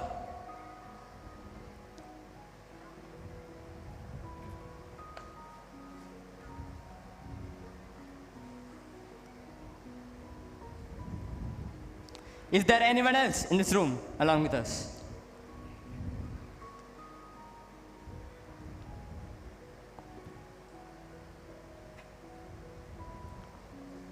I sense some foul play near that curtain. What? Oh, hell! How now a rat? Dead for a duke yet dead. Oh, I'm slain! Oh, me! What hast thou done? No, not I know. Is it the king? Oh, me! What a rash and bloody deed is this? A bloody deed, almost as bad as kill a king and marry his brother. As kill a king? Hey, madam, that is my word. Thou wretched, rash, intruding fool, farewell, I took thee for thy better. Oh, me! What have I done that thou darest wag thy tongue in noise so rude against me? Such an act that blurs the blush and grace of modesty, calls virtue false, plucks from love's brow a rose and plants a blister, turns a marriage oath into a liar's woe, and turns holy words in a rhapsody, when heaven glows with wrath, and whole earth, heavy and sad, second heart to know it. Ay, me! What act that rose so loud and thunders in the index? Look here upon the picture of the likeness of two brothers, and see what grace crowned upon this brow. Hyperion skulls, Jove's forehead, Mars' eye, Mercury's stride. A form where every god set a seal to show the world a man. This was your husband. Now look at your choice. A mildewed ear corrupting his fair brother. Have you eyes? Else could he leave this mountain to feed on this moor? Ha! Is his love? At your age, passion should serve judgment. What judgment lets you leap from this to this? Yet have you sense? Yet that sense is struck, for it is madness. What devil played that blindfold? If lust can stir in age, then let youth burn freely, and reason serve desire. No more. These words like daggers enter in mine ears. No more, sweet Hamlet. Nay, but to live in the rank of an enseamed bed, stored in corruption, honeying and making love of the nasty style. No more. These words have turned mine eyes into my very soul, and there I see such black and grey spots as will not leave their tint. A murderer and a villain, a slave that is not part of your 20th teeth, of your president, a voice of kings, a cutpurse of the empire and the rule, that from the precious shelf the diadem stole from, and put it in his pocket. No more. A king of strikes and patches. Oh, save me! Hover over me with the heavenly wings. What would your gracious figure? Alas, he's mad. Do you not come here tardy and decide that lapse in time and passion? But let's go by the important acting for a dread command. Oh, say.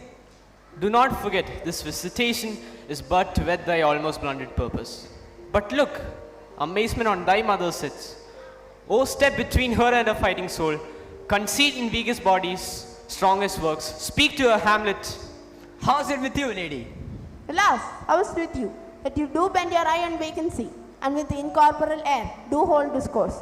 Whereon do you look? On him, on him. Look how pale he glares. To whom do you speak this?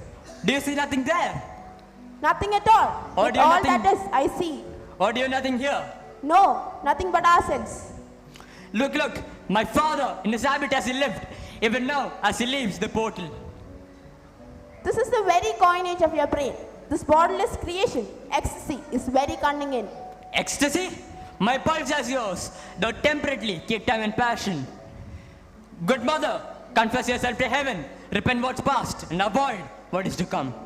Oh, Hamlet, thou hast cleft my heart in twain. Or throw away the worst part of it and live purer with the other half.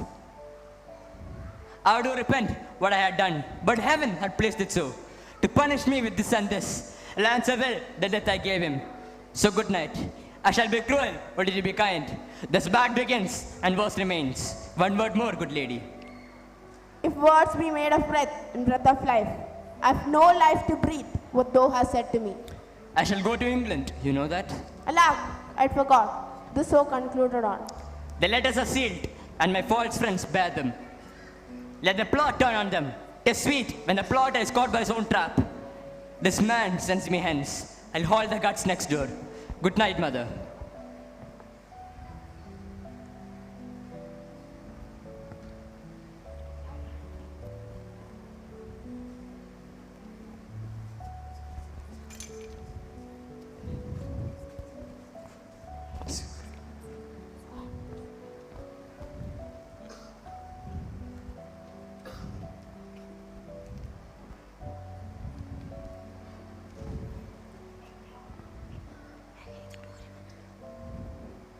must malbring these sights, these profound helps. You must translate, just we understand them.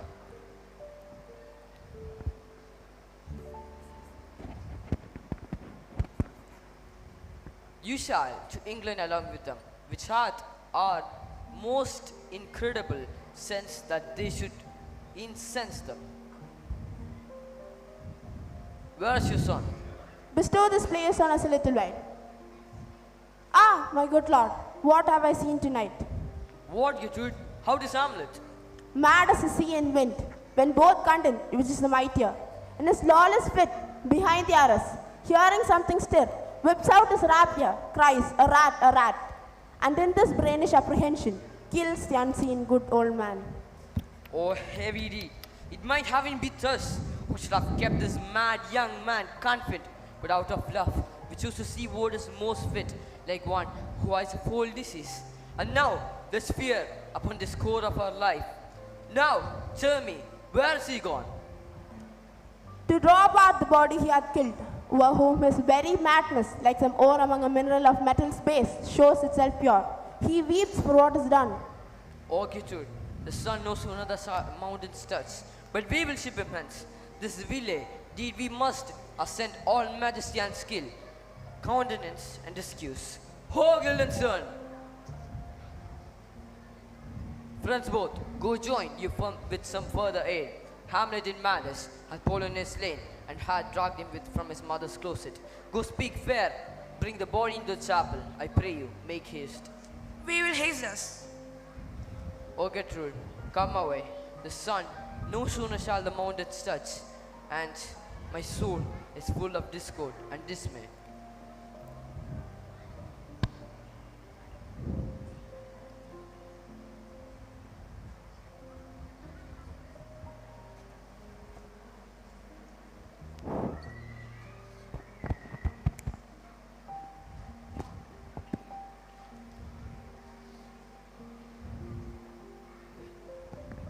Safely stored. Hamlet! Lord Hamlet! What? Who calls on Hamlet? Oh, here they come. What have you done, my lord, with the dead body?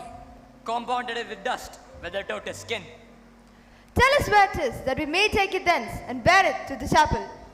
Do not believe it. Believe what?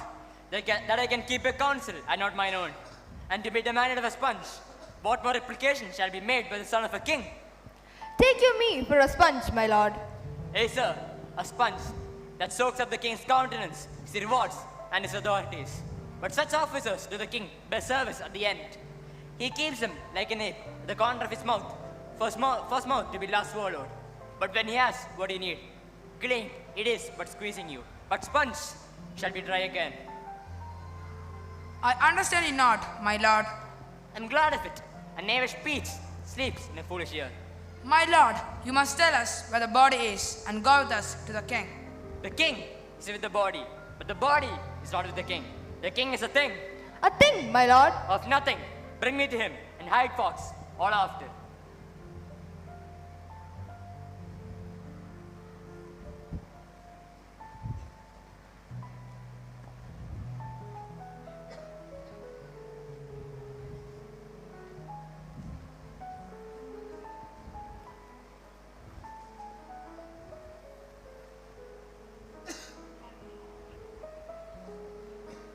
I have sent to seek him and to find the body. How dangerous this man goes loose. Yes, must not we put the strong arm low on him. He's loved of the distracted multitude, who like not in their priest, that how priest does to your eye. While a dead body is bestowed, my lord, we cannot get from him. But where is he? Without, my lord, guarded to know your pleasure. Bring him before me. Ho, Guildenstern, bring him before, my lord. Now, Hamlet, tell me, where is Polonius? In heaven, hither to see. But if your messenger find him not there, seek him in the other place yourself. But if you find him not within a month, shall nose him up as you go up into the stairs into the lobby. Hamlet, this deed we must not see unwatched. This consequences that we shall never be watched.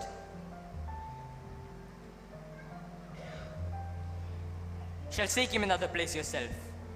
And the message for you is, you shall along with them to England. For England. Hamlet. Good. So, if the newest are purposes, I see a cherub that sees them. So up to England. Farewell, good mother. follow my foot, tempt him with speed abroad. My I man pray you. and wife. My mother is man and wife. So farewell to England. And England, if my love, though are no purposes, and therefore we shall never hear any in consciences that he to you shall along with them can hear all our estimates.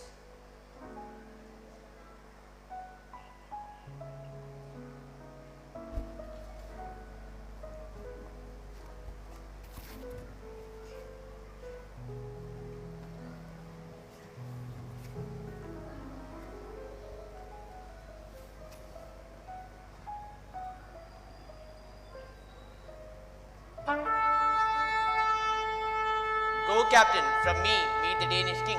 Tell him that by his license, Fort Empress craves the conveyance of a promised march over his kingdom. You know the event is. If that his majesty with aught with us, we shall express our duty in his mind and let him know so. I'll do it, my lord. Go softly on.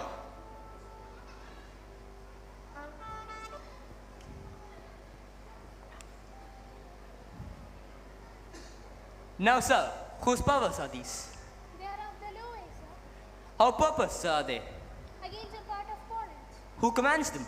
The nephews to old Louis, fought in brass. Gossen against the main part of Poland or some other frontier.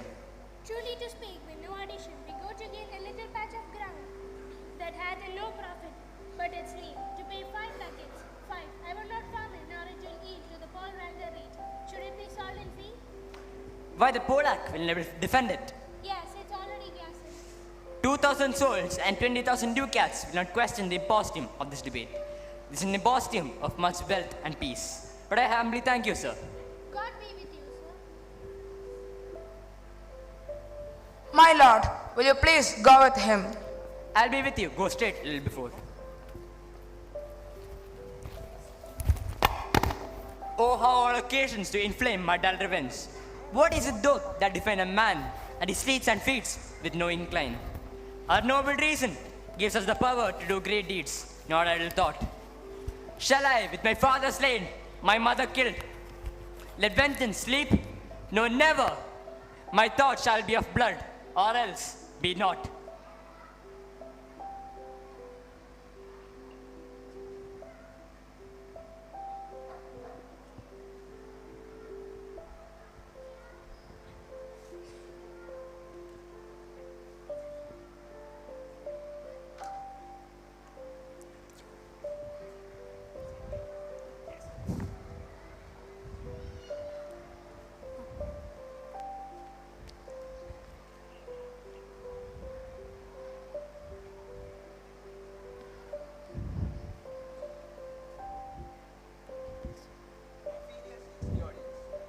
I will not speak with her.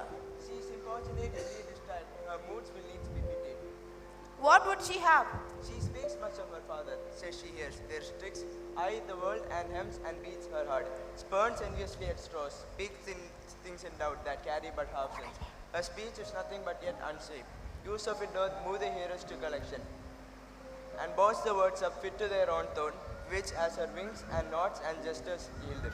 Indeed would make one thing that there might be thought, though there might not be much thought. Let her come in. To my sick soul, as sin's true nature is, each toy seems prologue to some great amiss. So full of artless jealousy is skill, it spills itself in fearing to be spilt. The eldest daughter of a nobleman, Ophelia lived in fantasy. But love was a cold bed full of scorpions. The venom stole her sanity. And if you'd never called for me, I might have lingered in purgatory. You wrap around me like a chain.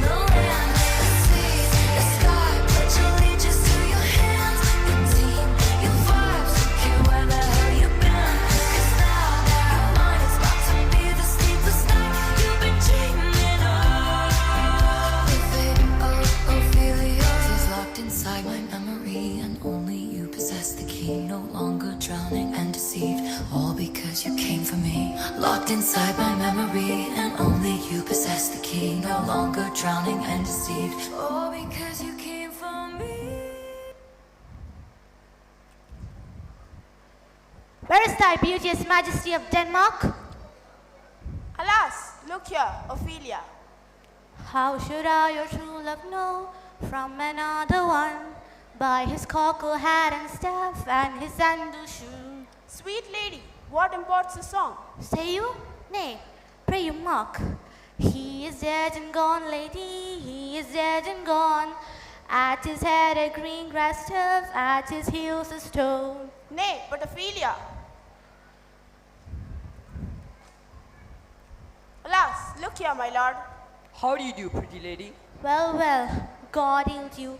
They say the owl was a baker's daughter. Lord, we know what we are, but we know what we may be. God be at your table. Consent upon her father. How long has he been this? All will be well. We must be patient. But I cannot choose but weep to think that they shall lay him in the cold ground. My brother shall know of it. So come, my coach. Good night, ladies. Good night, sweet ladies. Good night, good night. Follow her close, give her a good watch, I pray you. O Getu, this springs from our dear father's death. First Polonius slain, next your son gone. And this is the cause of this on banishment. But cause comes in battalions, not in single. And this is the cause where can never happen more. Alas, what is this noise? Where are my sisters? Let them guard the door. What's the matter? Save yourself, my lord. The ocean overbearing eats not the flat with more impetuous is and young latest in a righteous net. Overbearious your officers. The rebel call him lord. And as the world were now but to begin, antiquity forward, custom not known. Ratifiers prop every word. They cry, chose we letters. Hands, caps, and tongues applaud it to the cloud. Let us shall be king, let us king. How cheerfully on the false trail they cry. Oh, this is counter, you false Danish dogs. The doors are broke.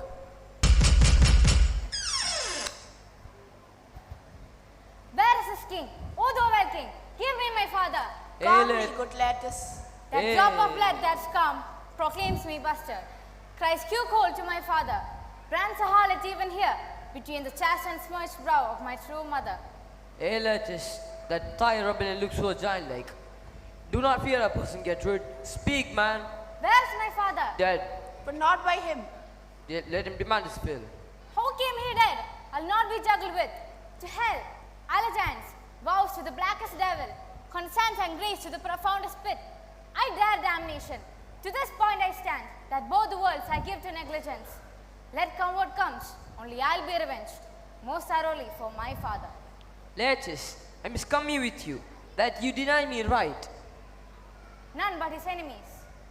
Letus, let me talk with you, that I'm guiltiness of your dear father's death, and that is done by someone else.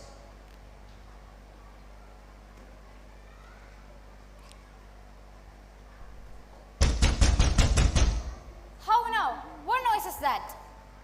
Oh, he dry up my brains, tears 7 times salt, burn out the sense and virtue of mine eye. By heaven, thy madness shall be paid by weight, till a scale turns the beam. O rose of May, dear maid, kind sister, sweet Ophelia, O heavens, is it possible a young maid's wits be as moral as an old man's life? Nature is fine in love, and where this fine? It sends some precious instance of itself after the thing it loves. They bore him barefaced in the pure hay, nanny, nanny. And in his grave rain many a tear, fare you well, my dove. Hast thou thy wits, and didst pursue revenge, it could not move thus. You must sing a down, and you call him a down, a down. Oh, how the wheel becomes it.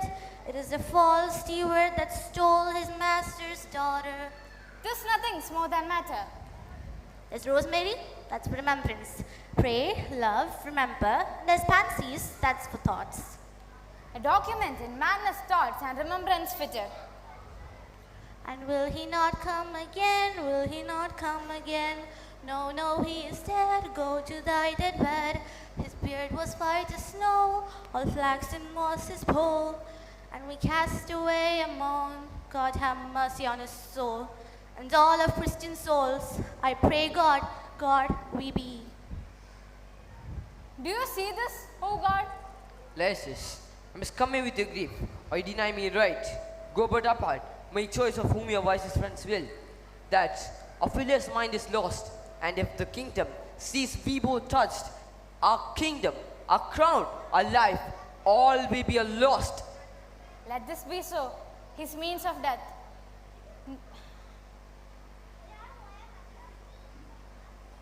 No funeral, no sword, no hashment or response. No noble rite or formal ostentation.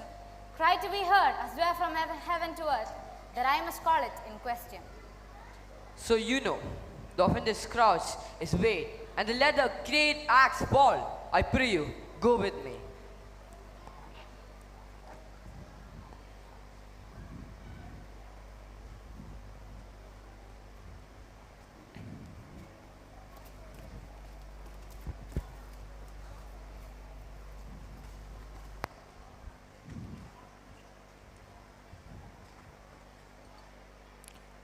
What are they that would speak with me? Sailors, sir, they say they have a letter for you. Let them come in.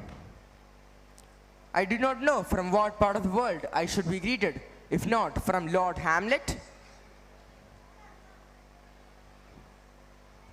a letter for you, sir. It comes from the ambassador that was gone for England. Give.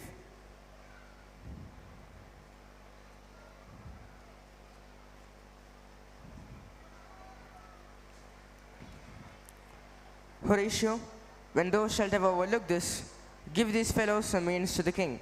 They have letters for him. We were 2 days old at sea. A pirate of very warlike appointment gave us chase. Finding ourselves too slow of sail, we put on a compelled whaler, and in the grapple I boarded them. On the instant, they got clear of our ship, so I alone became their prisoner. They have dealt with me like thieves of mercy, but they knew what they did. I am to do a good turn for them. Let the king have the letters I have sent, and repay thou to me with as much speed as thou wouldst fly death. I have words to speak in thine ear, will make thee dumb, yet are they much too light for the bore of the matter. These good fellows will bring thee where I am. Rosencrantz and Guildenstern hold their course for England. Of them I have much to tell thee. Farewell, he that thou knowest thine, Hamlet.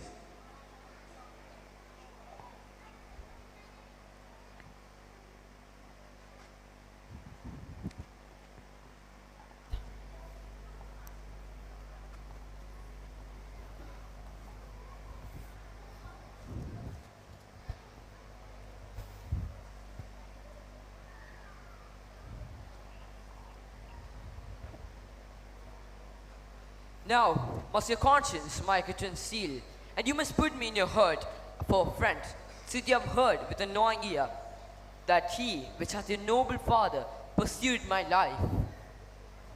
It well appears, but tell me, why you proceeded not against these feats, so crimeful and so capital in nature, as by your safety, wisdom, and all things well, you mainly were stirred up. Oh, for two special reasons, which may to you perhaps seem much unsinew, but yet to me they are strong.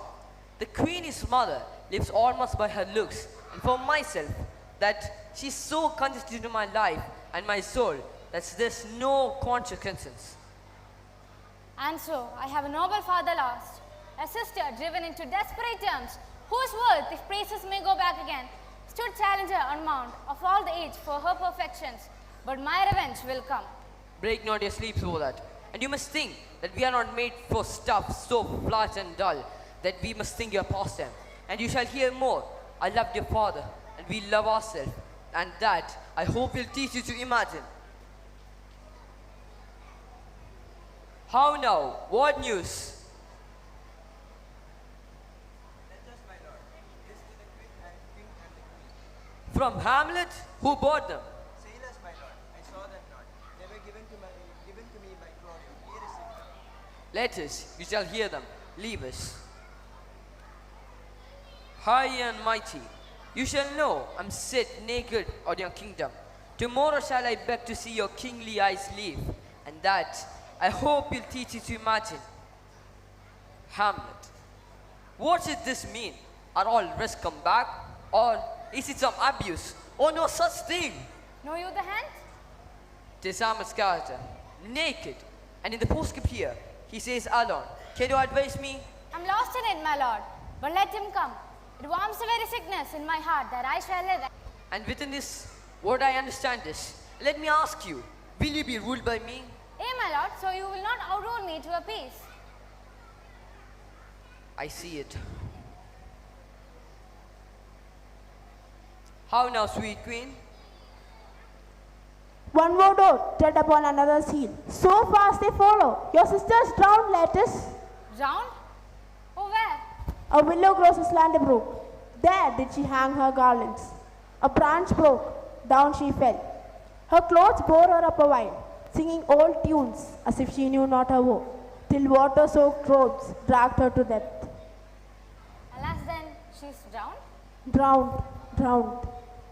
Too much of water has the poor Ophelia, and therefore I forbid my tears. But yet, it is our trick. Nature her custom holds. Let shame say what it will. When these are gone, the woman will be out. Adieu, my lord. I have a speech of fire that fain would blaze, but that is folly outset. Let's follow, Gertrude. How much I had to do is calm rains, and there, this spears me up. Therefore, let's follow.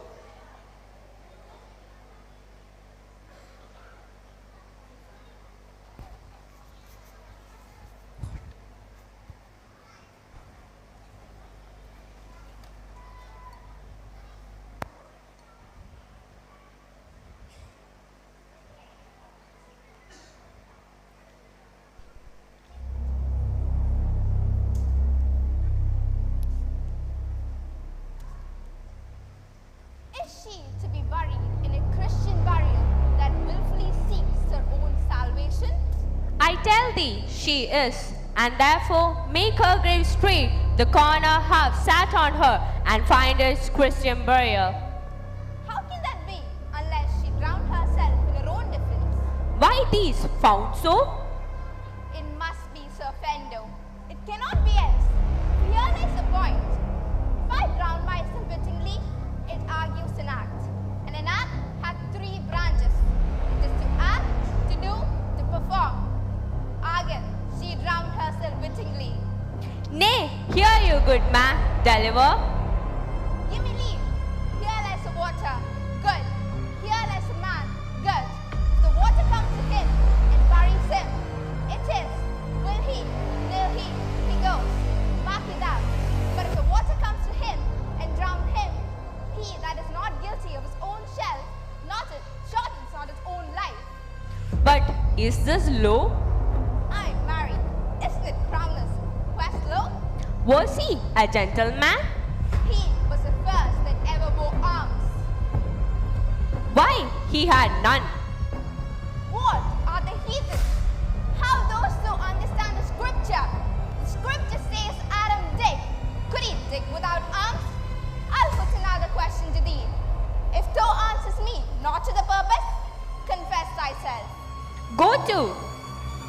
What's he that builds stronger than a mason, a shipwright, or a carpenter? The gallows maker, for the frame outlives 1,000 tenors. I like hybrid well, in good faith. The gallows does well. But how does it well? It does well to those that do it. To that again, come. Who builds stronger than a mason, a shipwriter, or a carpenter? Aye, tell me that, and on you. Marry now, I can tell. To that. Mass now, I cannot tell.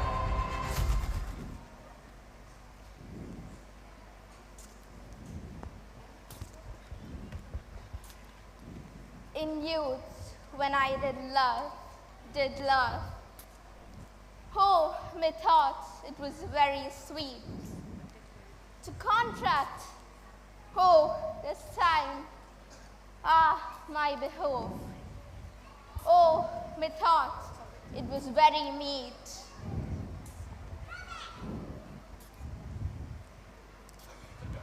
Has this fellow no feeling of business that he thinks at grave making? Custom had made it in him a property of easiness. Tisn't so. The hand of unemployment had had the daintiest sense.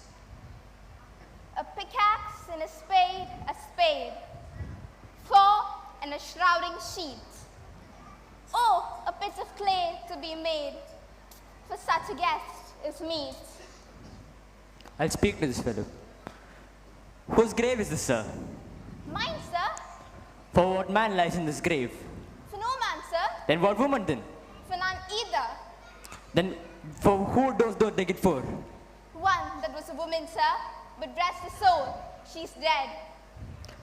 How absurd the name is. Oh, Horatio, I've taken note of it these 3 years, that the tip of the toes of the courtiers are so close to the heels of the peasants. How long has thou been a grave maker? Of all the years have been since. How long is that since? Cannot you tell that? Every fool can tell that. It was the very day that young Hamlet was born, he who was mad and sent into England. Hey, Mary, why was he sent into England? Why? Because he was mad. He shall recover his wits there, and if he don't, it's no great matter there. How? 'Twill and not to be seen in him. There, the men are as mad as he. How came he mad? Very strangely, they say. How strangely? Fame in with losing his wits. Upon what ground? Why, here in Denmark, I've been sexton, man and boy, for 30 years. Oh, Horatio, tell me one thing. What said, my lord? Dost thou think Alexander looked in the fashion on the earth? Even so? To what basis must we return, Horatio? Why don't we use our imagination to trace the dust of the noble Alexander to stop a bunghole? To consider, too curiously to consider so. Alexander died. When he died, he was buried. And then he was turned into dust. And dust turns into earth. And we use earth to make loam. And why won't loam stop a beer barrel? Imperious Caesar, dead and turned to clay, now stops a hole in the wall to keep the wind out. Oh, the earth that had left the whole world in awe now stops the flow of the wall. But so off aside, the king arrives.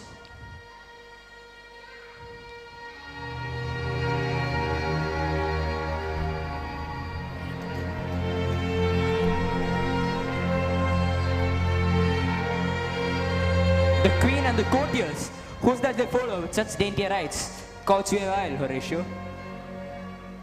What ceremony else? Her obsequies have been as far and large as we have warranted. Her death was certain, and but that also is the order. She should, in ground unsanctified, have lost the last remains of bear, last trumpets of charitable prayers. Yet, here she is, allowed her virgin crowns and her maiden instruments and the bringing home of bell and burial. Must there no more be done? No more be done. We should profane the service of the dead and to sing a requiem to peace-parted souls. Lay her at the earth, and from her fair and unpolluted flesh may violet spring. I tell thee, churlish priest, a ministering angel shall my sister be, when thou liest howling. What, the fair Ophelia? Sweet to the sweet, farewell. I hope thou shouldst have been my Hamlet's wife. I thought thy bride bed to be decked, sweet maid, and not have entered thy grave. O trouble woe, fall 10 times trouble on that cursed head, whose wicked deed, thy most ingenious sense, deprived thee of. Hold of the earth a while, till I have caught her once more in my arms. Now pile your dust upon the quick ended, till of this flight a mountain you have made, to earth of all Pelion, or the sky shed of blue Olympus. What is he whose grief bears such an emphasis, whose face of sorrow conjures the wandering stars, and makes us like wonder-wounded heroes? This is I, Hamlet, the Dane. The devil take thy soul! I pray thee, take thy fingers off my throat. I may not be splendid and rash, but I have something in which thy witnesses fear. I pray thee, take thy fingers off my throat. Bottom! Hamlet! Hamlet! Why, I'll fight with him until my eyelids will no longer wag. Oh, my son, what thing? I loved Ophelia. 40,000 brothers could not, for their quantity of love makes up mine. What will thou do for her? Hortus is mad as hell. For love of God, forbear him. Swans, I said, what will thou do for her? Weep, fight, fast, tear thyself, drink up hazel, eat a crocodile. I'll do it. Thy come to thy own wine, and jump into a grave. Be quick with her, so will I. And heap mountains on us till the sky scorches our heads. I'll run as well too. Horatio, wait upon him. Strengthen your patience in the last night's speech, for we did closely tender for it. And Horatio, we have always been him.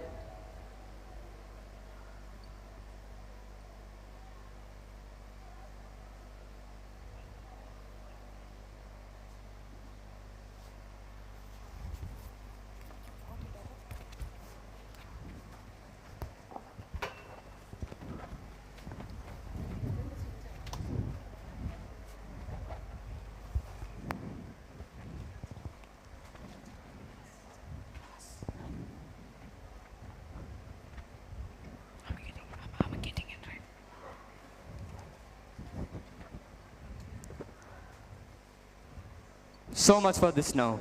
Those don't recall the circumstance. Hey, my lord. The tempest in my soul kept me from sleep.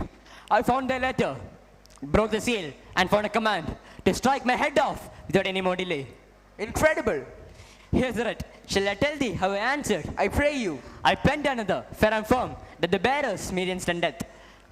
Heaven help me sign it with my father's signet. So, Rosencrantz and Guildenstern go to it? They did pursue their fate. Their fall was of their making. This is what happens when low men meddle in great matters. What a king is this? Think not it's just that. He killed my father, stained my mother, stole my hopes, and sought my life. But he shall meet his end by my own hand. Soon will he know what England had done? But that moment is mine. But man's life is but a breath. Yet I am sorry for my passion against Latus. His cause mirrors mine.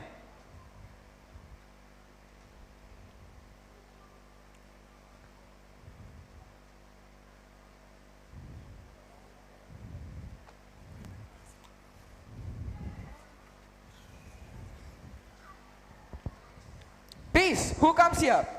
Your lordship is right. Welcome back to Denmark. I humbly thank you well. Dost know this butterfly? No, my lord. He has much land for a wise to know. He has a fertile land, and let a beast be the lord of beasts. But as I say, spacious in the possession of dirt. If your lordship were at leisure, I should impart a thing to you from his majesty. I will receive it, sir, with all diligence of spirit. But put your bonnet to the right use. It is for the head. I thank your lordship. It is very hot. Now believe me, it is very cold. The wind is northerly. It is indifferent cold, my lord, indeed.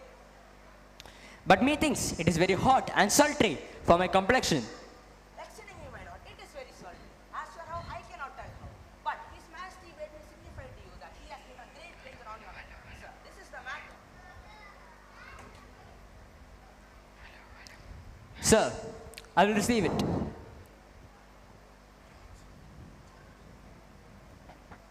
my good lord.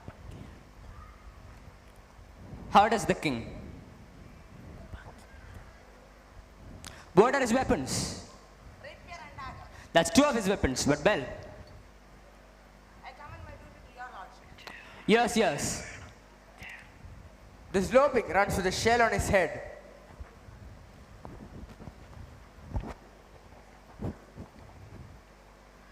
My lord, Majesty commended him to you by young Osric, who brings back to him that you attend him in the hall, who sends to know if you have pleasure hold to play with Latus, or that he will take a longer time. I'm constant in my purpose. Follow the king's pleasure.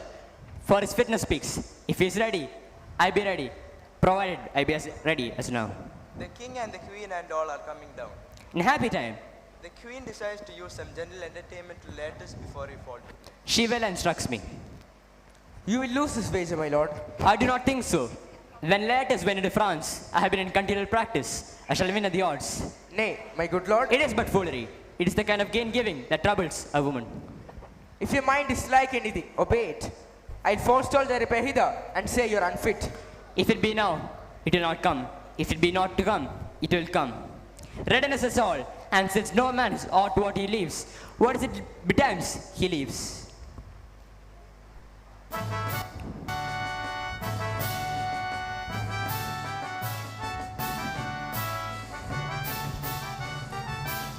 Come, Hamlet, take this from my hands. Forgive me, sir, for our wronged but pardon me as you're a gentleman, for everyone here knows I was punished with sore distraction. What I did then to stir your nature and honor, I do proclaim was madness. Was in Hamlet wrong Latus? No, never. It was his madness. So Hamlet stands among the wronged, and his madness is foe. So with all this disclaiming from evil, I do hope to gain a place in your most generous thoughts. I am satisfied in nature, whose motive in this case should steer me most to my revenge. But in my terms of honor, I stand aloof, and will no reconcile till by some elder masters of non-honor. I have a voice and precedent of peace to keep my name on guard. But till that time, I do receive your offer, love like love, and will not wrong it. I embrace it freely. Let us brothers wager frankly play. Give us the foils. Come, one for me. I'll be a foil, Hortus. In mine ignorance, your skill shall shine like a star in the darkest nights. You mock me, sir. No by the hand. Give them the foils, young Ostrich. Hey, my good lord.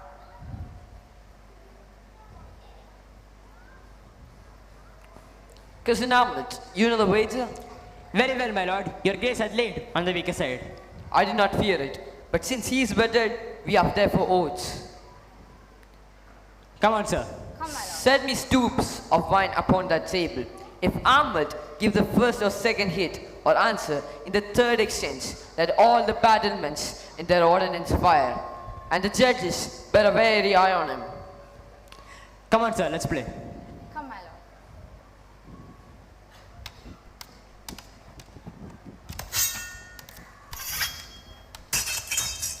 One. No. Judgment. A hit, a very palpable hit. Well, again. Stay! Give me the drink. Here's your thigh health, Hamlet. Send it a while. I'll play this bound first. Come, sir.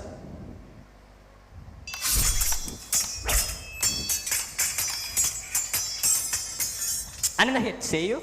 A touch, I do confess. He is fat and scant of blood. Here, Hamlet, take my napkin, rub thy brows. The queen carouses to thy fortune. Madam, you may have my drink.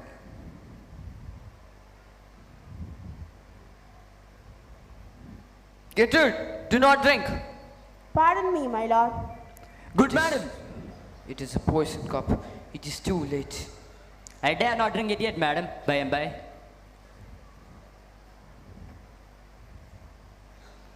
Start the play. Come, sir. I pray you, but Dolly, I'm afraid you'll make a vantage of me. Say you so? Come on. Have it now. Nothing neither way. They bleed on both sides. Pardon them. They are incensed.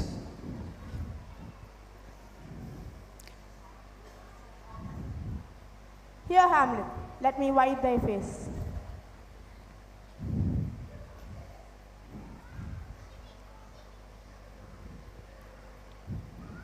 How is it, Hortus? Why, as woodcock to my own springe, ostrich, I'm justly killed with my own treachery.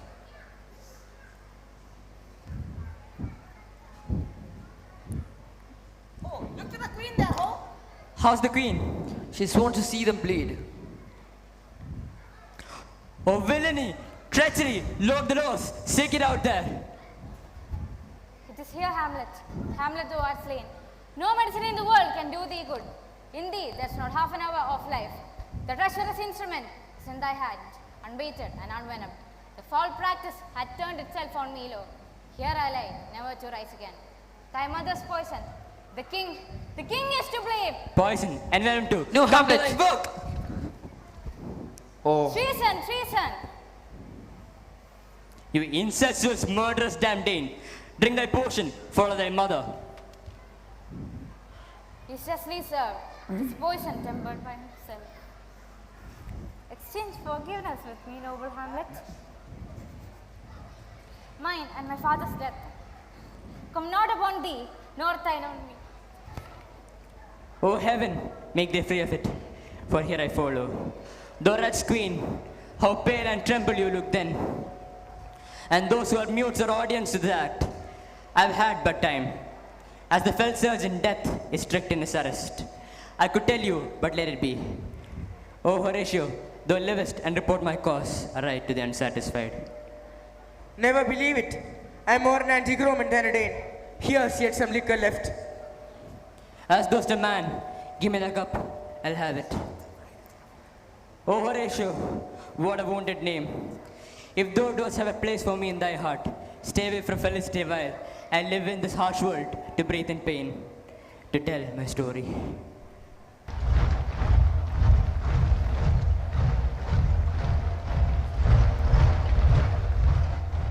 What warlike noise is this? Oh, here I die, Horatio. I cannot live to hear the news from England, but I prophesy the election lights for Fortinbras. He has my dying voice, so tell him, more or less, which I've solicited.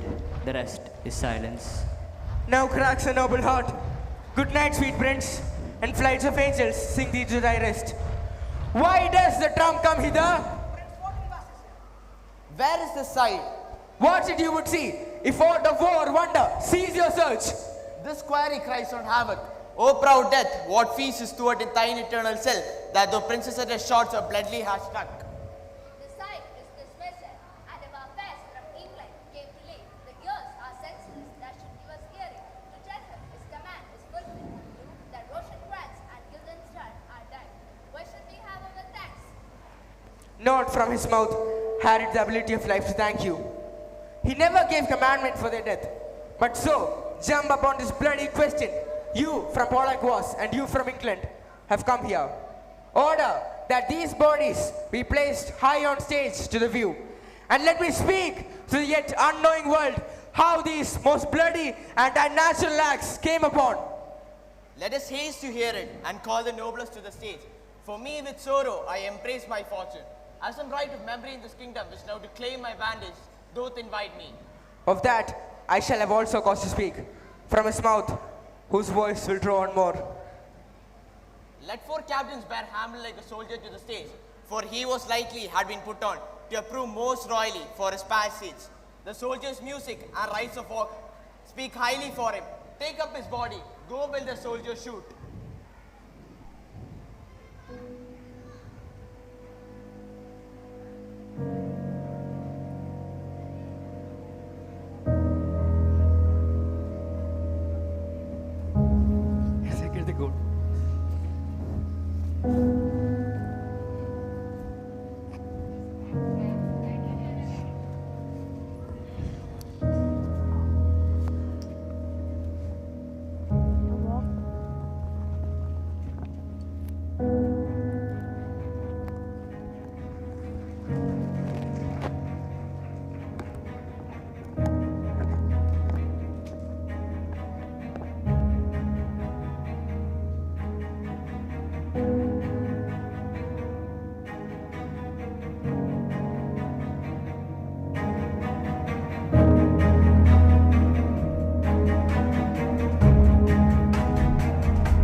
the best.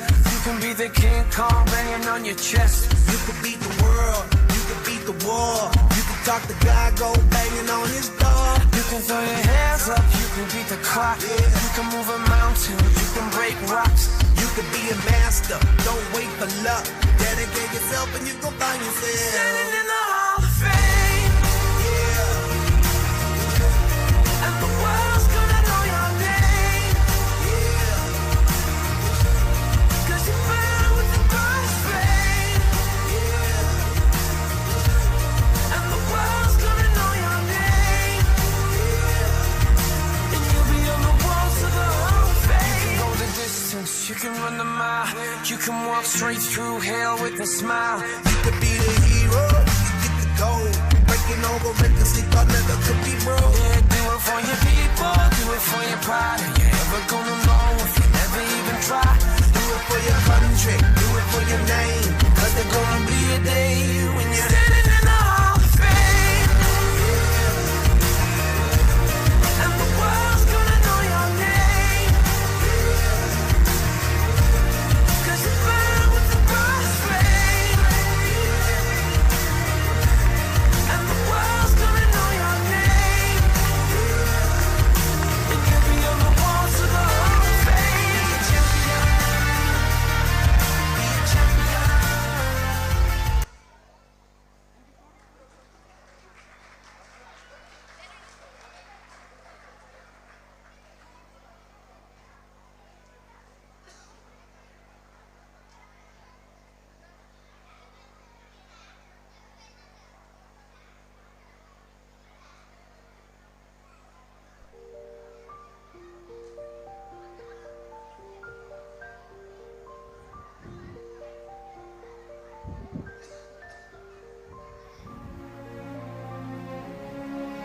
Denmark's royal stage has witnessed yet another share of bloodshed and tragedy.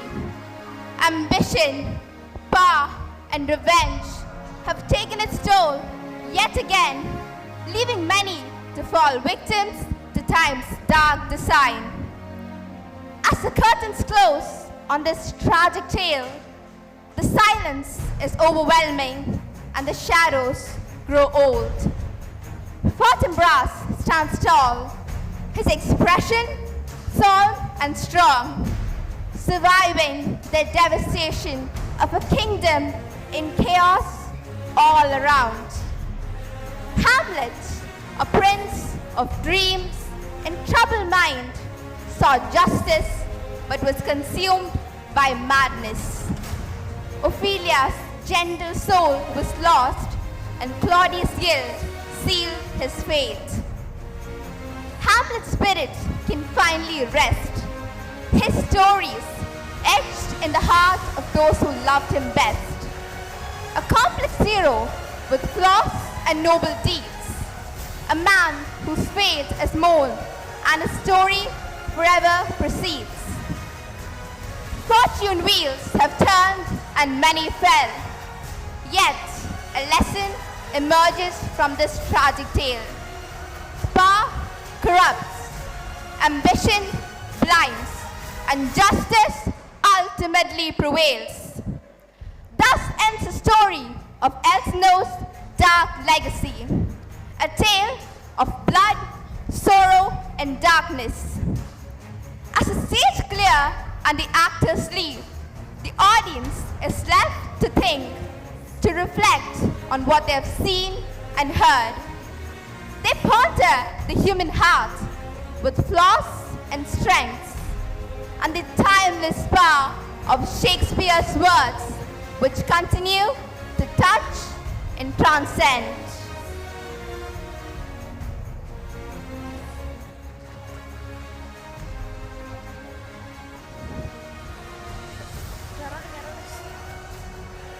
Oh fuck.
just like fire, burning up away. If I could light the world up for just one day, watch this madness, colorful charade. No one can be just like me anyway. It's just like magic, I'll be flying free. I'ma disappear when they come for me. I kick that ceiling, what you gonna say? No one can be just like me anyway. It's just like fire.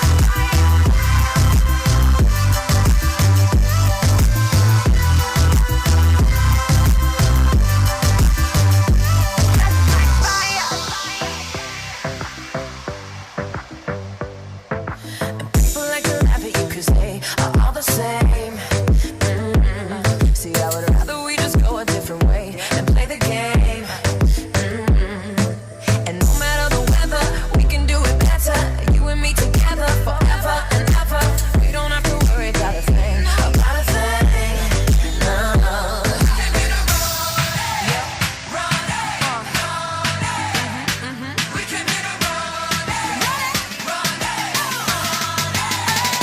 Just like fire, burning up away. If I could light the world up for just one day, watch this madness, colorful charade.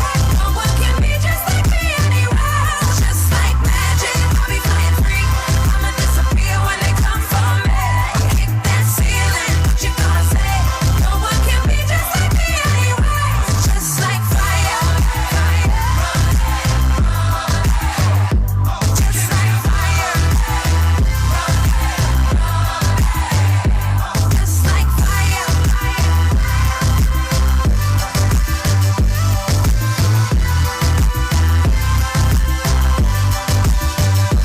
Just like fire, fire.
As we reach the conclusion of tonight's performances, we are reminded of the lasting power of stories to illuminate the human experience. Throughout the evening, we witnessed narratives that reflected kindness in the face of envy, hope in moments of isolation, and the transforming strength of compassion and love. We also encountered ideas of generosity, redemption, and the profound impact of the choices we make. Some stories encourage us to reflect on deeper values such as truth, justice, loyalty, and moral responsibility, reminding us that the path of what is right often requires courage, reflection, and integrity. These messages extend far beyond the stage. They are part of everyday life, shaping how we treat others, the decisions we make, and the values we choose to uphold. Though the stories performed tonight come from different times and cultures, their meanings remain universal and timeless. May these narratives continue to inspire us to live with empathy, wisdom, courage, and a strong impact to truth and justice. Thank you.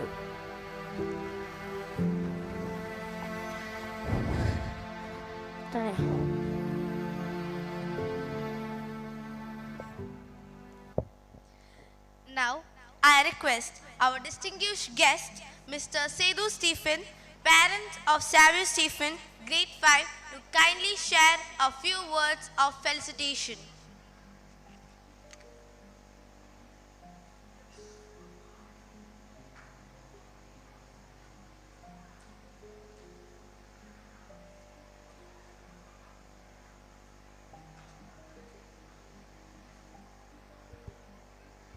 Hello. Respected teachers and dear friends. So, I don't want to take much time here. It's already 12 o'clock.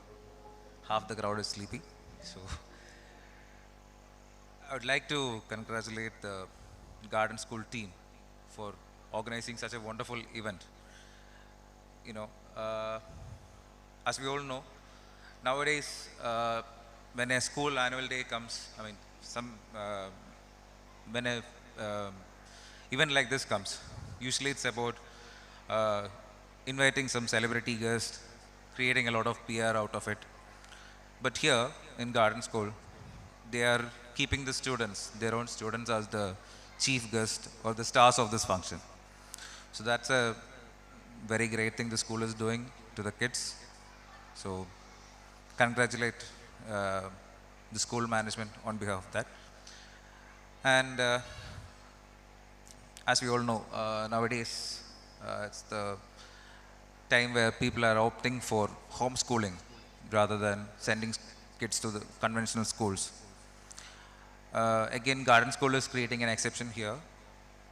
They are giving individual attention to each and every students so that their needs are well taken care, their problems are addressed well. So again, that's a great thing done by the Garden School. To the kids, actually, I'll say you guys are blessed. If you look around, many of the schools, many other places where you go, you are actually bound to do more of studies, more of academics rather than this co-curricular activities. But here in Garden School, you are actually getting a lot of time to develop your other skills, your personality. So enjoy your days here. Thank you.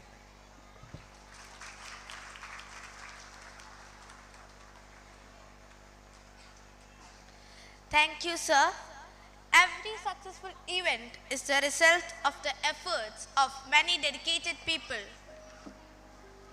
I now invite Joseph Kurula, the head boy, to deliver the vote of thanks.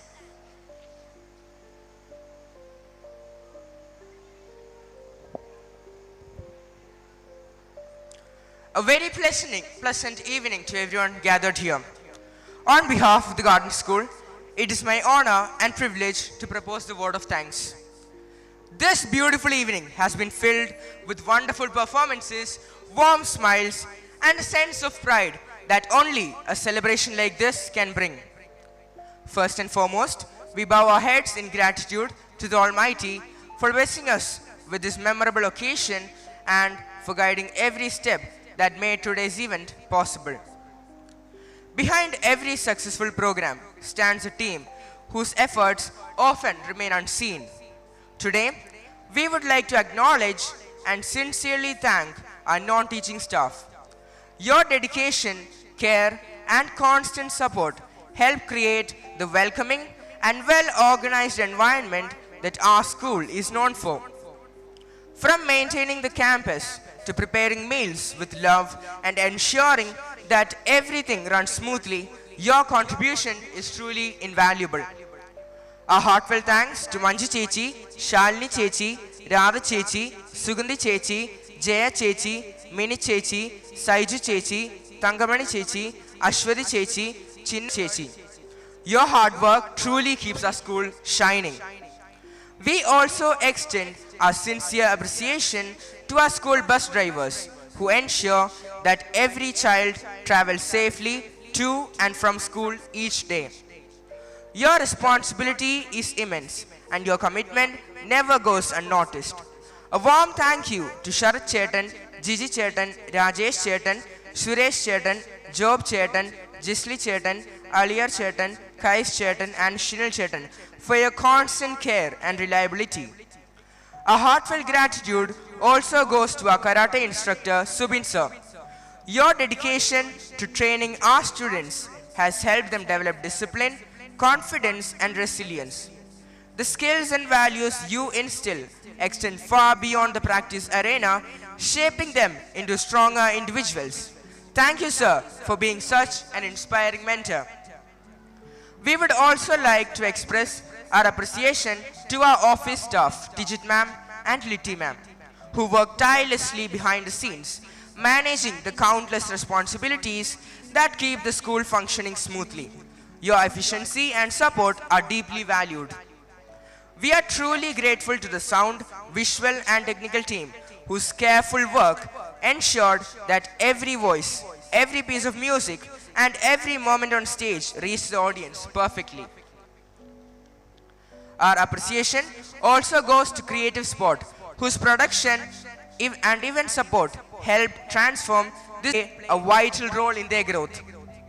Thank you for walking this journey with us and for being such an important part of the Garden School family.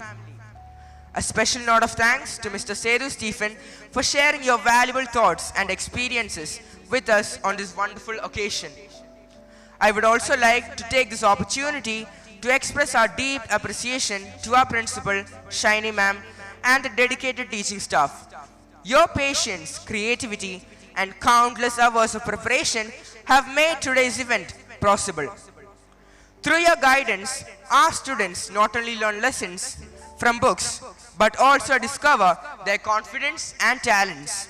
And finally, our loudest appreciation goes to the students of the Garden School. Your enthusiasm, talent, and hard work have made this evening truly delightful. Each performance reflected your dedication and the beautiful spirit of teamwork. As we come to the close of this memorable celebration, I extend my sincere thanks to everyone who contributed in one way or another to make this annual day a grand success. Thank you all for your presence, encouragement and support. Have a wonderful evening ahead. Thank you.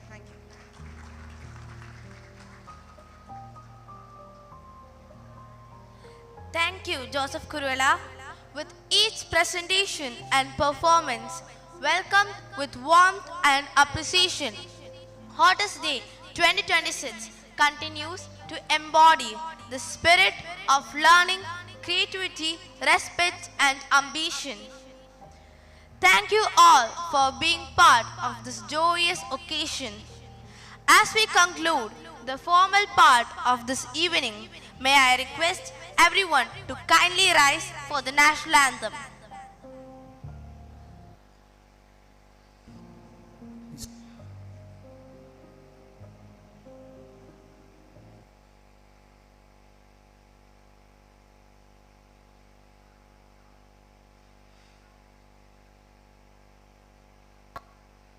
जनगण मन अधिनायक जय हे भारत भाग्य विधाता पंजाब सिंध गुजरात मराठा द्राविड उत्कल बंगा विंध्य हिमाचल यमुना गंगा उच्चल जलधि तरंगा तव शुभ नामे जागे तव शुभ आशीष मागे गाहे तव जय गाथा जन गण मंगलदायक जय हे भारत भाग्य विधाता जय हे जय हे जय हे जय जय जय जय हे.